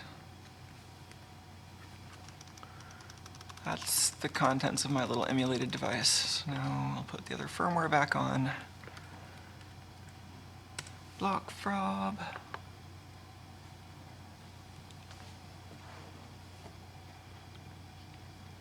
All right.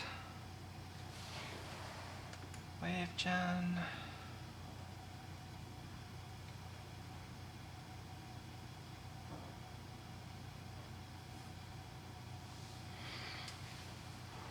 Yes. Am I not getting a trigger?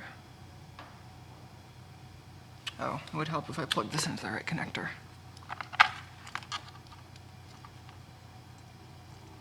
Okay.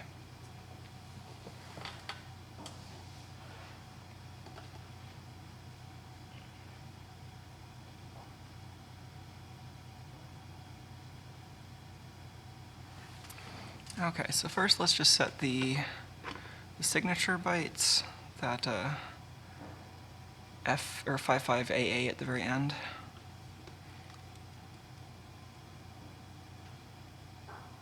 See if this stops at the end like it's supposed to. I should have made something to go up and down by 10. Or by 10 hex, you know, like a round number. Okay, so FF.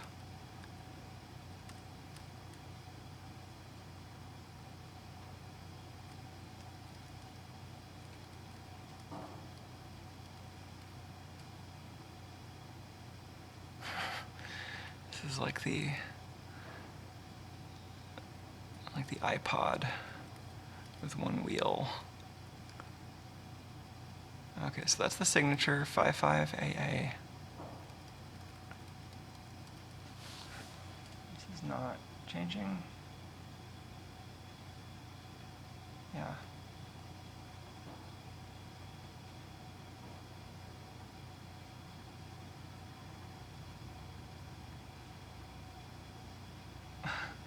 That little 04 response is still there. Which is not right, I think. Is it? Is there any chance that that's correct? I don't think so.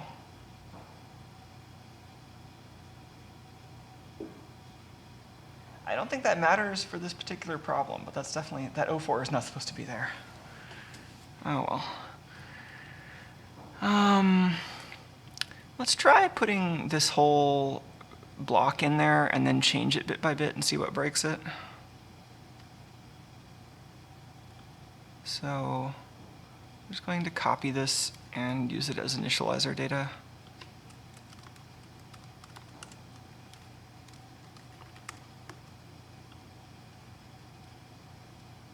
I thought I copied that, but I guess it didn't copy. Thanks for nothing, clipboard buffer. I kind of miss when the default in Linux was just selecting anything would copy it. It wasn't always the most convenient, but I guess it's what I'm used to.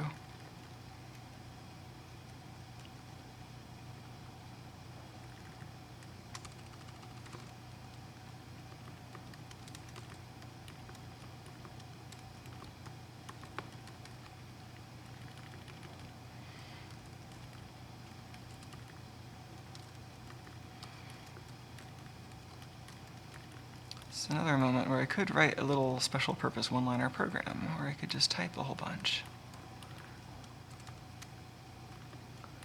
Actually, without the multiple selections, the program would be a no-brainer, but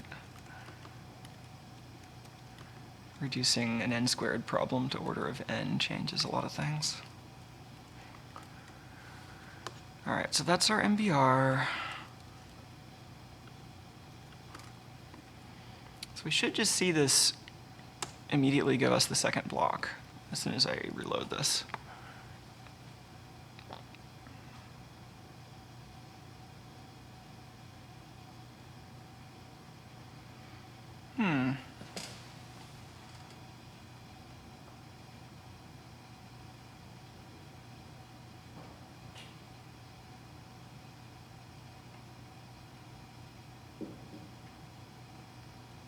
Oh, I think I might be clearing that somewhere, because that looks like it's all zeros.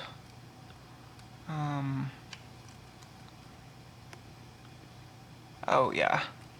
There is a mem set right there that is not doing me any favors. That wasn't even helpful either, because, I mean, for zeros, that's going to get cleared anyway during, like, before main is called. It'll be cleared as part of the BSS segment, but I guess I was assuming I would probably change that from 0 to something else.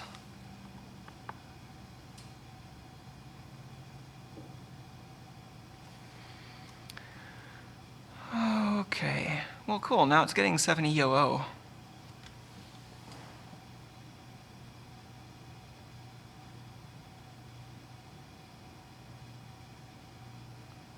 Cool. So let's get this a little bit nicer on the scope.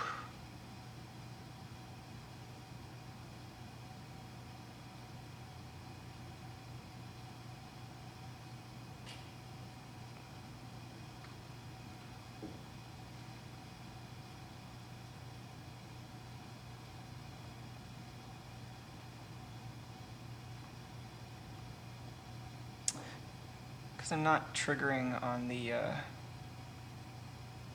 Oh, I am. I was going to say this is going to be jittery because I'm not triggering on my nice hardware trigger, but I am triggering on my hardware trigger, so this is not jittery. That's nice. There's my zeros.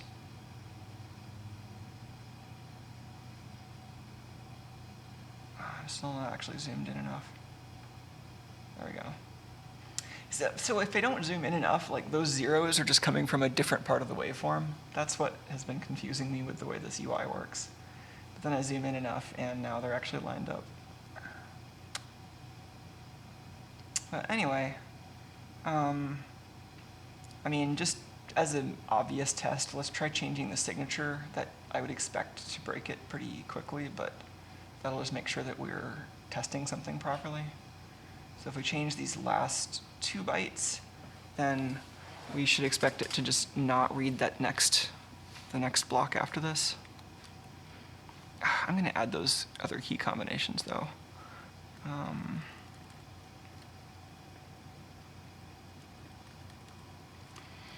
also going to have this clamp afterwards.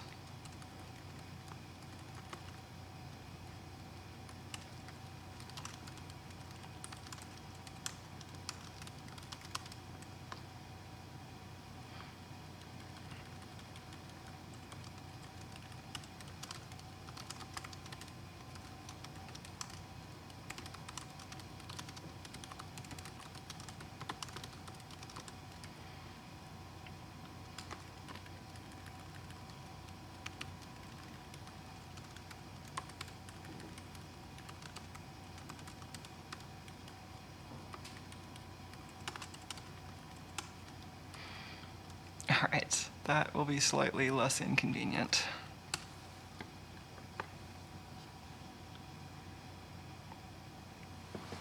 I wonder where the cat's hanging out.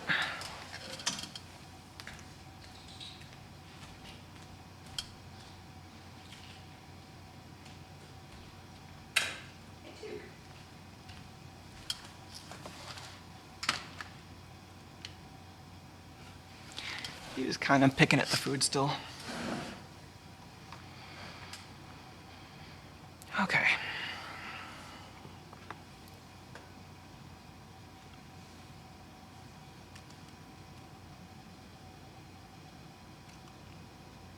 There's the AA. I changed that. And that breaks it. Great.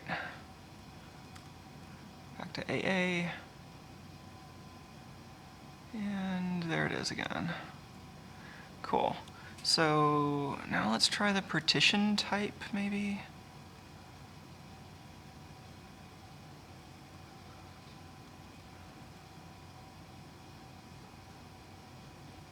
I think it's this one.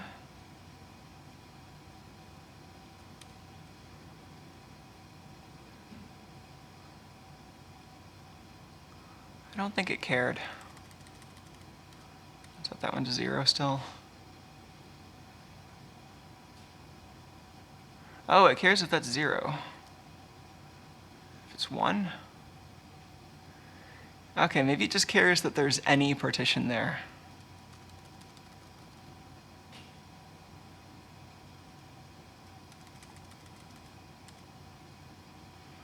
You can watch the CRC change. I'm going to see if I can update this a little more frequently.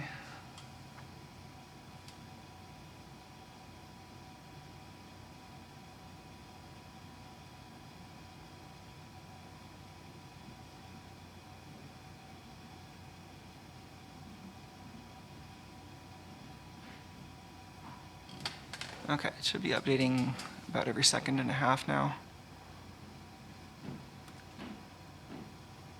So that's a 0 partition type. That's a partition type of 1. And that's B where it usually is. So I don't think it cares, as long as it's something. The next thing is, let's change the beginning of the partition and see if that address that it's reading changes at all. So this we actually don't even need the scope. We should be able to see this read address change if it's going to. So this is 3F. Let's go up to, oh, look at that.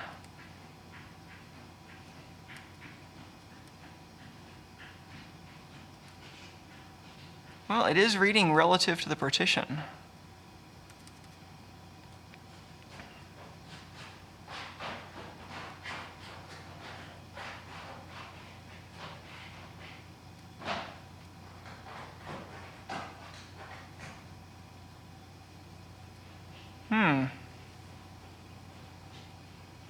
That's interesting.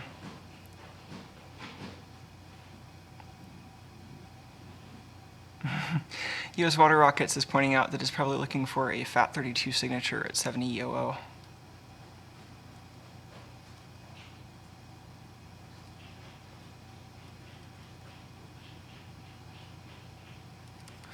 Well, that's going to require some extra coding, because so far I've only got this thing implementing FAT16. There's probably only a couple of relevant differences at this point, but yeah,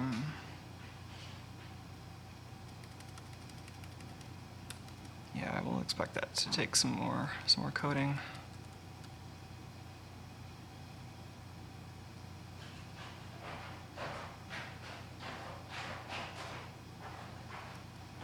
You know, that looks a lot like a byte address, doesn't it? Why would it be doing this?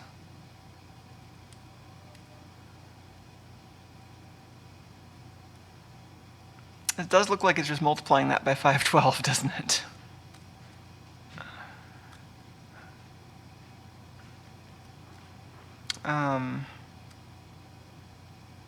Yeah, what would I be doing wrong in the spec for SPI SD that would be causing it to give me a byte address instead of a block address?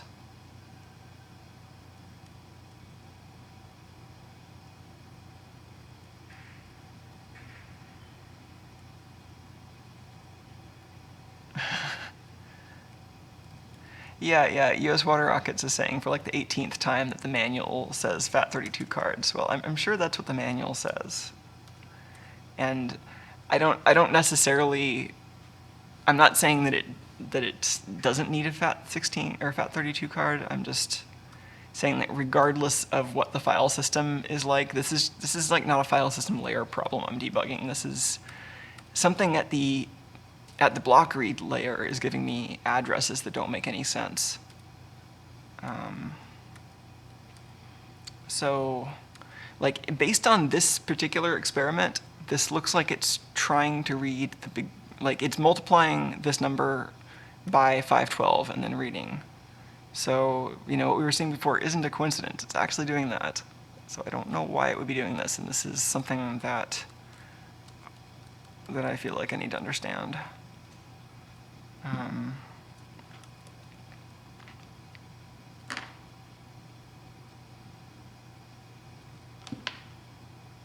Oh, that's interesting.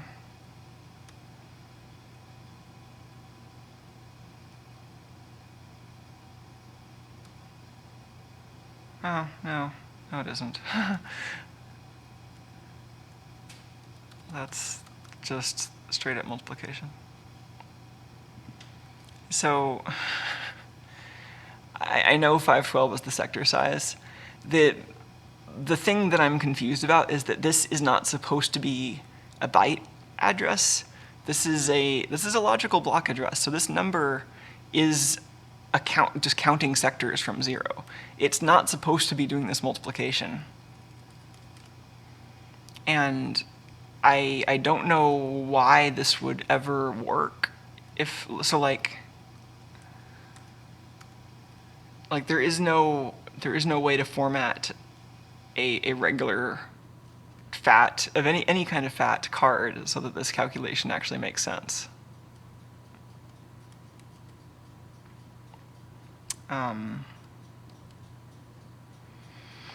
I mean, one possibility is that it's not looking for a partition table at all, and that like maybe, I don't know. Like they must have tested this code path. I mean, some SD cards are formatted without a partition table, but like in the vast majority of SD cards that they would just be pulling off the shelf to test this code path,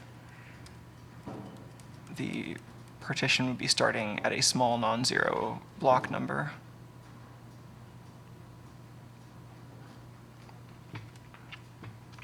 Hey, Tuco.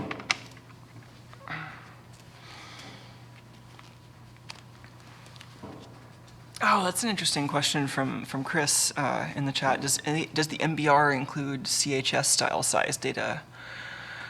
And yeah, it does. I'm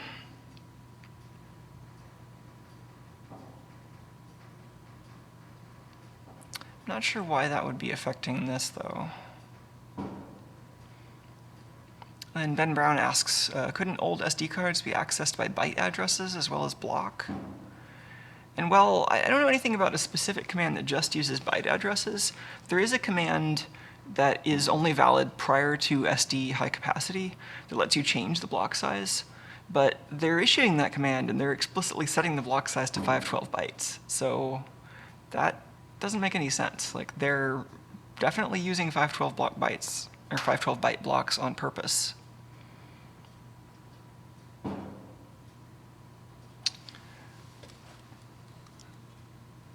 I mean, this is looking like it could be just a bug in a code path nobody tested, but it also could just be, I don't understand what's going on. I think Tuco changed the address that I had this pointed at. Let me restart that.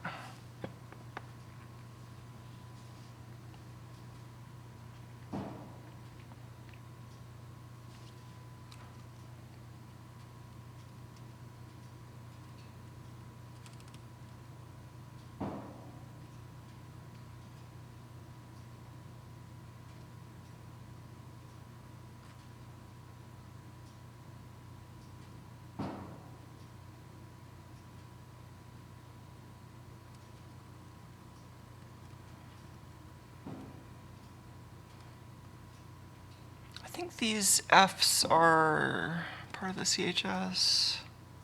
Well, let me see if I can clear out anything in here that I'm not using just to see if it cares.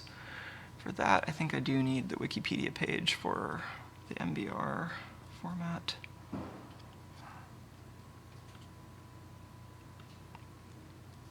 Oops.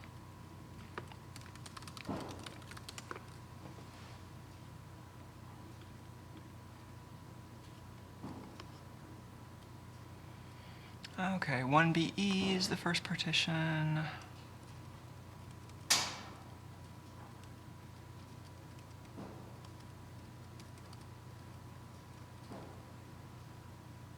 I think I already had this like documented in the code that I wrote.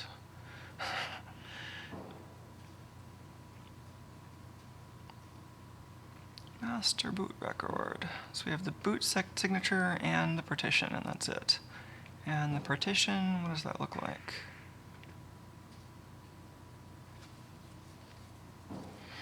Okay, so if it is using the CHS, I would expect it to probably be these.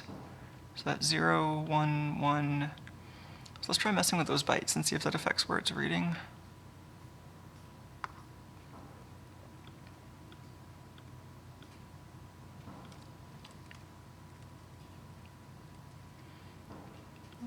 started at, oh, where was the first address? 1BE.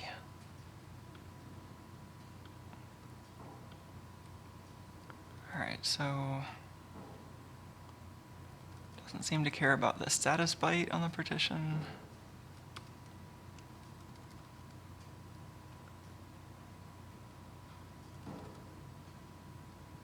That's one of the CHS bytes, doesn't care. Also, not a lot of caring.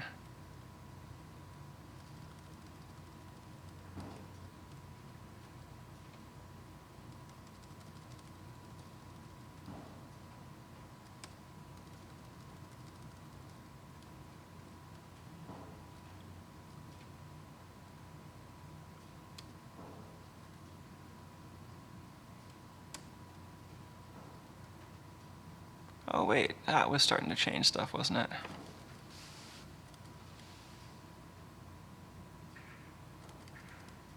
Okay, what was that, 1C6? Oh, 1C7. That's not the same place I was before, was it? Ooh, maybe this is a CHS thing.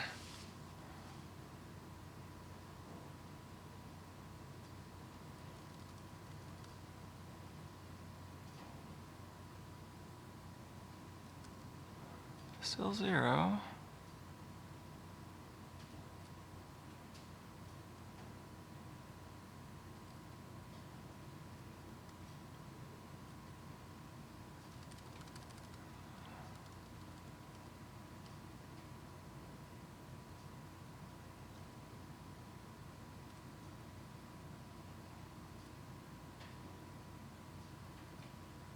What is this byte? Is this CHS related? It's 1C7.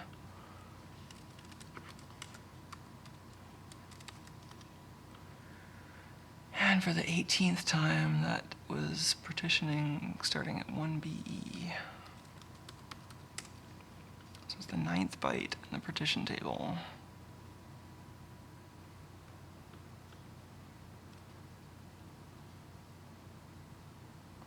Oh, that's just part of the LBA. The LBA starts at 8, and then it's just, meh. Okay, that's nothing new.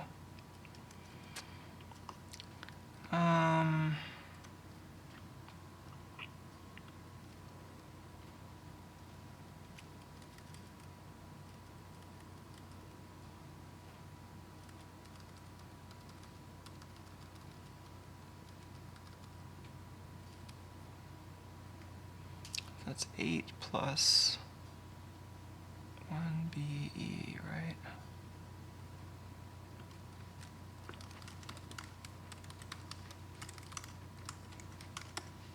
C6.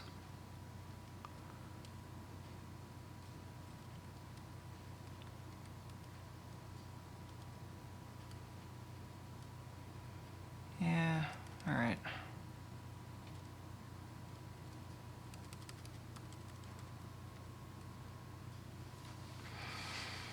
I don't know what to make of this. Like, it definitely seems to be just taking that starting LBA and multiplying it by the block size.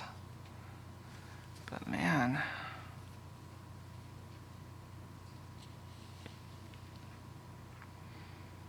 Oh, that's interesting. US Water Rockets in chat says that they're reading elsewhere that SD cards use byte addresses and SD high capacity uses block addressing. That would be, yeah, if that's the case, then that would definitely explain it.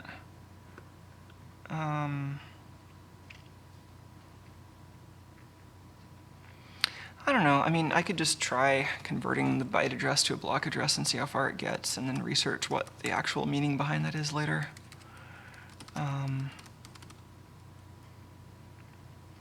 So let's go back to the fat experiment. And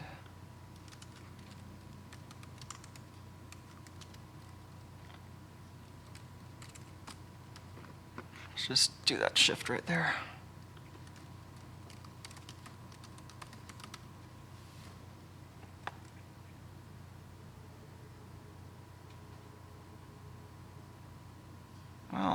We're getting a different read address now.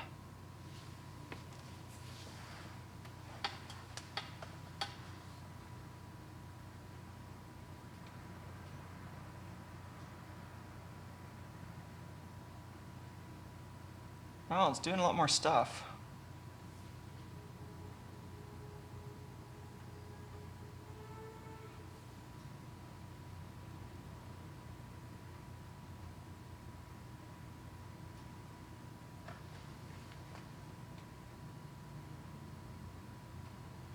So there is a command that I get sent that tells me whether the host supports high capacity mode or not. And so maybe there's something I have to do with that. But that's fine. This does seem like I'm probably making a lot more progress. There's a lot of block reads happening now.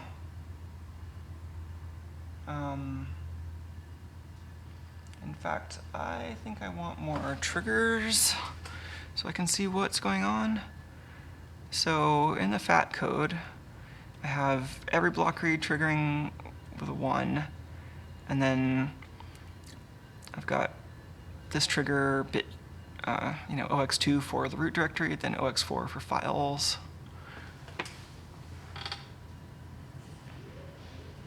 It looks like those are all root directory reads. That's a good sign. What's the trigger on that root directory read?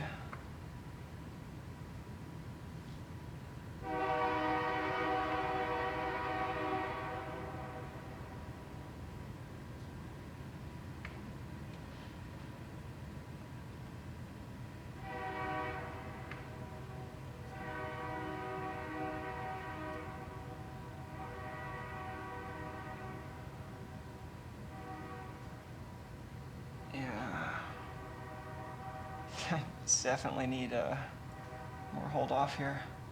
500 milliseconds should be enough.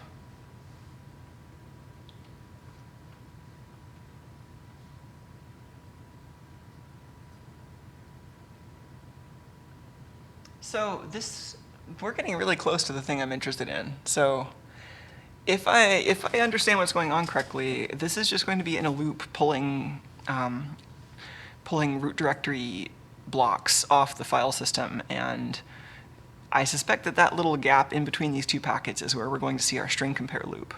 So I think we're getting close. Let's get the analog channel back on. Ooh, look at that activity.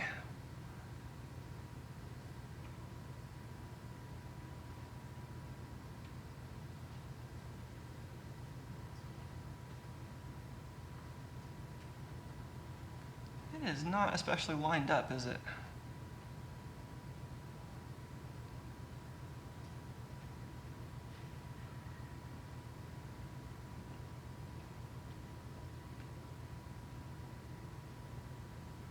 Well, let's see what we can do with averaging, maybe, and some maybe bandwidth limiting. And let's also run this a little faster.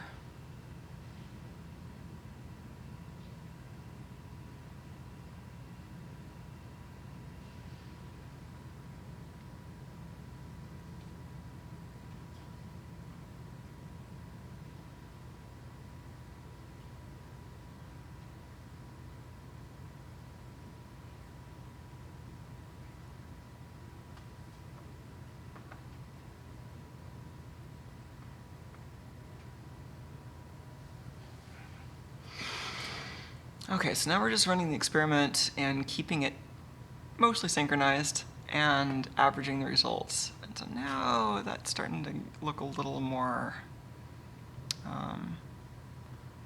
predictable.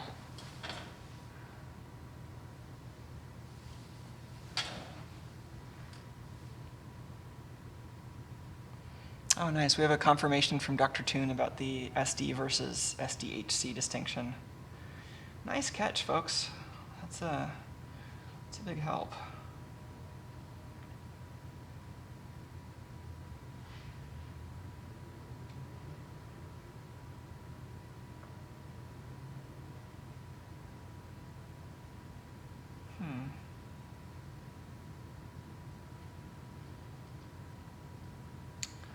So the triggers actually, their length, they're timed according to the SD clock. So you can see the triggers getting longer when, for some reason, the host is running in a slower mode.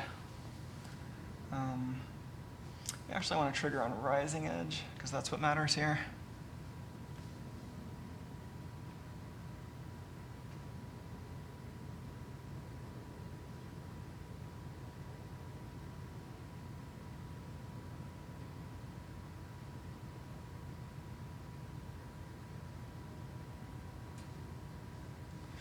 Well, I don't know how much we're going to see right away, but I'm going to start changing the file names and see if we start seeing length changes.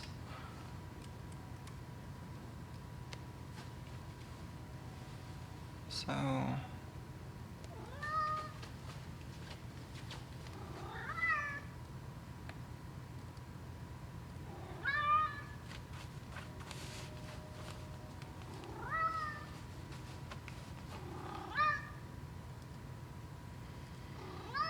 and effectively what we're looking for is a distance.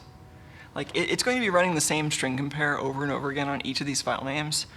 And so even if we don't have the power trace, we should also be able to see a difference in the amount of time it takes before issuing the next transaction. And that would be basically the time it takes to compare 1 byte multiplied by the number of files. So in this case, I think we get 32 file names per block.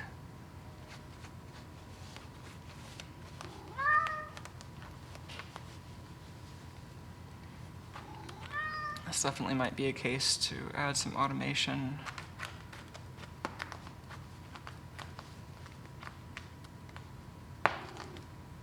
You know, so most of these are staying pretty solid. I'm actually going to zoom in here so I get more of a sense for small changes when they happen. I thought I saw something change on L, but it might just be my wishful thinking because I imagine that this file probably starts with L.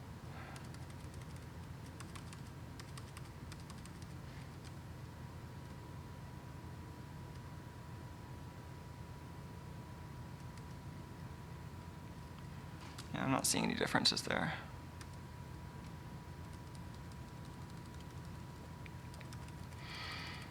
I don't really know how obvious this is going to be.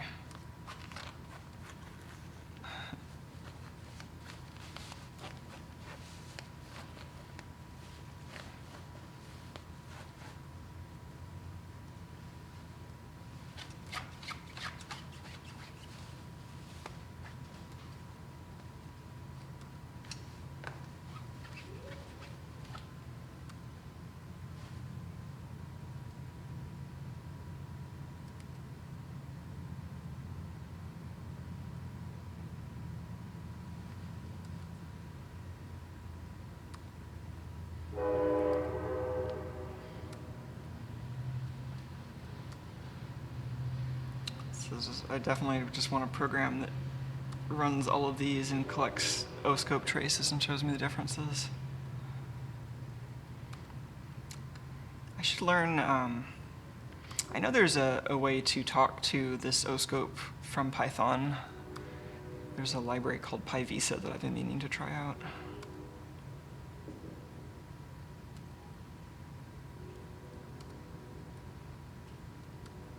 So on its own, it's not looking like this is super helpful. I thought I saw a difference with L, but like I said, it might just be wishful thinking. I was looking mostly at those clock edges, but I'm also not totally sure that that's where we would see the difference because that might be synchronized to an SPI clock in the micro. Oops, we want to go lower than that.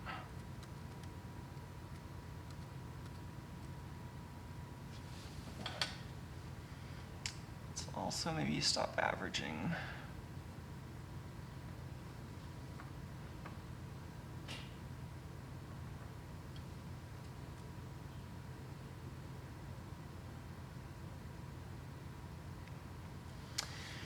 Like, we're still not, as far as like power analysis goes, we're not really locked on to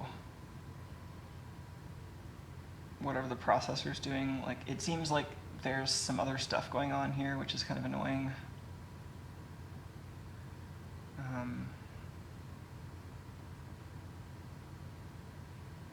I don't know, maybe I should just give the averaging more of a chance.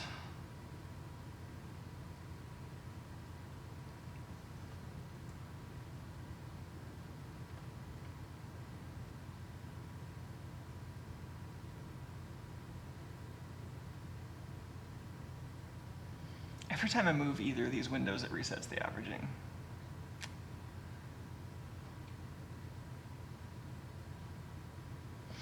It's like you can almost make out a loop where it's repetitively looking at the file names, but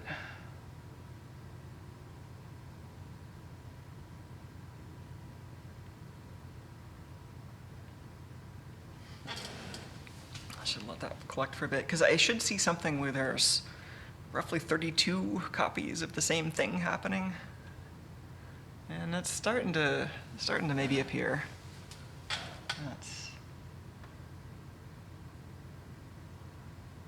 I see at least like 16 of something.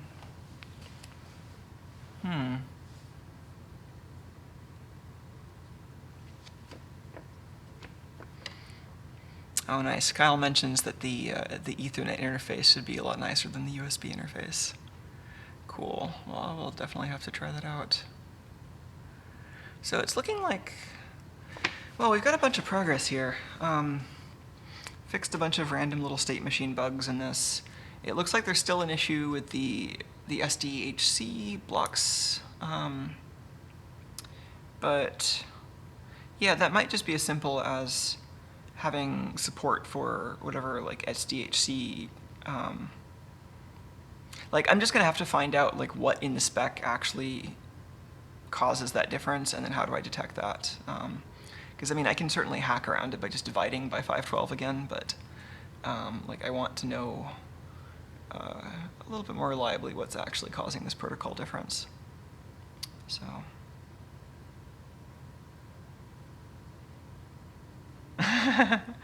Kyle says, I love the feeling of having my LXI high voltage power supply networked and knowing that anyone can just tell it in on port 5025 and arbitrarily change my voltages.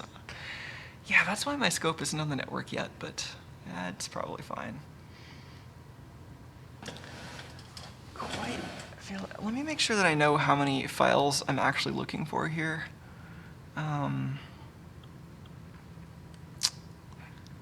That would be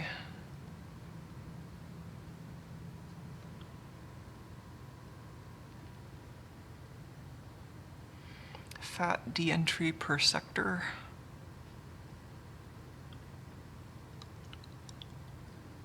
Which is, oh, 16. Oh, that's great. I thought it was 32 for some reason, but 16 actually matches what I'm seeing on the scope. So that's pretty baller.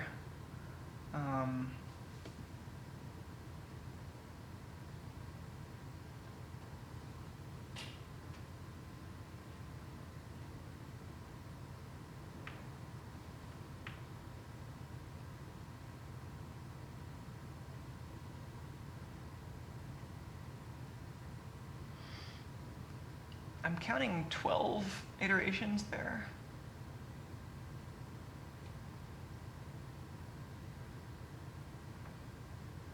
Maybe that's 13. 14.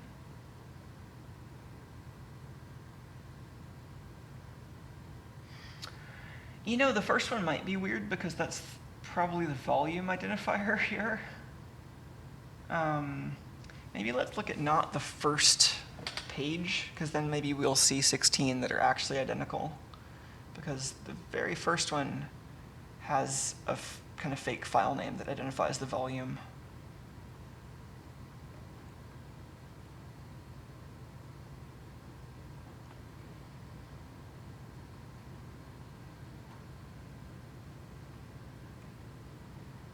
You know, I could, like, if it is actually,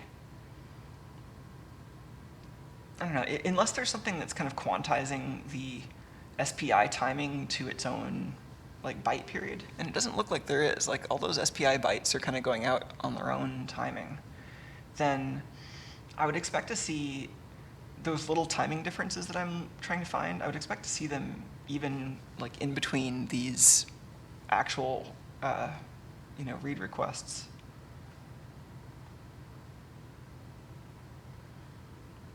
So here I'm zooming into the read request that's right after the one that I'm triggering on. So here we should be able to see a couple things. We should be able to see hopefully exactly 16 of those little power waveforms indicating perhaps a string compare. And we should see how stable this is. And so far it looks totally stable. Like I'm not seeing it change at all, which is nice. And it also means that we should be able to just like really amplify any timing differences and then step through different file names and see if we can see the results of that. This does look a little different.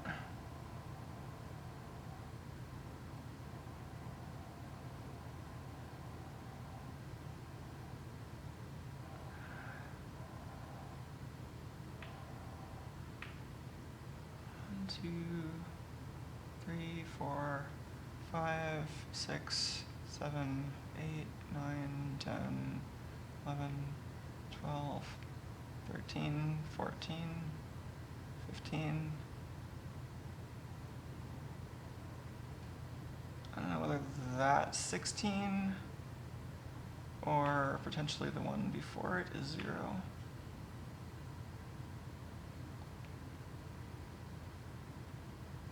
It probably doesn't have to do much on the CPU between, having that last byte go out and actually scanning the directory table. But in any case, I think this is what we're looking for. This is a loop with a bunch of string compares in a table that we're providing. So let's see if I can see those differences now.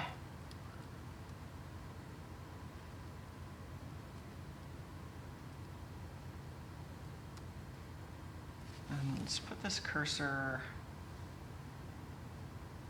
I'm just going to stick a cursor at this trigger so that I can keep it handy and notice if it moves at all.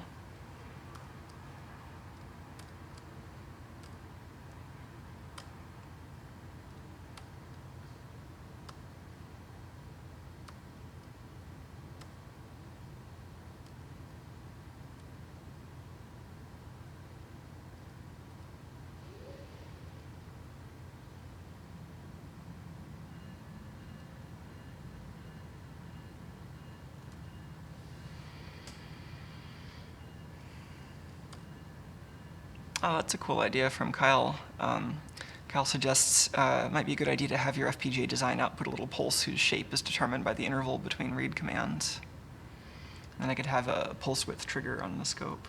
That sounds like it would be handy.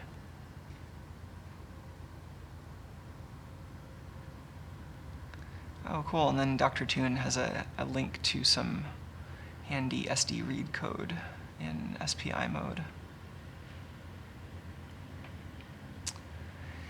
Yeah,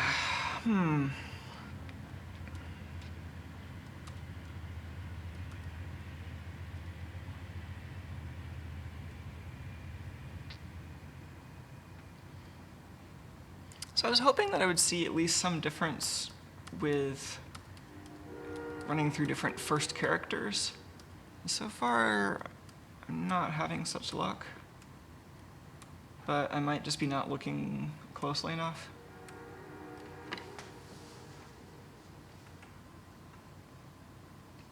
Let's try looking way over here.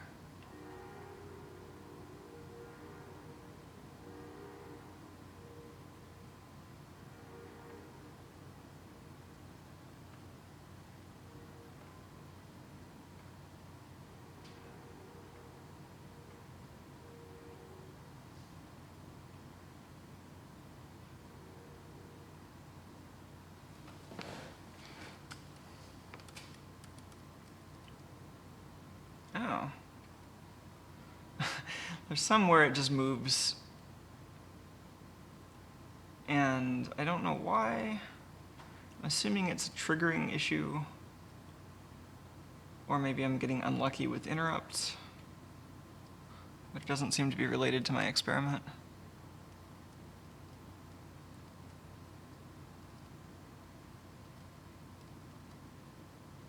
Oh, and I can see the CRC change now, which is handy.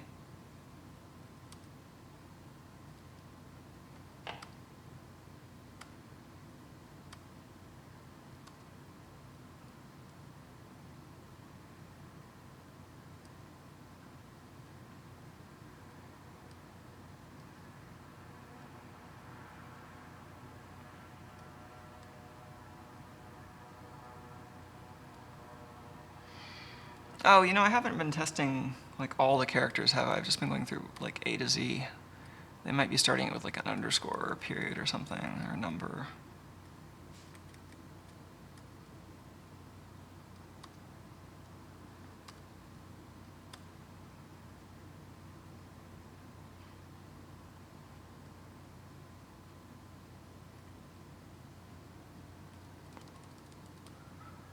Oh.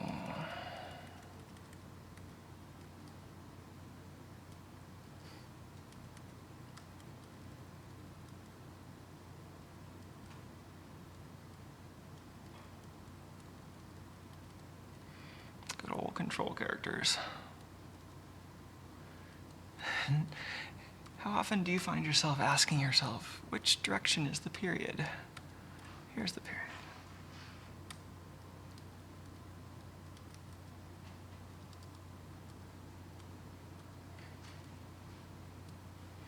And it shouldn't be looking for lowercase letters or anything like that. I mean, I would expect it would be doing a case-insensitive compare.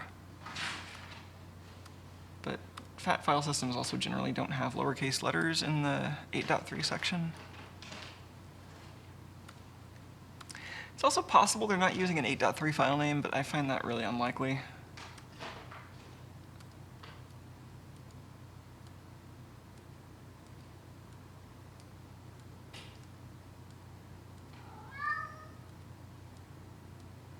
Yeah, I think I'm going to have to design a better test for this. The easy things aren't working, so I think I'm going to have to do some slightly harder things.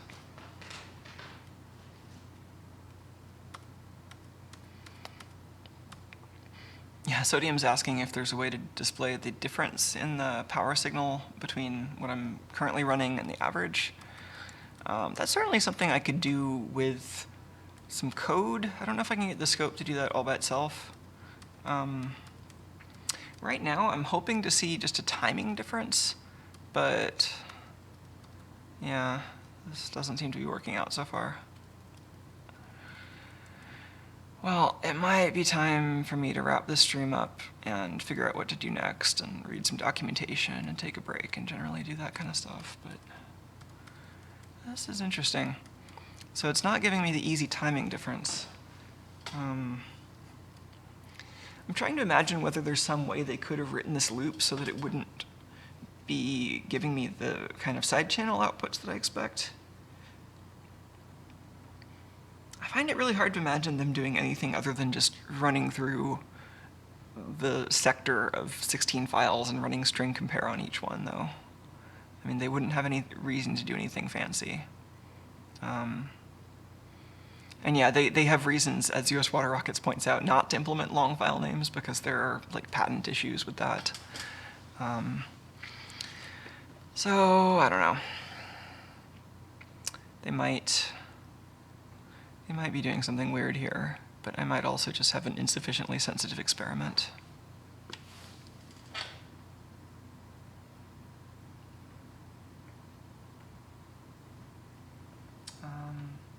Yeah, well, maybe let's at least. So Kyle suggests persistence. They're also just asking if it's waiting for the card to be ready afterwards, which is interesting. So my state machine is mostly just driven by the SD clock. Like there are cases where the timing can matter because it might be waiting on the other link level state machine that's driven by its own clock. But that clock is so much faster than this clock that, well, how fast is this clock? I don't think it's very fast. It's 500 nanoseconds. Maybe it's faster than I thought.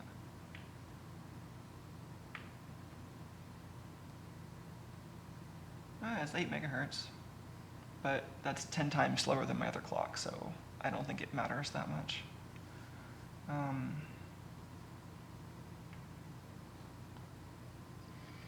Yeah, this, like, unless I'm slipping by an entire byte, like all of the sub-byte level timing comes strictly from the host device. I don't have any say in the sub-byte level timing. So I think to make this as sensitive as I can, given the current setup, I want to look really far away from my trigger.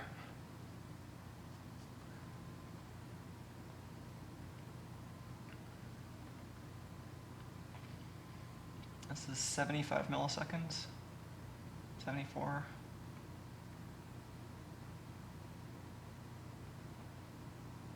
Oh, so there it is slipping by some larger amount, which looks like a couple of bytes. Where's that happening?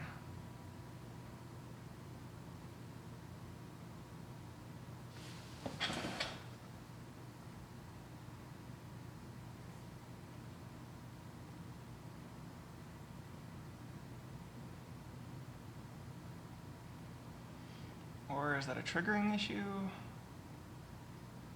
I don't think so.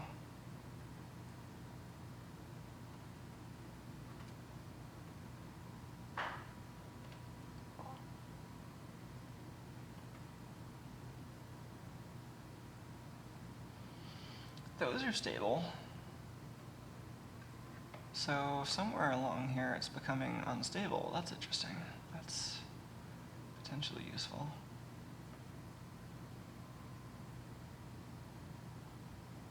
It looks stable.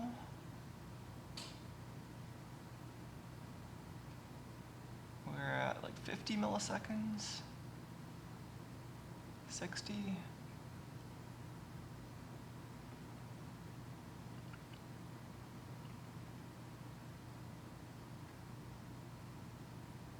Seems fine all the way out here at 60 milliseconds.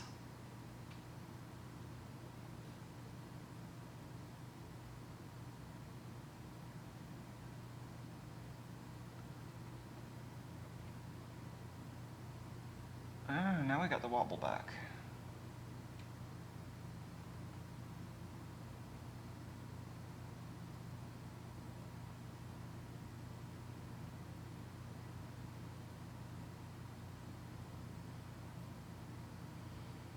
Yeah, this might be just slipping by 1 byte. Oh, that's interesting.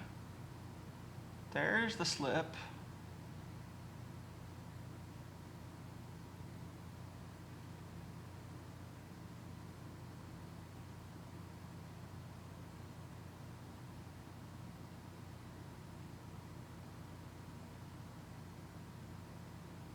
O1 ACOO.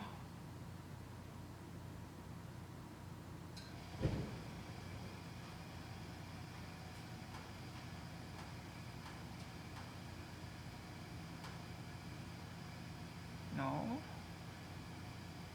Man, this is elusive.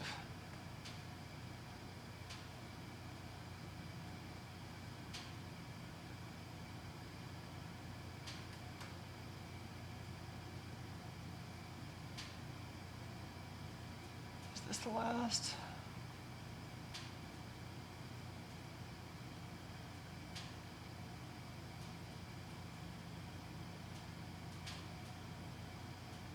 Okay.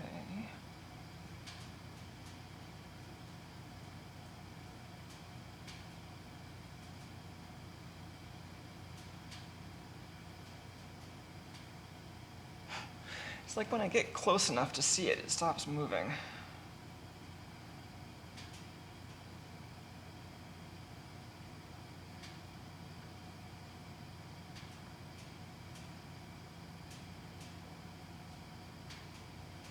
Like I thought it was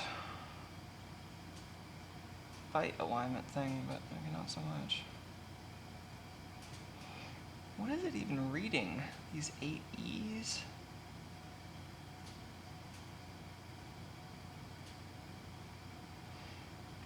Is it reading some undefined data or something?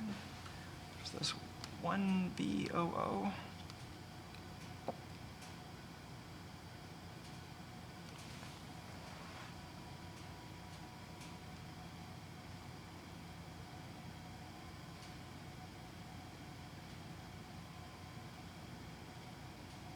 It's also weird how sometimes it seems to run at a much slower clock, like it's booting up in a different mode.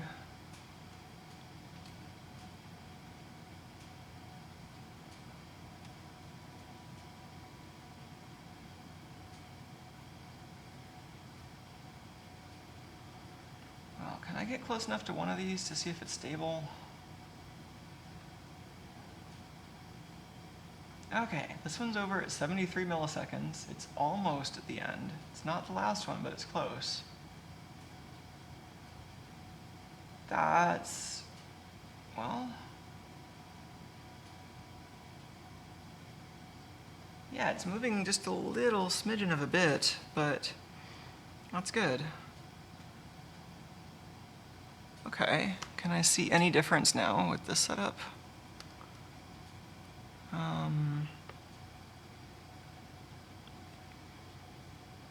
Oh, is this?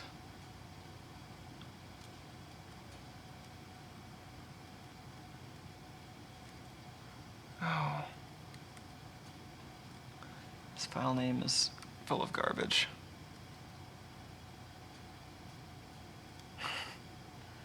Let's restart this experiment with a less garbagey file name.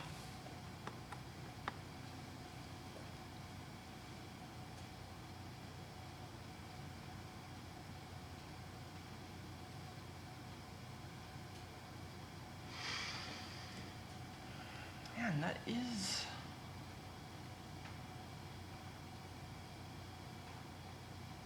It does seem to be bimodal. And why is it jumping around now, whereas it wasn't before?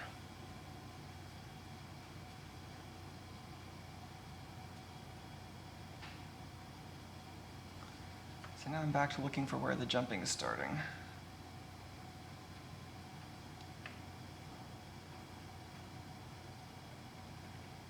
So here's the first one.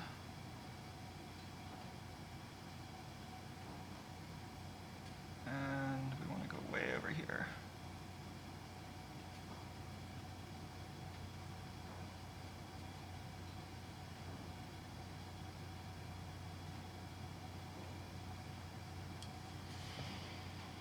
Yeah, that...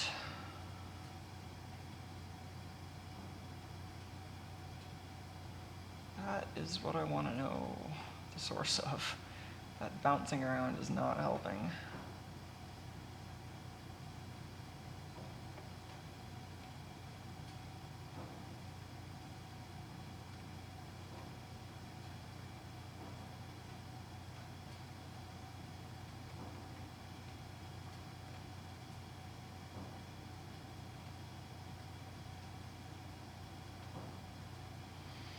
Man, I wonder if I should have my FPGA generate the clock for the device under test also, so that I can have it totally synchronized.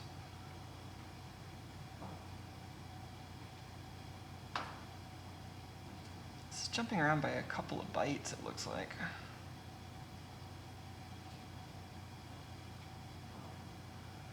I wonder if I'm going to end up finding a couple of state machines that have like some beat frequency between them where they're getting in and out of phase. Okay, see those data pulses? Well, those aren't real. That's one of the... Sorry, I should turn that off. Those two pins are just floating right now. They're used in 4-bit mode, but right now they're just distracting noise.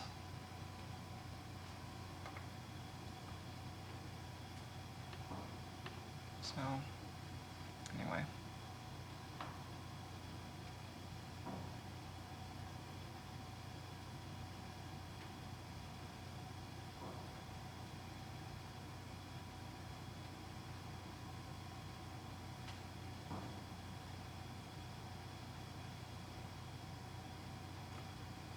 This wiggle seems like it's happening really early, which seems like a fine place for it to happen, but... Okay, I'm not getting it there.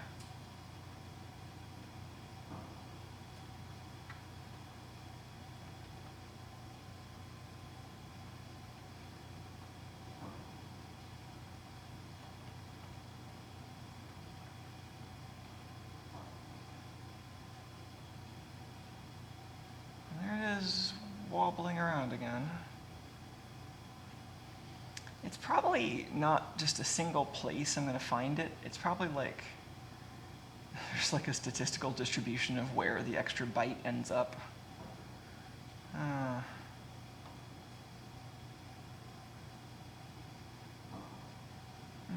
is that the packet?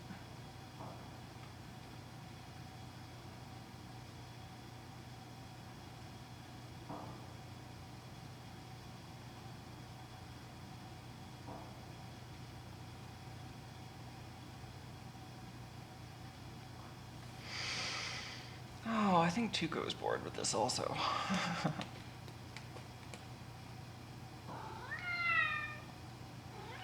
Yeah, I mean, I was having this problem with the real SD cards also. Like, trying to have these repeatable experiments, and just randomly the initialization would take, you know, a byte more or less to complete. Which is not that surprising, but it's super annoying. So now I'm actually pretty close to the original trigger, and I'm still getting intermittent issues. So this is the one right after my current trigger. Seems fine. But if I go down here, like 6 later or so.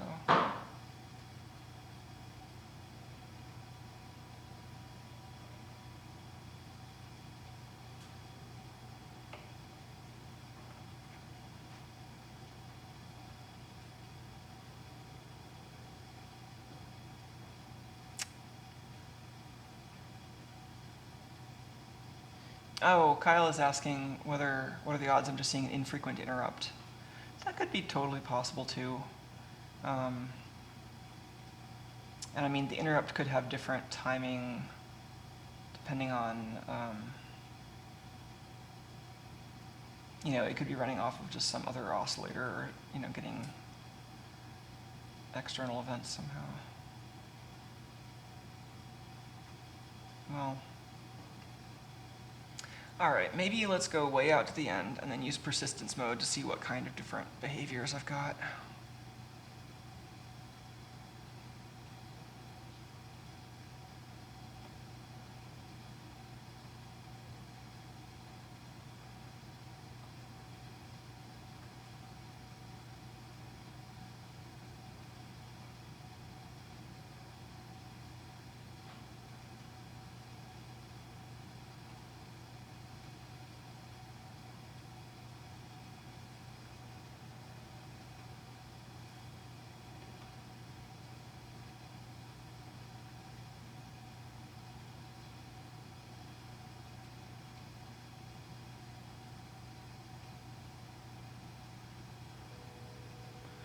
Okay.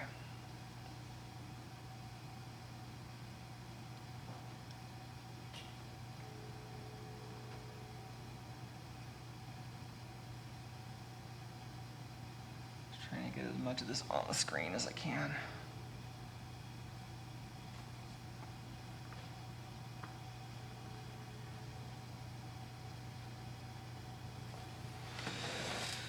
Okay.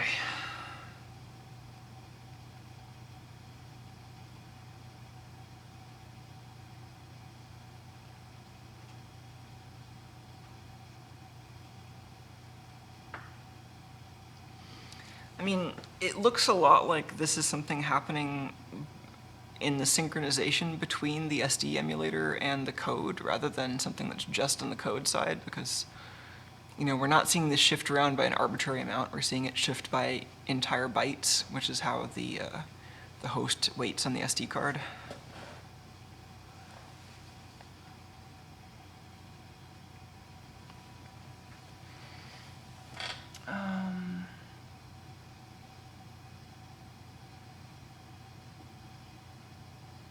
Oh, yeah, let's move this a little further this way.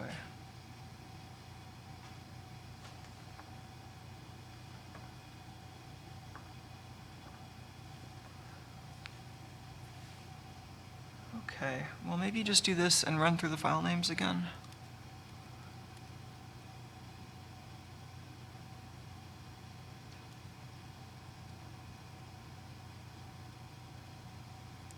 See if I see this move to any locations that it doesn't otherwise occupy.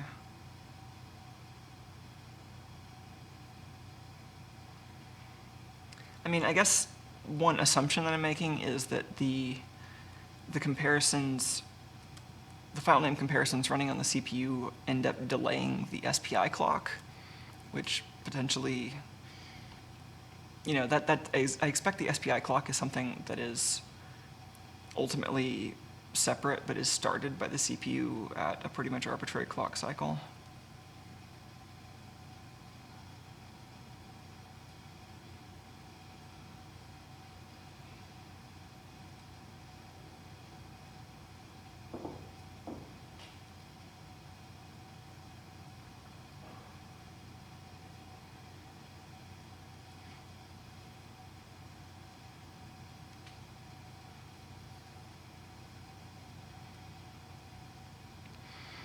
I'm not seeing anything obvious here. Definitely seems like we've got a couple of byte-shaped buckets that's falling into.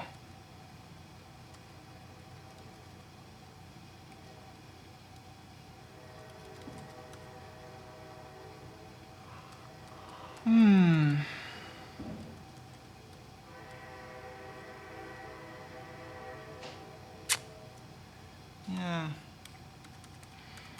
Well, yeah, hope is running thin around here.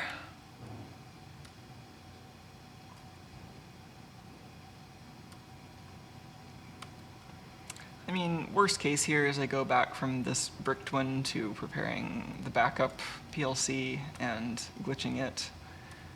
I would like to unbrick this one.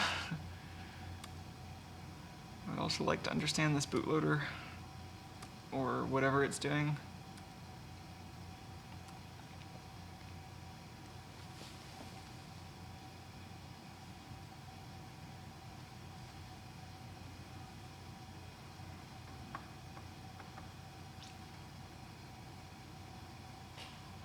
Wow, I think it might be time to wrap this up. This has been a long stream.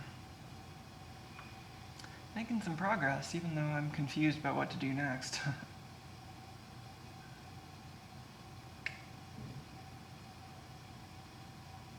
I mean, there's a few infrequent things happening. There's the part where this is getting delayed by some number of bytes. There's the thing where sometimes it runs at a much slower clock rate, which is also a little weird.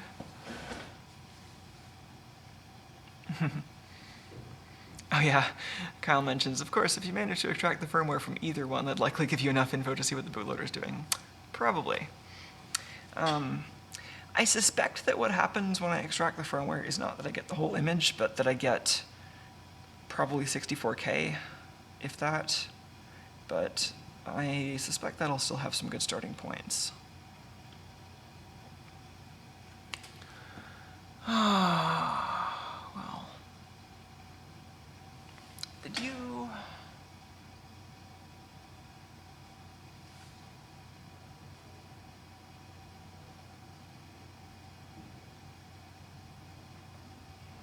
Oh, I was wondering if I didn't have my signal, but I was just zoomed out so far that it was averaging down.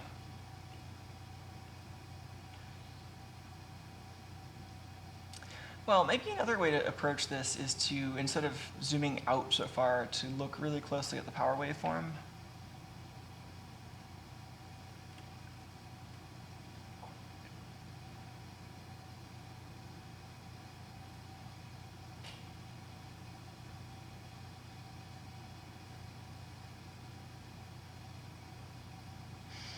Oh, you know, I'm curious if I can tell the difference if I put a null in here. Like, that would tell me if they're using like a string comparer, potentially.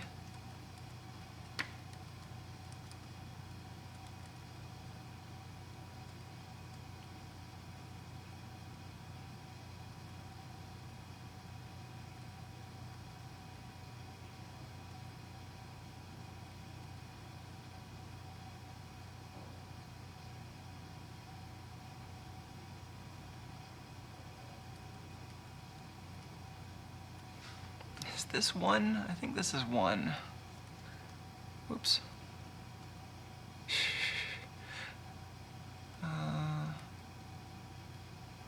Yeah, and I think that's null.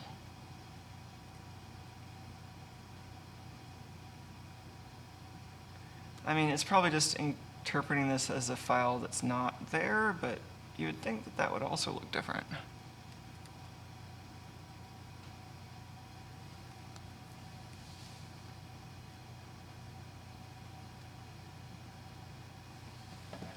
I shouldn't be averaging for this.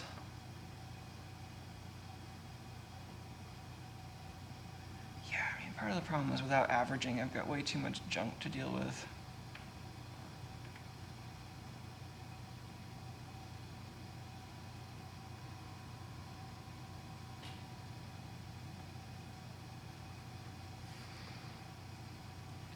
So let's just try averaging, but then maybe, like, I don't have a good way of comparing two different averaging waveforms right now.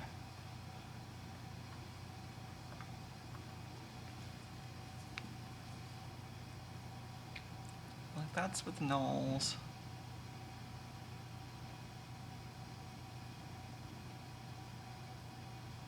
Let's settle a bit. And if I change that, you can see the CRC changing right away.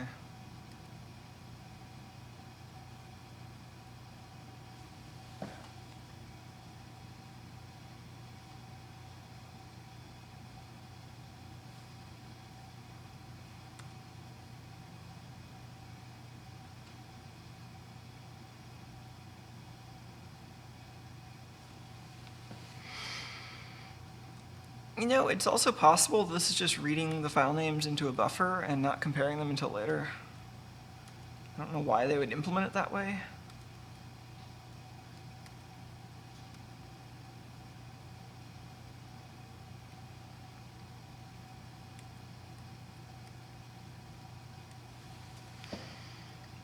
Can we see anything like at the very end in the power waveform maybe?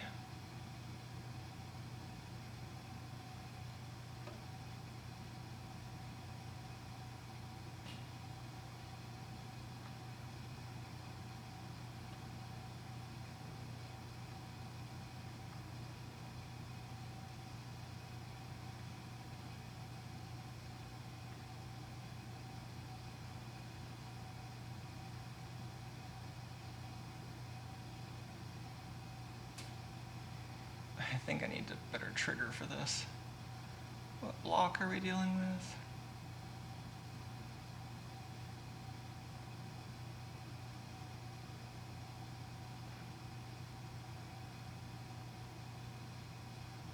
I think I just want to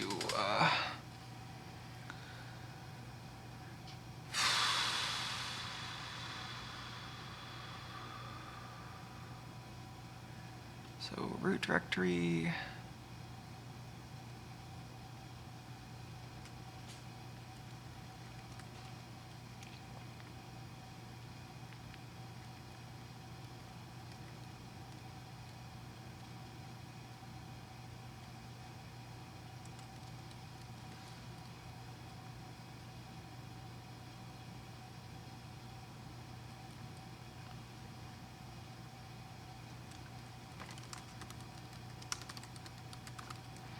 Just gonna see if that works. I don't know if this is actually legit the last block in the FAT, but if it is, that'll help me trigger on it.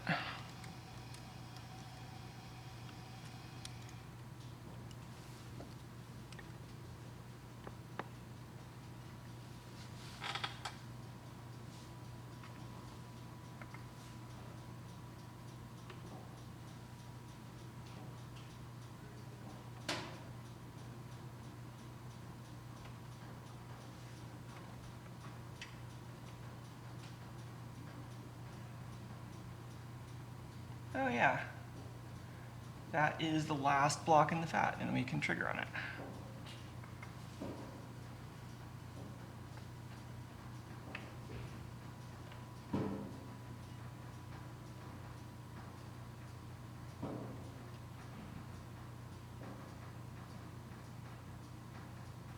Huh.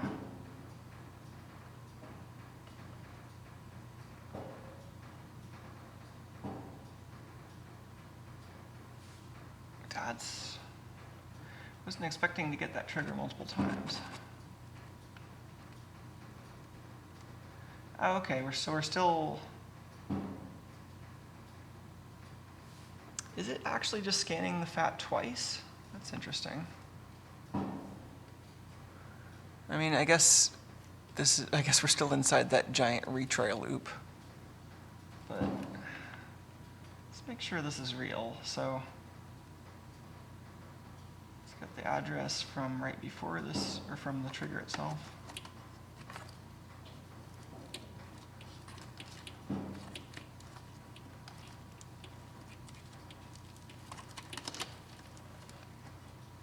So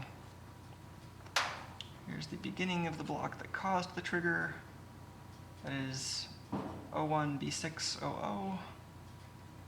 And then right after that is 0178, which definitely looks like it's going back. And 017A, okay. So if it was scanning all of the file names after doing all the reading, then it would have to be doing all of that work right here between this next read and the end of the last one.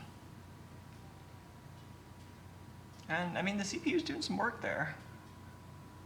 Don't know if it's doing a lot of work, but...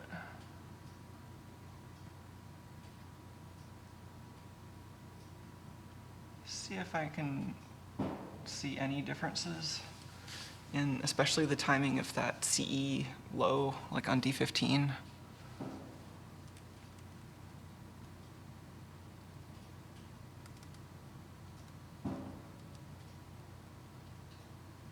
I mean, if this were checking all the file names, I would expect to see a lot of variation if I do actually hit something that's different. But especially if I go to the null file names. Let's get that back.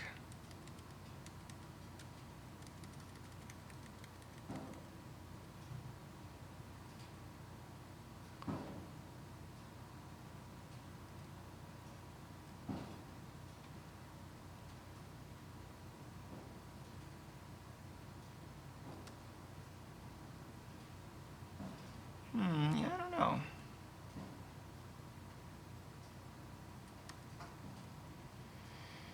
And this looks similar to the other thing. Like there's what totally could just be a loop scanning file names, and then there's some other code. I suspect that it's actually just scanning all of these as it finds them, and for some reason I'm not actually seeing any differences yet. I might try changing the file attributes. I wonder if it's looking for... I mean, I doubt that would matter. It's also possible they're scanning the file in a weird order, like checking the extension first.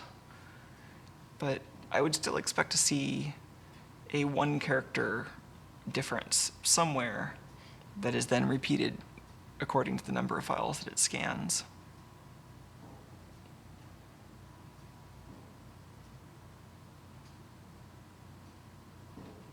So, well, I think this is a good wrap-up point for now. I've got plenty of thinking to do on what the next steps are. And some little bugs to fix that I can do off-stream, probably.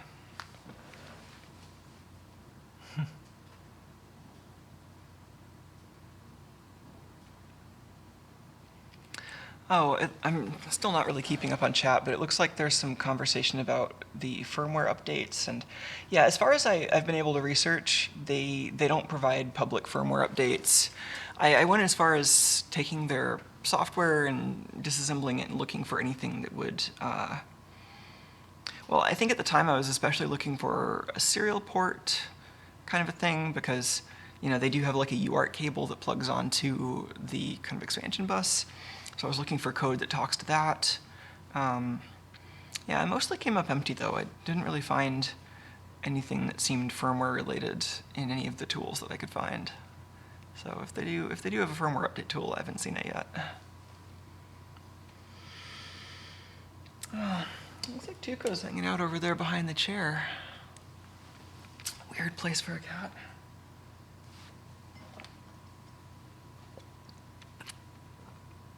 still got my beer.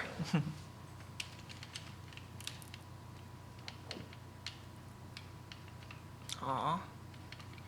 Stretch cat.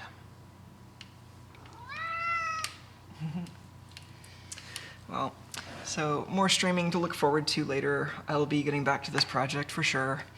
I've also got on my scanlime streams, I've been doing a variety of things, but one of my little side projects, which of course takes away from all the projects that I should be completing, but this one's stream related. I want to, like I was saying before, have the camera follow around my cat, and I got this tiny coax. It's 0.81 millimeters diameter, so I think it is quite nice and small enough that I can get it through the, this is a bit more into this than I want to get at the moment, but basically this is a camera gimbal, and it has these very tiny holes that the wires have to go through. It doesn't have flex cables or slip rings or anything fancy like that. They just have these little lubricated holes that they put the wires through.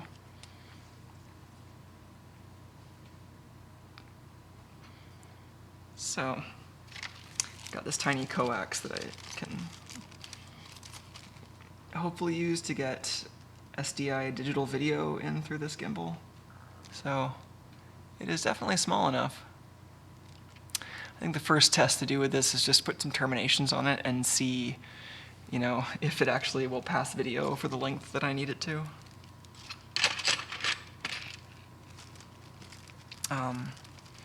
Oh, good question from US Water Rockets about what this coax is originally from. I ordered it as just bare coax, but I think it's pretty often used in like laptop Wi-Fi and stuff like that, where you need coax in a very tiny space. It isn't 75 ohms, which it should be for this application, but nobody seems to make 75 ohm coax that small. And as far as I can tell, it's not going to be a big deal over the, like for this particular application, since I'm planning on having an amplifier that reclocks and repeats the signal before I send it out over the really long cable. And I've already tested having, you know, some small length of 50 ohm coax in this otherwise 75 ohm system, and it doesn't seem to cause huge problems. So that seems like it's good. I mean, the wiring modifications I've planned for this are inserting the coax and getting 12 volt power out to the head of the gimbal. And those I know how to do. I think really the only thing I don't quite have figured out here is how to mechanically mount the camera. But I think that's mostly just going to involve drilling some holes in the camera case. But anyway, that's for a different stream on a different channel. So thanks for joining me for all of this hardware hacking. I'll be back later for some more SD hacking, PLC hacking. Oh, a couple of questions in the chat about whether the LCD is flashing. Yeah, so that's it rebooting. Every time I send this, so I'm turning it off right now, but when I've had the scope sending those reset pulses, so if I reset it, you can see it reinitialize the LCD. It's one of the few things I see it doing. Like, it's not talking to the external memories. I mean, it's talking to the SD card, obviously, but it's not talking to, like, the MRAM or the SPI flash.